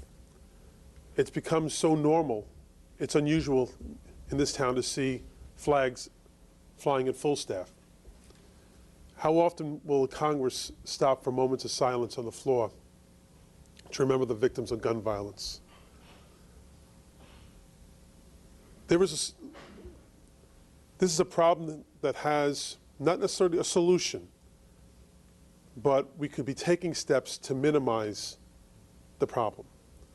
And that right now, individuals who are on the no-fly list, who are on the government list of suspected terrorists, have the ability to walk into some states in their gun shops or gun shows and buy weapons without a background check. It sounds incredible that in this country that could happen. A common sense person would just think, well, of course they can't do that. Well, the truth be known is they can. And we know that they've tried to do that and have been successful at doing it as well, those who are on the watch list. So I applaud the work of Chairman Mike Thompson, not only on this particular issue, but generally on the issue of gun violence. When we talk about terrorism, terrorism is when a gun is in your face. That's terrorism.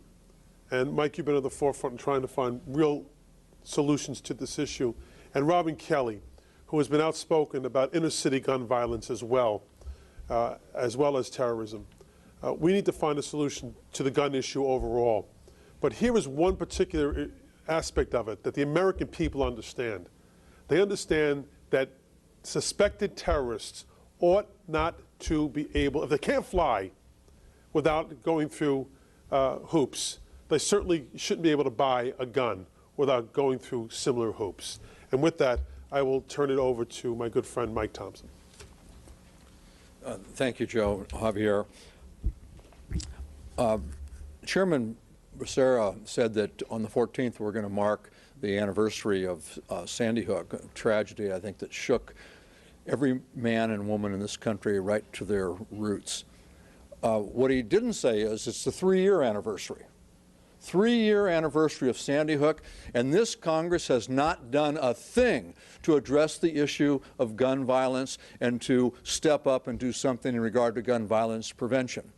We had Charleston, we've had Navy Yard, we've had the Planned Parenthood massacre. The list goes on and on and on. There have been hundreds of mass shootings, mass violence since that 3 years ago when Sandy Hook took place. And every day, mass murder, mass shooting aside, every day some 30 people have been killed by somebody using a gun.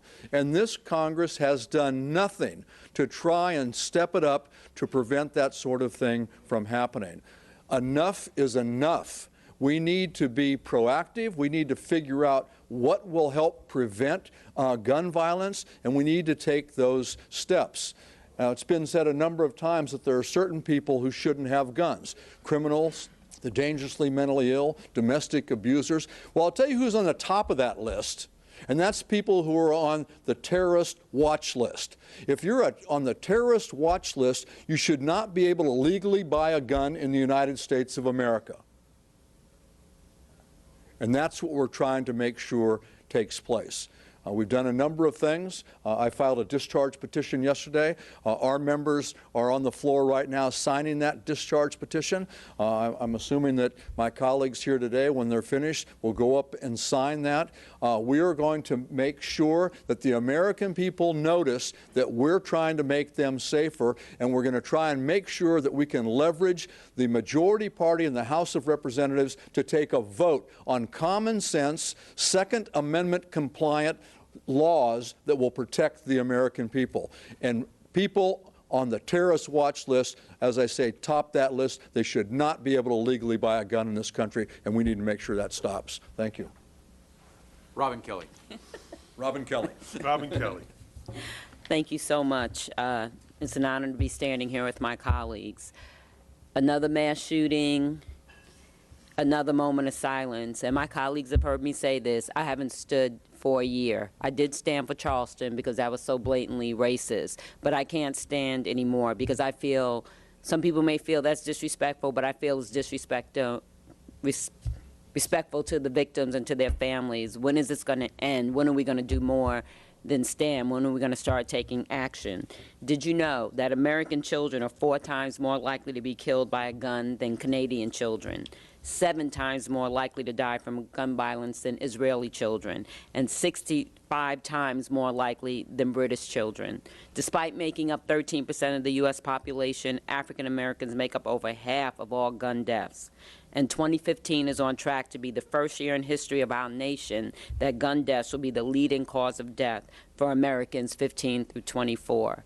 I can't explain our action plan better than my colleague Mike Thompson just did, but Congress must act now. We should be embarrassed that we haven't done anything since the Newtown shootings, which will be 3 years, as my colleague said. I will continue to be a champion and a fighter for gun violence reform, and we are not against guns. 90% of Americans agree with background checks, the majority of NRA members. We just have to take the guns off the street, and I will continue to fight to do that. Thank you. Robin, thank you for that. And again, terror is terror, no matter at the hands of what type of perpetrator. Let's take some quick questions. Chairman Becerra, in the room today, what was the sense of how the changes proposed to the visa waiver program have turned out? Will Democrats support? What problems do you have? I think most Democrats had been asking that Congress and the House take something that was concrete, that was sensible when it came to addressing the concerns of having people come into this country who want to do us harm. We saw what happens when you rush legislation, as the House Republicans did a couple of weeks ago when they put forward legislation which for many of us turned away from our values and quite honestly turned away from the fight against real terrorism by trying to exclude everyone, regardless of the merits of their efforts to try to come into this country, including those who are escaping death, torture, rape. And so my sense is that most Democrats will take a look at this legislation and probably support it, because what we're trying to do is go after the real problems in allowing people to come into our country who mean to do us harm. And this visa waiver program that was allowing people to come into this country with hardly any check, compared to a close to 2-year checking process that you would have to go through to qualify as a refugee, whether you were a child, a woman, a senior, or anyone else. I think most people will take a look at this bill and say this is probably the kind of place we can go to bipartisanly to try to make the country safer. I would just add to that, I think whenever the Congress moves as quickly as it did to pass the Syrian refugee bill, it really is a reminder that we need to slow down. And I think having a few more weeks to really examine what some of the steps are that we should be taking as a country to protect the American people, because that is the most important thing that we do as members of Congress. It's the most important thing that the President does as well, regardless of party, is to protect the homeland, protect the American citizens. And I think the more we look at this, we understand that there are some issues that we need to address, and that is dealing with the visa waiver program, making sure that any step we can take to help prevent a terrorist from entering the country by using that program, we need to do that. And I think the other issue that we have identified as something that can help protect the American people is by passing a sensible way to prevent terrorists from being able to purchase weapons legally here in the United States if they are on the terrorism watch list. No-brainer. No-brainer legislation. That's more what we're looking for, not the type of legislation that is quick and fast and easy. We need to do legislation that is more thought out and really in the interest of the American people. Any other questions? Yep. On a different topic, Mr. President, I was wondering how many Republicans besides Peter King you expect to sign up to your district position. By my count, every Democrat supported it. You beat about 29 if Peter King signs on. And do you have any commitments from your GOP colleagues? Well, as you know, I've been working very closely with a number of Republicans on the other side on gun violence prevention. 5 Republicans have co-authored my bill to require background checks for people who buy guns through commercial sites. This issue, this terrorist watch list loophole closure that we're trying to do, is a Republican bill. It's not my bill. I'm a co-author of it, but it's Peter King's bill. It's the same bill, written the same way that the Bush administration supported in 2007, I believe. The Bush DOJ supported the bill. So there's no reason that Republicans should not sign. And I will wait eagerly to see who's willing to put their name on the line so we can have a vote on this. Everybody, irrespective of party, needs to sign on the line so we can have a vote. Folks need to get off their duff, sign on the line, and let's have a vote. But as of right now, you don't have any... I don't know who signed it as of right now. I filed it yesterday. There were 3 signatures when I left the floor yesterday. As you know, members weren't on the floor. People have just been made aware of it today. The word's gone out. I'm hopeful that there's a lot. I'm hopeful that you will, through your fantastic reporting, will generate an interest in this. People will call their members of Congress on both sides of the aisle, tell them to get off their duff, go sign the discharge petition. Yes. Sorry, just because you were talking about future approaches beyond the visa waiver program, we've seen that there's other visa categories that have been used in some of these attacks, student visas, the fiancé category. I was wondering if you think that any of those categories deserve a similar scrutiny as you're giving the visa waiver program, and so... All of them. Well, I think we're going to make sure that any visa that's offered has been issued only because we've gone through all the types of security checks. But make sure you don't confuse a visa that you get through the normal process and the visa waiver program. It's called a visa waiver program for a reason. You're waiving the requirements of applying for a visa. And so these are folks coming in without the normal checks. And so we need to make sure we have a rigorous process for any visa. But right now we have a program that allows thousands of people to come into the country without even the normal process. So you're absolutely right. We have to make sure we're doing everything we can to ensure security. But when you're waiving the entire process altogether, that's the problem, and that's where we should be going, not in denying refugees, those folks who are applying for entry because of they fear persecution, death, and rape, the opportunity to come to this country. We'll take maybe one last question. Mike. Can you give us an update on the omnibus, what you're hearing from leaders in there? It sounds like we just talked to Nita Lowy. It sounds like the talks have broken down on the appropriations level.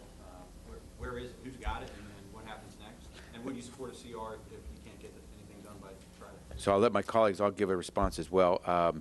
If you spoke to Nita Lowy, our ranking Democrat on the Appropriations Committee, then you got it as close to gospel as you can, because she's been the one negotiating. And if she's telling you that Republicans are continuing to insist on measures that have nothing to do with our fiscal legislation, then it's clear that things are breaking down. But we hope it doesn't. We have until the 11th.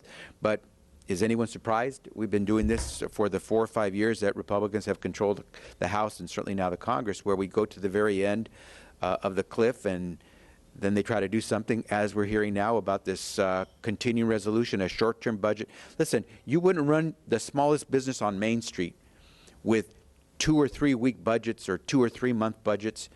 Why would we run the largest economy in the world this way?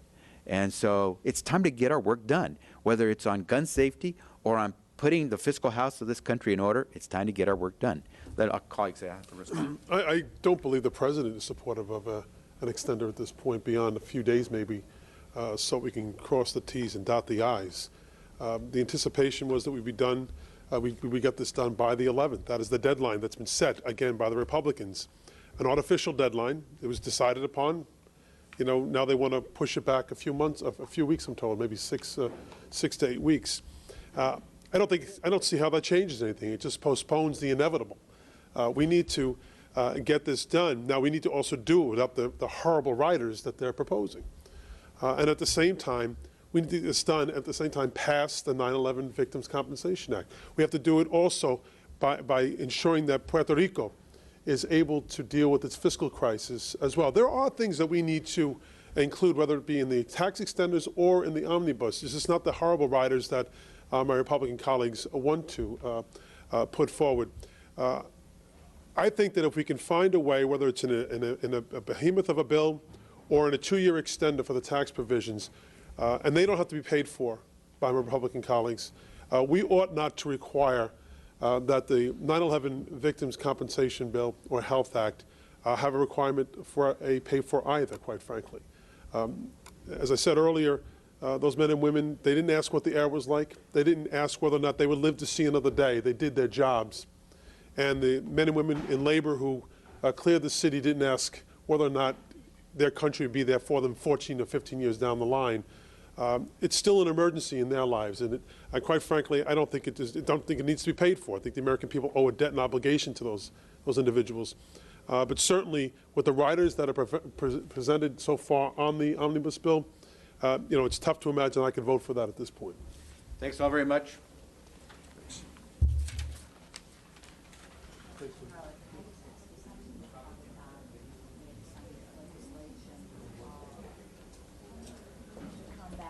Thank the Speaker and I thank Will for their work. A couple points I want to make.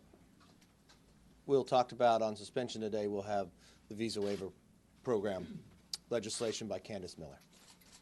This is a piece of legislation that was introduced actually in the last Congress, passed out of the committee months ago in March, unanimously. We took the task force that Will served on in Homeland, the recommendations, and a few key points that he brought up. There's 38 countries in this program out of 196 around the world. But the program allows an individual to travel to other countries, not by ever getting a visa or have communications or an interview, simply online. Well, if there's a visa lost or stolen, who's that person coming into your country? If you don't have an e-passport, biometrics like America does, do you really trace who that individual is?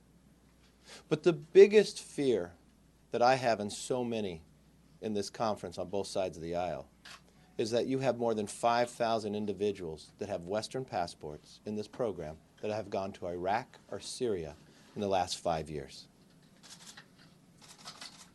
Those are gaps that we need to fix. When the Speaker asked us to put together the task force, counterterrorism and homeland security, we picked the committees that have jurisdiction. We'll meet again this week. But we are looking at short and long-term gaps that we need to fix in making sure that we're keeping the homeland safe. So we'll vote on that today.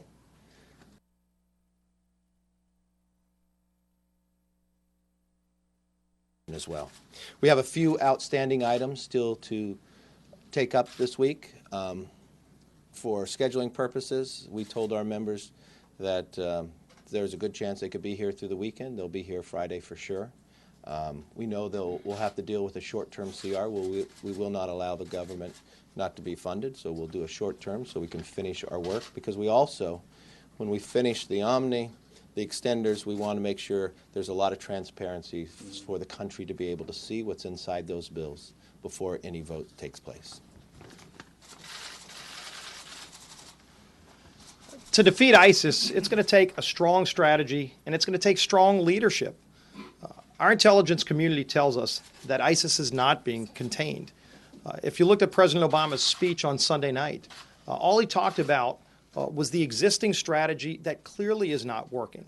And so while we know from our own intelligence community that ISIS not only is not being contained, but is actually coming into America, the American people need to see that clear strategy by the president. Rather than trying to take away the Second Amendment rights of law-abiding citizens, President Obama needs to lay out a clear strategy that confronts this direct threat. The American people deserve to know that our government is doing everything in its power to keep them safe. And that's why the House is going to continue focusing on this direct threat by the legislation that we're moving forward coming out of our task force, working with our members who have the best expertise and who have been working on this for years.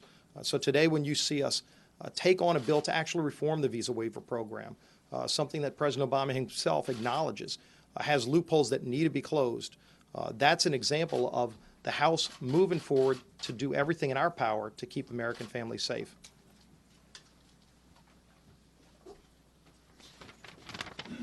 If you've ever visited the 9/11 Museum and Memorial, when you first walk into the museum, you see the pictures of 2,977 people who lost their lives that day. And when you emerge out of the museum, you have a lot of clarity as to those that would do us harm and the fight that we have against those who want to destroy our way of life and the values that we live every day as Americans. I was also reminded that we need leadership today more than ever. Our enemies are constantly adapting, and our focus must be clear. In the speech that the president gave earlier this week, it was really just more of the same, pointing fingers instead of taking principled action. What you're going to see again this week in the House is important action as we wait on the president's strategy to destroy ISIS. The reform to the visa waiver program is only just one of the tools that we believe we must be moving forward on to ensure that we're taking the steps so that America can be safe. More importantly, when a threat emerges, we have an obligation to target it and keep the fight against terrorism out of America. That is, after all, our fundamental obligation, protecting the safety and security of every American in this country.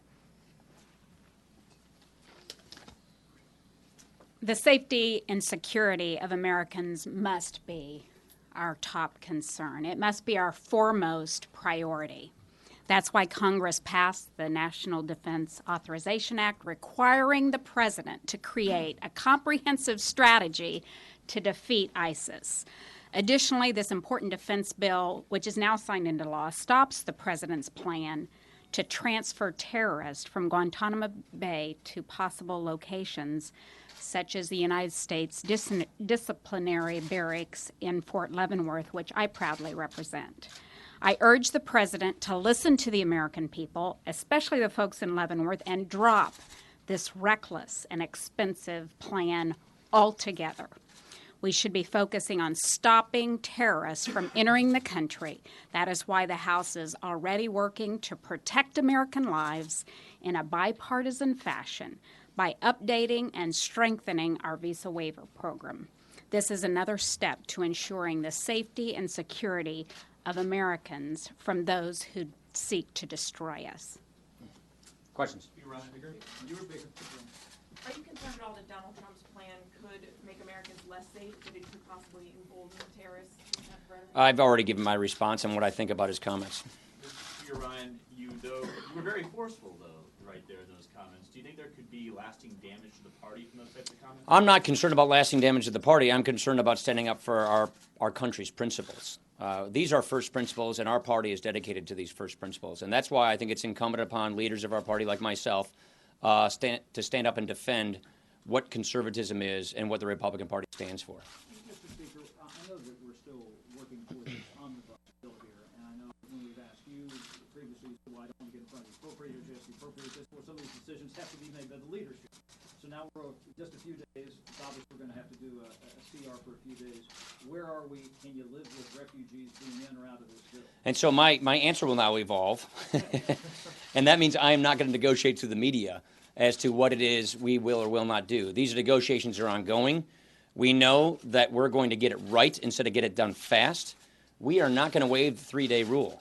We're going to make sure that members of Congress and therefore the public have the time to read what is agreed to, but we're not going to let the arbitrary December 11th deadline stop us from getting this right. We're going to get the best agreement we can possibly get, and those negotiations are ongoing. And I'm not going to negotiate through the media. Jonathan. Are you looking at a 2-year extenders at this point? We filed a 2-year extender last night at the Rules Committee. That is what we will do if we cannot get agreement on a long-term extender package, which obviously is our preference. Without commenting on the state of omnibus negotiations, how long of a short-term continuing resolution do you need to? That's something that the leaders and along with our folks over the other side of the Capitol will look at, but it will be a handful of days. We don't expect to do this for a long term. We need to get it right. I don't want us to go home until we get this done. Last question. Speaker Ryan, in your role as Speaker, you preside over the party's convention this summer. If Trump is the nominee, do you back? I'm going to support whoever the Republican nominee is, and I'm going to stand up for what I believe in as I do that. Thank you.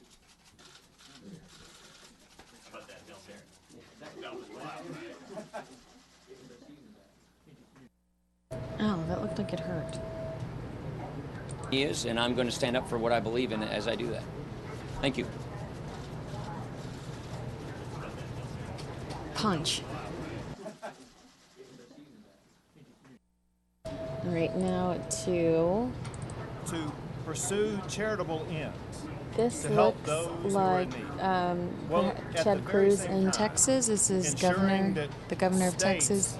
Are going to be able Let's to get some more keep their information on communities this safe event and secure. where Ted Cruz is Second, speaking. I want to thank you for the work that you and your staff have done on very short notice to come up with a new piece of legislation that you are unveiling today, the State Refugee Security Act.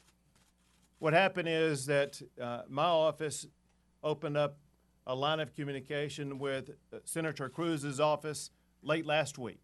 And in short order, Senator Cruz's office was able to put together a bill that would empower states and governors to have even more tools to be able to address the refugee challenges that the states are having. And these are challenges because both the federal government and the refugee relocation organizations are not following the laws that have already been passed by Congress. Now, it's important to emphasize that the threats to America's security are difficult to assess. If you recall, the day before the Paris attack, the President of the United States came out and said that ISIS was contained. The week before the San Bernardino attack, the President said there was no credible intelligence indicating a plot on the homeland. So ISIS's capabilities have eluded even the President of the United States. That is why Texas and other states are doing even more to ensure that we safeguard the security of the citizens of our states.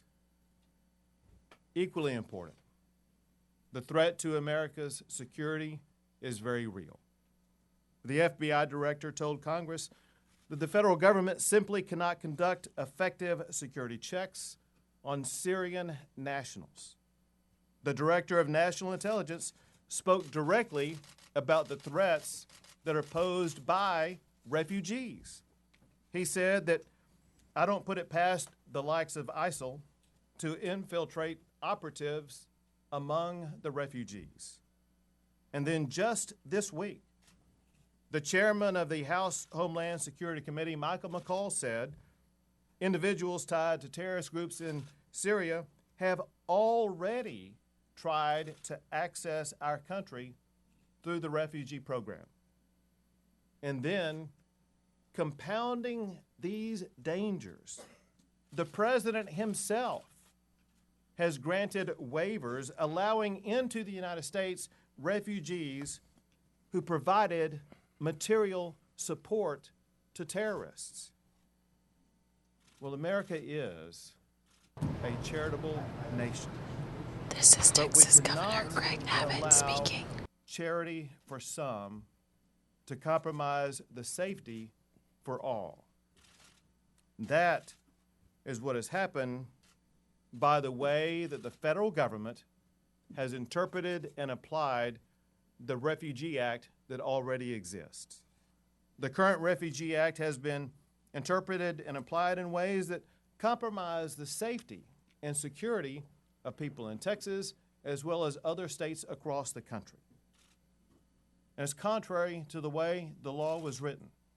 The law specifically states that Congress intended to give states a substantial role in the refugee relocation process.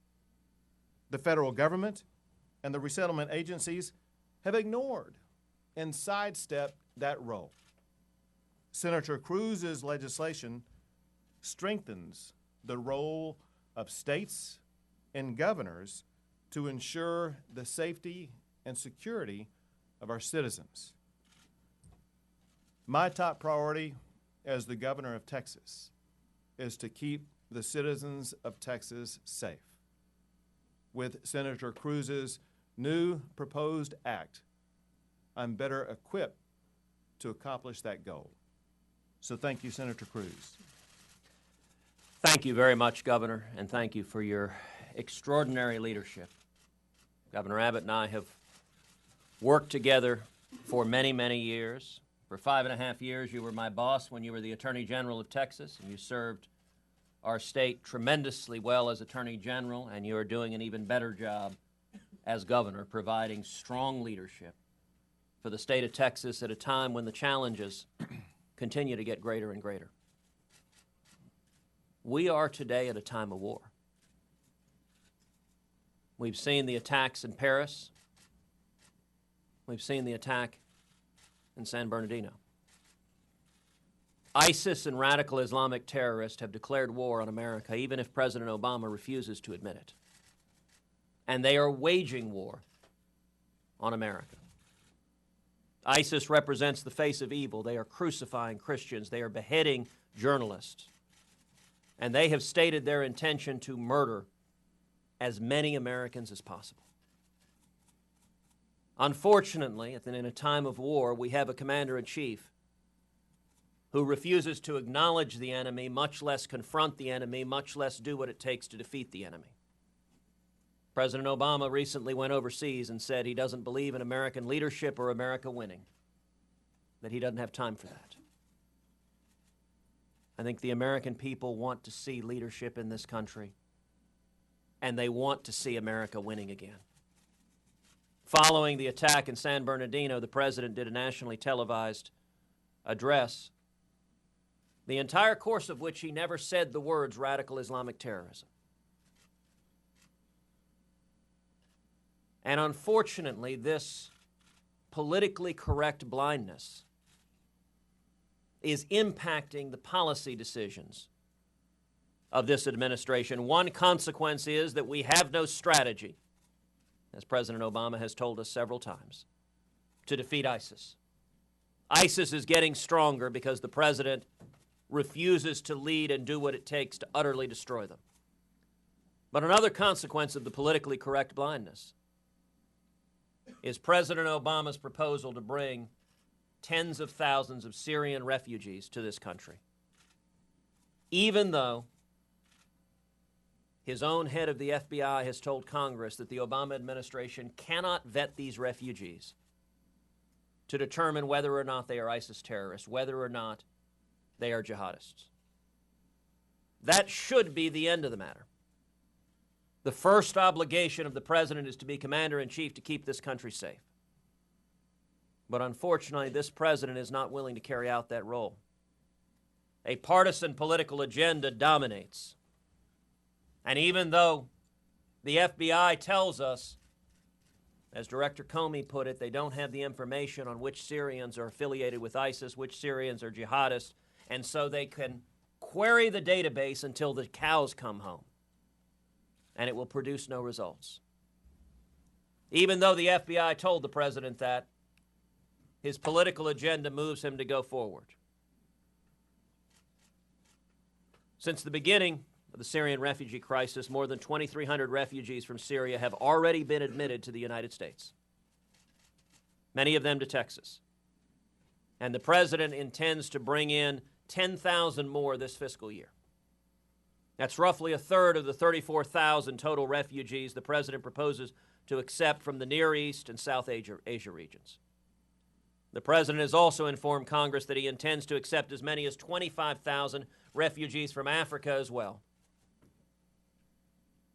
This week, at least 21 Syrian refugees are scheduled to arrive in Texas. And perhaps hundreds more are anticipated to arrive during the next year. This makes no sense. We should not be bringing in refugees when our own FBI tells us we cannot ascertain whether or not they are ISIS terrorists. We know that at least one of the terrorists who attacked Paris came in with the refugee program. We know that ISIS has stated it intends to carry out similar terror attacks here in America. And we know also that one of the two terrorists who committed the worst act of Islamic terrorism on U.S. soil since the Fort Hood terrorist attack in our home state of Texas. We know that at least one of those terrorists came in on a fiancé visa, the female terrorist. And the vetting for the fiancé visa was the very same vetting that President Obama tells us will keep us safe from ISIS terrorists coming from Syria. We know that this female terrorist filled out a fictional home address on her fiancé visa, and yet the Obama administration's vetting did not discover that. And even though these individuals had had numerous contacts with people on the terror watch list, even though the female terrorist had communicated with ISIS terrorists on social media and had pledged her allegiance to the Islamic State, the Obama administration failed to anticipate it, failed to stop this attack, failed to do what was necessary to keep us safe. If the commander-in-chief won't act, then it's incumbent on Congress to act. There are a great many American people that are eager for the final year of the Obama presidency to come to an end. But in the meantime, Congress has an obligation to act to keep America safe. There are 3 pieces of legislation I've introduced that I urge leaders in Congress to take up and pass immediately to address this terror threat.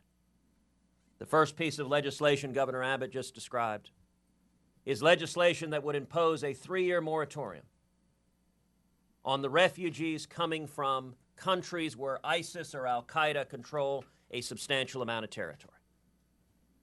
This is legislation that is targeted directly to the problem. And the reason is simple. We have been told by the FBI they cannot vet these refugees. And our first obligation should be protecting our national security. The second piece of legislation Governor Abbott mentioned is legislation that I filed today that will protect the authority of the states and the authority of governors to keep their citizens safe. And it would say that in the event the president wants to send refugees to a particular state, that a governor has the ability to opt out, to conclude that the federal government has not done a sufficient job ensuring that the safety and security of the citizens of a state will be protected, and so to decline to settle those refugees in that state. Some 30 governors across the country have stood together following the lead of Governor Abbott, standing together as one, saying their obligation is to protect the safety and security of the citizens of Texas and the citizens of each of the states that have elected those governors. Those officials are doing their jobs. They're honoring their commitments to the men and women who elected them. We need a president who will do the same. It is my hope that Congress will take up and pass into law the legislation that I introduced today that gives governors the ability to opt out if the federal government is not sufficiently vetting refugees to ensure that they are not a terror threat. And then the third piece of legislation that I have tried to bring up in recent weeks and that Democrats have blocked is the Expatriate Terrorist Act, which provides that if an American goes and travels abroad and joins ISIS and takes up arms and wages jihad against the United States, that he or she forfeits their U.S. citizenship. We should not be allowing ISIS terrorists to come into America with a U.S. passport and wage jihad against innocent citizens. All of these are reasonable, common sense steps to keep America safe. And if President Obama is not going to lead, then it is incumbent on Republicans and Democrats in Congress to stand up and say, we know our top obligation is keeping the men and women of this country safe. We know that our top obligation is doing everything possible to prevent another Paris attack, to prevent another San Bernardino attack, to prevent the next attack. Because as long as the federal government is not doing its job, we know there will be another and another and another. We face an enemy who has stated their intention to bring death to America. And we need that same strength of resolve and leadership in the United States to keep our citizens safe. And with that, we will take any questions.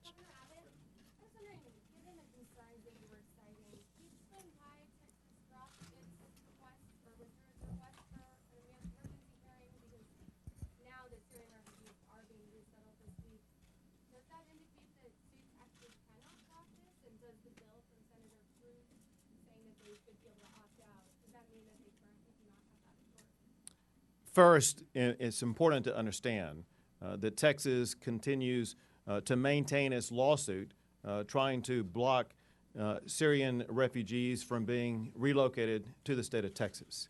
As to why the decision was made to drop the request for emergency relief, that decision was made by the Attorney General's office, and I would have to refer you to them for information as to why they chose that pathway. But wait, let me finish. And that is, in my capacity as governor, I will continue to do everything that I can to ensure that refugees from Syria who could pose a danger to the people of the state of Texas will not be allowed to relocate into the state of Texas. Castro came to power in 1959. I disagree with that proposal. I like Donald Trump. A lot of our friends here have encouraged me to criticize and attack Donald Trump. I'm not interested in doing so, but I believe we need a plan that is focused on the direct threat, and the threat we're facing is radical Islamic terrorism. It's why I've introduced legislation focused on suspending for 3 years, putting in place a moratorium on refugees from countries where ISIS or al-Qaeda controls substantial territory, because that is the threat we're facing. Senator Cruz, two questions. One, considering the stakes you've outlined, what is your attitude about how Congress should deal with the refugee issue within the context of the omnibus and the looming shutdown on Friday? And what legislative maneuvers will you undertake to press your case forward? Secondly, you just told us you disagree with Donald Trump. The three pieces of legislation you've outlined work through a legislative process in concert with the Constitution. Do you believe what Donald Trump talked about yesterday is in any way, shape, or form, and Governor, I'd like your thoughts on this as well, with the constitutional approach this country has long taken to issues of security? Well, let me start with the first question. I think we should use every legislative tool we have to keep this country safe. So, of course, we should use the omnibus. We should use every tool we have to protect the safety and security of American citizens, and that ought to be the top priority of Congress. If it's not in, will you do something to try to slow that down? I will continue to press using the procedural tools that are available to a senator, but it is my hope that we'll see real leadership. This ought to be something that brings people together. You know, it is remarkable seeing Texas, for example, leading the state, seeing 30 governors stand together.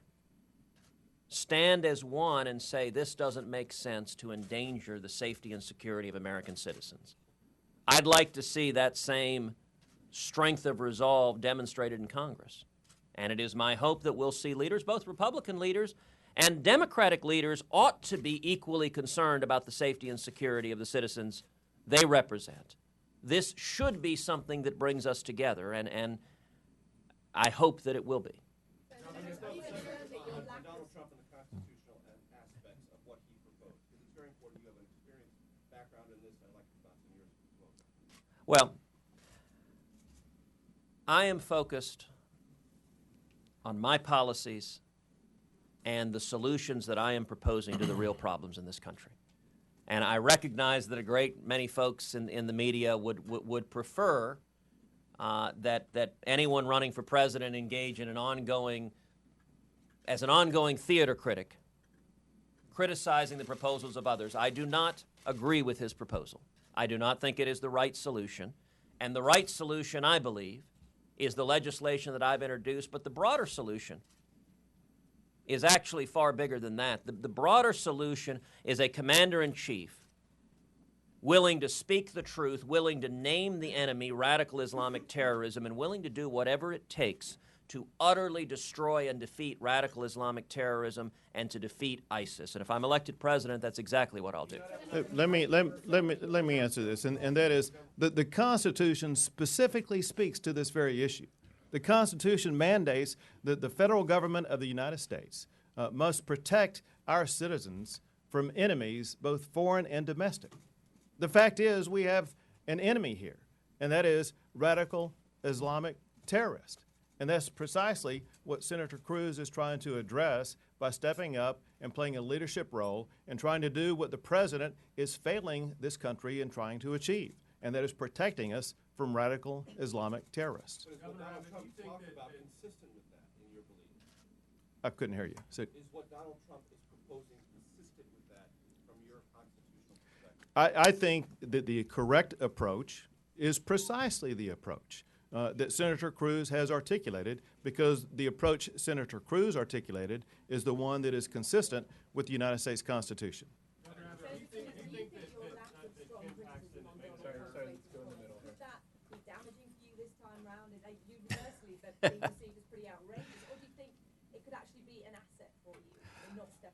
Well, listen, certainly in the media there has been no shortage of criticism for Donald Trump.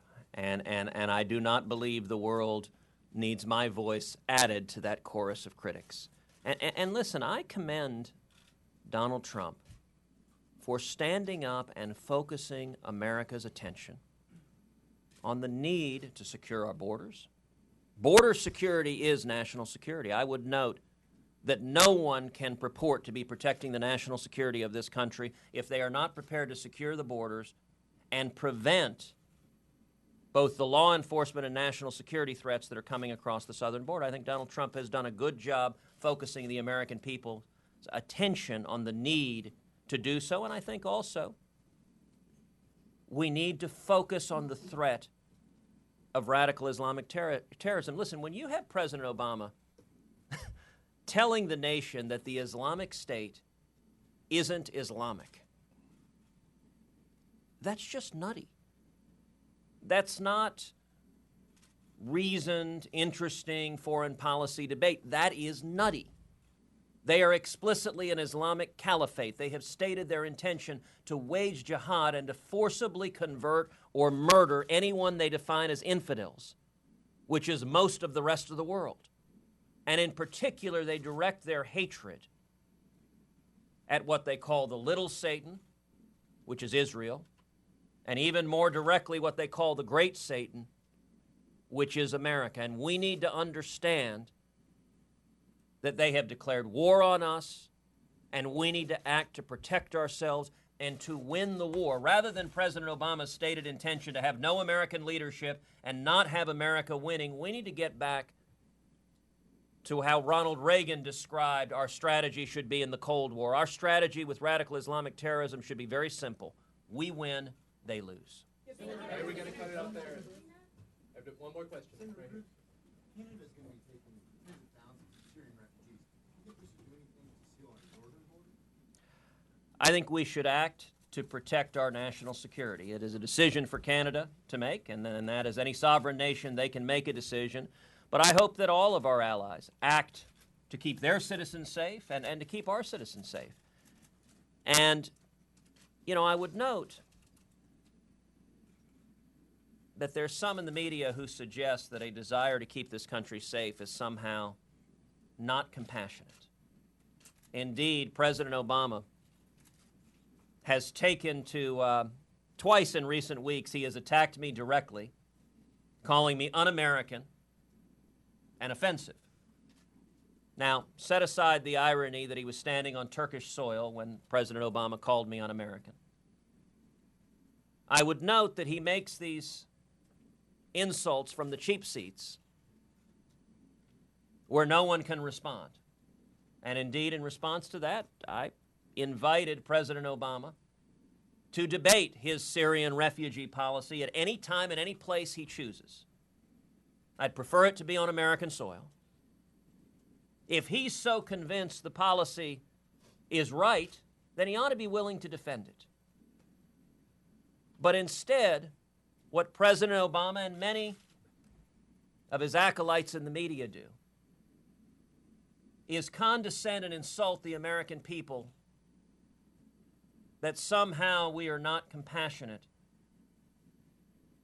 for the humanitarian crisis that is playing out in the Middle East. There is no doubt it is a humanitarian crisis. I would note that this crisis is a direct result of the failures of the Obama-Clinton foreign policy, of America leading from behind, receding from the world, and allowing radical Islamic terrorism to rise up, allowing ISIS, which the president wrongly dismissed as the junior varsity, to declare a caliphate and to wage war against us. And the long-term solution to this humanitarian crisis is to utterly defeat ISIS. That's the long-term solution. But I would also note that America has provided $1.2 billion to help take care of these Syrian refugees. We are an amazingly generous and compassionate people. $1.2 billion, that is over 10 times as much as the next closest country. So I will tell you, anytime I hear President Obama lecturing or insulting the American people as not being humanitarian or compassionate, I think that is offensive. When the people of America are providing 10 times as much as any other nation on earth to care for these refugees, but at the same time, we want a leader who will keep American citizens safe. That is the first obligation of a commander-in-chief. Governor Abbott is showing strong leadership to keep the men and women of Texas safe. We need a president that shows the same focused leadership on protecting the men and women of this country. And in the absence of that president, we need leaders in Congress who will honor our constitutional obligation to protect this nation. Thank you very much. Thank you.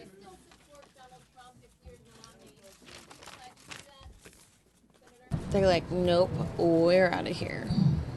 I will absolutely support the Republican nominee, but I hope and intend for that nominee to be me. That was a poem.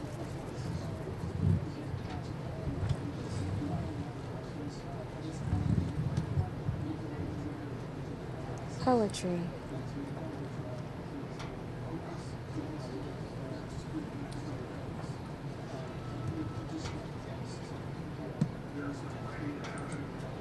All right, so now we're going to go to Carly Fiorina, earlier speaking in Iowa.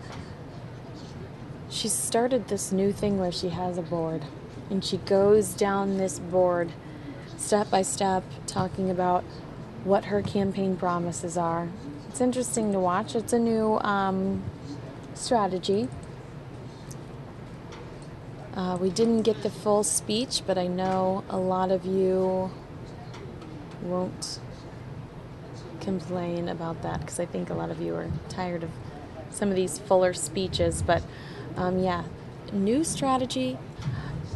Reading this board that she had printed up where she breaks down how to take our country back. Make sure that that right applies to everyone in this nation. And we're not a perfect nation. And we have had troubled times in our history, but it is nevertheless true, objectively speaking, that more things have been more possible for more people from more places here than anywhere else on earth. The radical part of that idea for our founders was that right to find and use your God-given gifts, to fulfill your potential, to life, liberty, and the pursuit of happiness, our founders said that right comes from God and should not be taken away by man or government.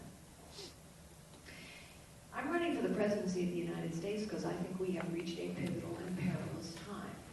You know it's perilous. These are dangerous times. Americans are afraid of what's going on. But they're also pivotal times because I think we have come to a moment, it's been building for decades, I think, where literally the possibilities for too many Americans and the potential of this nation is being crushed. It's being crushed by a government that has grown too big, too complicated, too powerful, too costly, too inept, and too corrupt, and a professional political class that refuses to do anything about it. Ours was intended to be a citizen government. Citizens were intended to step forward and lead when their nation called them, and then go home. But somehow we have come to settle. We have come to settle for the last 40 or 50 years for a government that gets bigger and bigger and less competent. For a government that has more and more power, but serves us less and less well. a harsh statement. Consider this. What are most people afraid of after San Bernardino?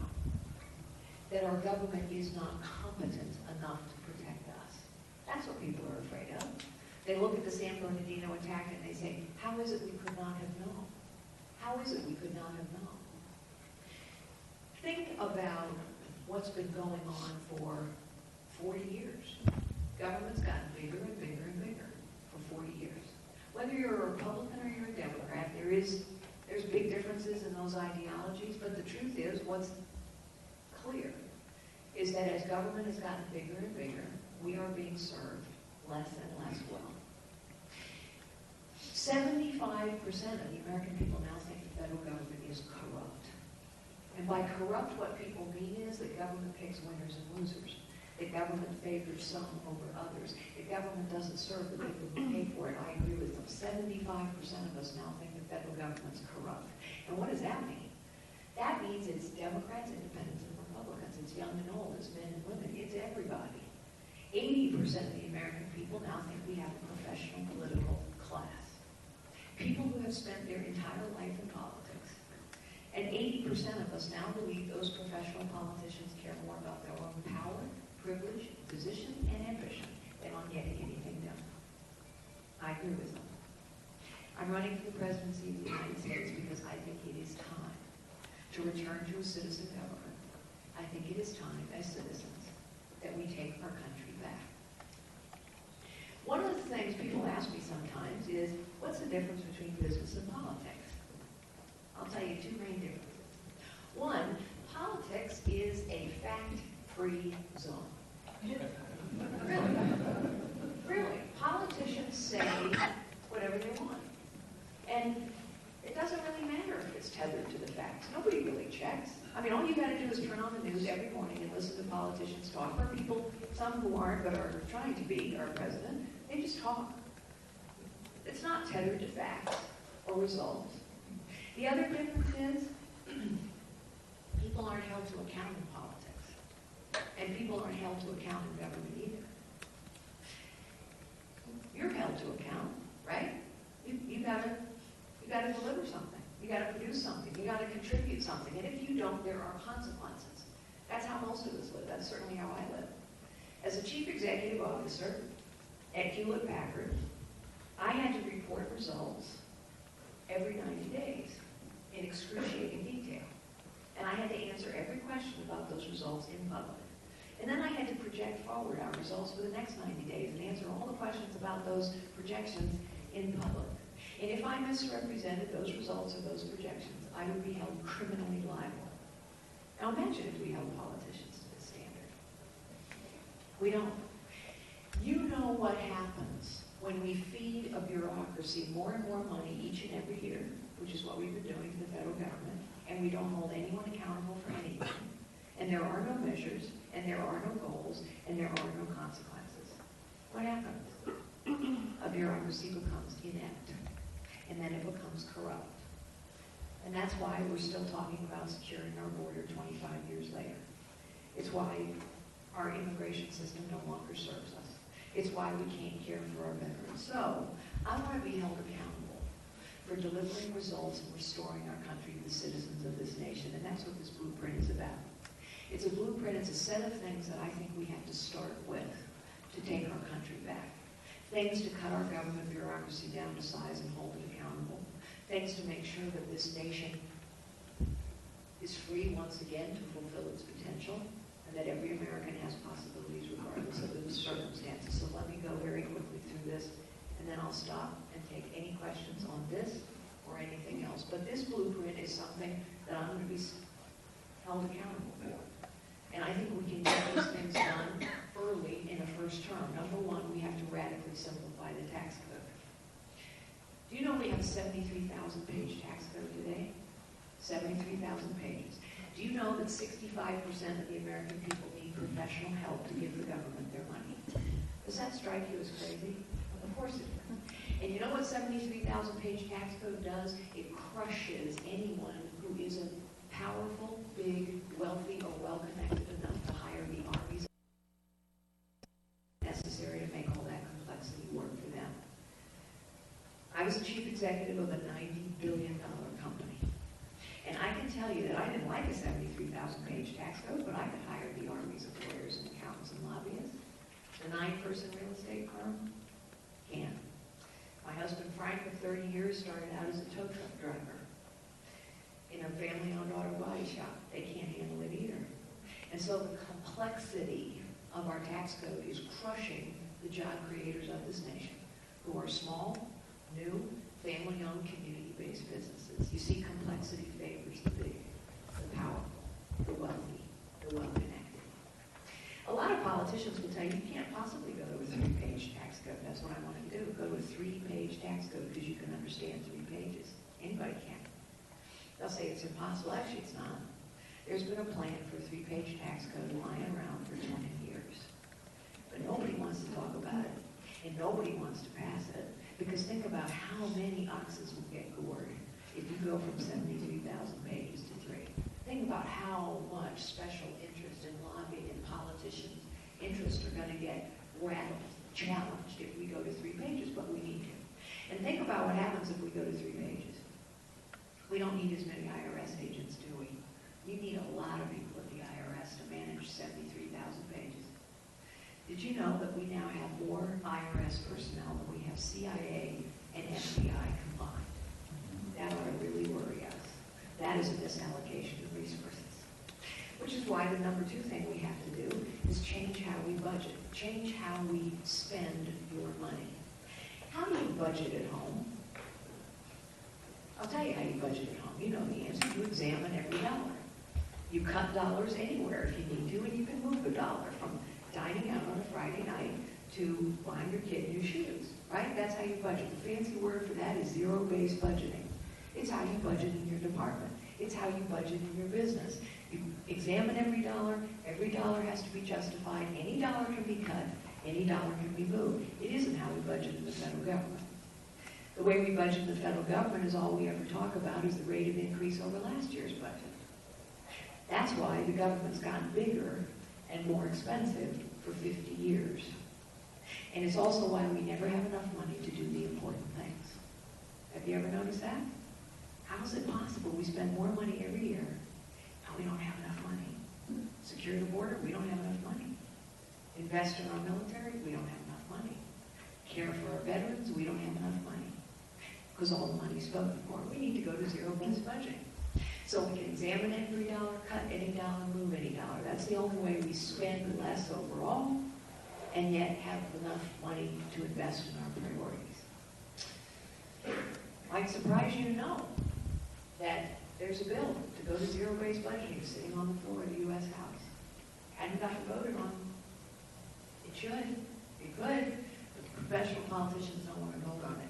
Because once again, it challenges the status quo that they've been operating within for a really long time. We got to go to zero-based budgeting. How might we get those things done? I'll tell you how. Citizens put pressure on politicians. Politicians move. You know how we know that? Remember the scandal of the VA? We learned that veterans died before they got health care, before they even got an appointment. Do you remember that? In Arizona? Well, citizens were so outraged by this that they put enormous pressure on the political system. And guess what happened? This hopelessly deadlocked Congress acted in 3 weeks because of the pressure. And they passed a bill that said we could fire the top 400 senior executives of the VA if they were derelict in their duty. Good idea, by the way. We ought to have consequences for people who don't do their job. The pressure abated, nobody got fired, but it demonstrates the point. Concerted pressure works. So I'm going to ask you to help me get this whole blueprint done, but in particular these first 2. I'm going to ask you to take out your smartphones, literally. I will go into the Oval Office in a weekly radio address. I'll say, please take out your smartphones. Do you think we should get that 20-year-old plan for a 3-page tax code passed finally? Press 1 for yes, 2 for no. Do you think we should pass that bill for zero-based budgeting? Press 1 for yes, 2 for no. There actually is an app, ladies and gentlemen, for citizen government. I'm going to use it. Technology is an incredibly powerful tool, that can re-engage citizens in the process of their government. We need to re-engage in order to take our country back. So get ready to press 1 for yes, 2 for no. I know no one of you own flip phones still. I'm checking. I see a lot of flip phones in Iowa, but my guess is you won't have them. But in any event, it's got to be a flip phone. Moving on. We need to repeal Obamacare. Obamacare is not accomplishing its objectives. Yes, it's helped some, but it's harmed many. Obamacare is the reason that this company no longer competes in certain segments of the market. Obamacare is an 80,000-page monstrosity that nobody understands, that the big health insurance companies helped write, the big pharmaceuticals helped write, the big drug companies helped write. And what do you see happening as a result of Obamacare? The bigger and bigger. The hospitals are consolidating, the insurance companies are consolidating, the drug companies are consolidating, and meanwhile companies like yours are saying we can't compete in certain parts of the market anymore. In other words, big, complicated favors the big. The powerful crushes the small. We have to repeal it, and then we have to replace it with something that works. I'm a cancer survivor. I had a long battle with cancer. I'm cancer-free, but I understand it in a deeply personal way that you cannot have a pre-existing condition bankrupt a family. We buried our younger daughter to the demons of addiction. And so I understand in a deeply personal way that we have to invest more, for example, in mental health or addiction prevention and treatment. But Obamacare isn't working. Health insurance premiums are going up for too many. Emergency room visits are going up for too many. So when we repeal it, we need to replace it, I think, with 3 things. Number 1, the states have to manage high-risk pools. When you give states the money and the responsibility to care for people, when you push decision-making and money closer to the people affected by those decisions, you get better decisions. You know that. Second, we need to try the one thing we've never tried in health insurance. What have we never tried in health insurance? Free market. 10 points, free market. Health insurance has been a cozy game, honestly, between regulators and health insurance companies for a long time. And that cozy game always favors the big, the powerful, the well-connected. The free market says anybody can compete for your business, and you get to choose what health insurance plan meets your needs at a price you can afford. But there's one more thing we have to do, number 3, to make it work. We have to give you, as consumers of health care, power. And the way to give you power is to give you information. What information do you lack as a patient? I'll tell you what I lack. I have no understanding of the cost of my care, the price of my care, or the outcomes. None. I have no way to comparative shop. I don't know if the hospital down the road is better or worse than the hospital 100 miles away. I have no idea if the healthcare provider on the corner is more cost-effective than the one around 10 miles away. I have no idea. And so therefore, there is no incentive for anyone to get better. And so the government should mandate that healthcare providers publish on a regular basis costs, prices, outcomes. We need to restore the character of our nation, and to do that, we need to stand for religious liberty as well as stand for life. And on these issues, we have reached common ground. It is not a solution to the tragedy of San Bernardino for Donald Trump, for example, to say, we are going to use a religious test and ban people from coming into this country. It's a violation of our Constitution, but it also undermines the character of our nation. We stand for religious liberty. We need to secure our borders. How long have we been talking about this? How long have we been talking about securing our borders? 25 years, actually. 25 years. And for 25 years, we've had a broken immigration system, and politicians say the same thing election cycle after election cycle after election cycle, because politicians major in talk, not in results, and not in accountability. They talk. We know what it takes to secure a border: money, manpower, and technology. But mostly, apparently, it takes leadership and political willpower. And finally, we have to defeat ISIS. We actually have to defeat ISIS and lead again in the world. I have more foreign policy experience than anyone running, believe it or not. I know more world leaders than anyone except Hillary Clinton, maybe, but I didn't do photo ops. I did private meetings with everyone from Vladimir Putin to President Xi to King Abdullah of Jordan to Bibi Netanyahu, you name them, I've known most of them. And I also have held the highest clearances available to a civilian. I've chaired the CIA Advisory Board. I've advised the NSA, the CIA, Homeland Security, 2 Secretaries of Defense, and the Secretary of State. I know our intelligence and our military capability well. And there are things we must do here at home to defeat ISIS and protect the American citizenry, and there are things we must do abroad. Here at home, we need to engage the private sector so that we have all of the information our investigators need to track these people down. We need to make sure that we are watching, monitoring those people that we know may be a danger. We need to get engaged in social media. We need to call this evil what it is. This is radical Islamic extremism, terrorism. We, abroad, we must deny ISIS terrorism. I can barely hear her. I'm going to cut into some local stories we have for you. These are from our 5 and 6 o'clock broadcast. Jess, we are following up on a murder in Phoenix that we first told you about yesterday. Police are now saying the victim was shot to death.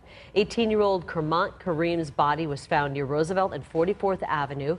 Investigators say he was last seen with 21-year-old Noe Hernandez and his car, a 2004 silver Pontiac Aztek, has not been seen since the murder. Now, police would like to talk to him about what happened before the murder.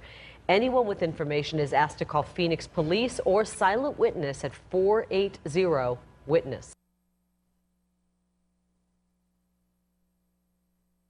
The second time in the past few weeks, Chipotle is dealing with a public relations nightmare. Dozens of people getting sick after eating at one of its restaurants. The first problem came back in October. At least 52 people were reported to have gotten sick with E. coli bacteria after eating at several different Chipotle locations in 9 states. Now, this latest episode taking place over the weekend in Boston. It has moved eastward. 80 students at Boston College got sick after eating at Chipotle. This time, the culprit is believed to be the norovirus. That's the one that you often hear about on cruise ships. Locally, county health inspectors are looking for violations that could spread foodborne illnesses. And Jessica Flores joins us live with more. These are difficult viruses to detect, spot, and get rid of. That's right, Carrie. And we should note that county health inspectors don't regularly test food in the lab, but what they do is they go into restaurant kitchens looking for any issues that could lead to foodborne illnesses. I followed one health inspector today during a surprise visit to a Valley restaurant. Catherine Garcia is on a mission to protect the public. Nice to see you. Nice to see you. How are you? Day in and day out, she's among the Maricopa County health inspectors paying surprise visits to restaurants, making sure they're following health rules. Were you doing anything back here? Nothing. Nothing, just cleaning? With her thermometer in hand, she takes the temperature of just about everything, hot and cold. And you know what temperature chicken needs to be cooked to? 165, good. The food temperature inside the fridge needs to be 41 degrees. But this came in at 49 degrees, so it ends up in the trash. Is it 47 degrees? That's not good, okay? Health inspectors are examining the food preparation, cleaning practices, and even checking out the employees' health in order to prevent foodborne illnesses and cross-contamination. And we're doing our inspections. We're checking to make sure, of course, employees aren't vomiting or having constant trips to the bathroom during the inspection. And then we're also talking with the operator about their knowledge of foodborne illness and making sure that they have practices in place to prevent employees working when they're ill. The inspection's goal? To make sure what you eat looks just as good behind closed doors. Best hero ever. And the restaurant we visited today has an A-grade record, and you can look online for inspection reports to see how establishments are doing in your area. Find that information on our website, fox10phoenix.com. Reporting live, I'm Jessica Flores, Fox 10 News. Donald J. Trump is calling for a total and complete shutdown of Muslims entering the United States until our country's representatives can figure out what the hell is going on.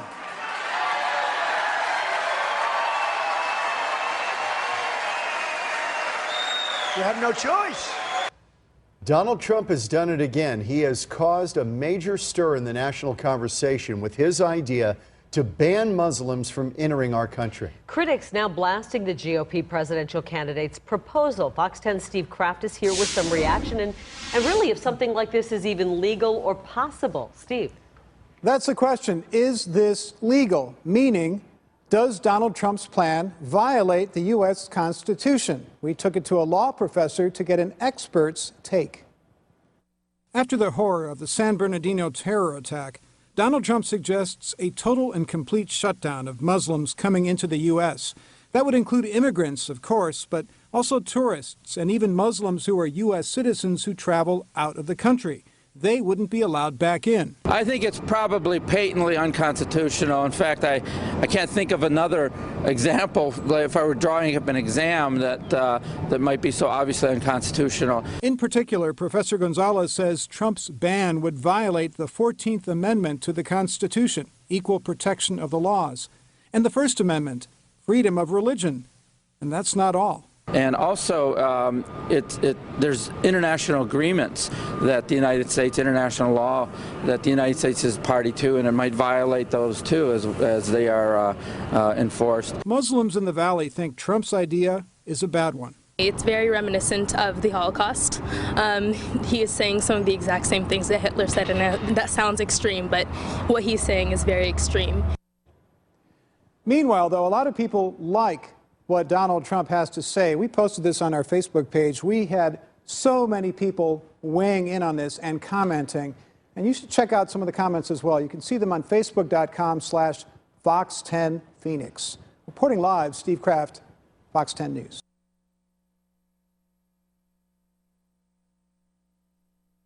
All right, everyone, it is 9 o'clock, which means I'm going to go ahead and wrap up the show. We're Fox 10 News now, 9 a.m. to 9 p.m. Monday through Friday. We bring you typically earlier in the day. We've got a lot of live events. Our live events kind of died approximately 7:30. So I showed you some of the stuff from earlier in the day, but we try to bring you breaking news as it's happening and some of these live events that I know you love, like Donald Trump, etc. So I look forward to seeing you tomorrow. Thanks so much for spending your evening with me. We're going to be back tomorrow morning at 9 a.m. And like us on Facebook, follow us on Twitter, all that jazz. And if you're local, you should turn on Channel 10 because our 9 o'clock broadcast is about to kick off. So you can watch us on Channel 10 locally in Phoenix, or you can head over to fox10phoenix.com/live if you'd like to watch our live local television news broadcast. So thank you so much for spending your evening with me. I appreciate you, and I'll see you tomorrow.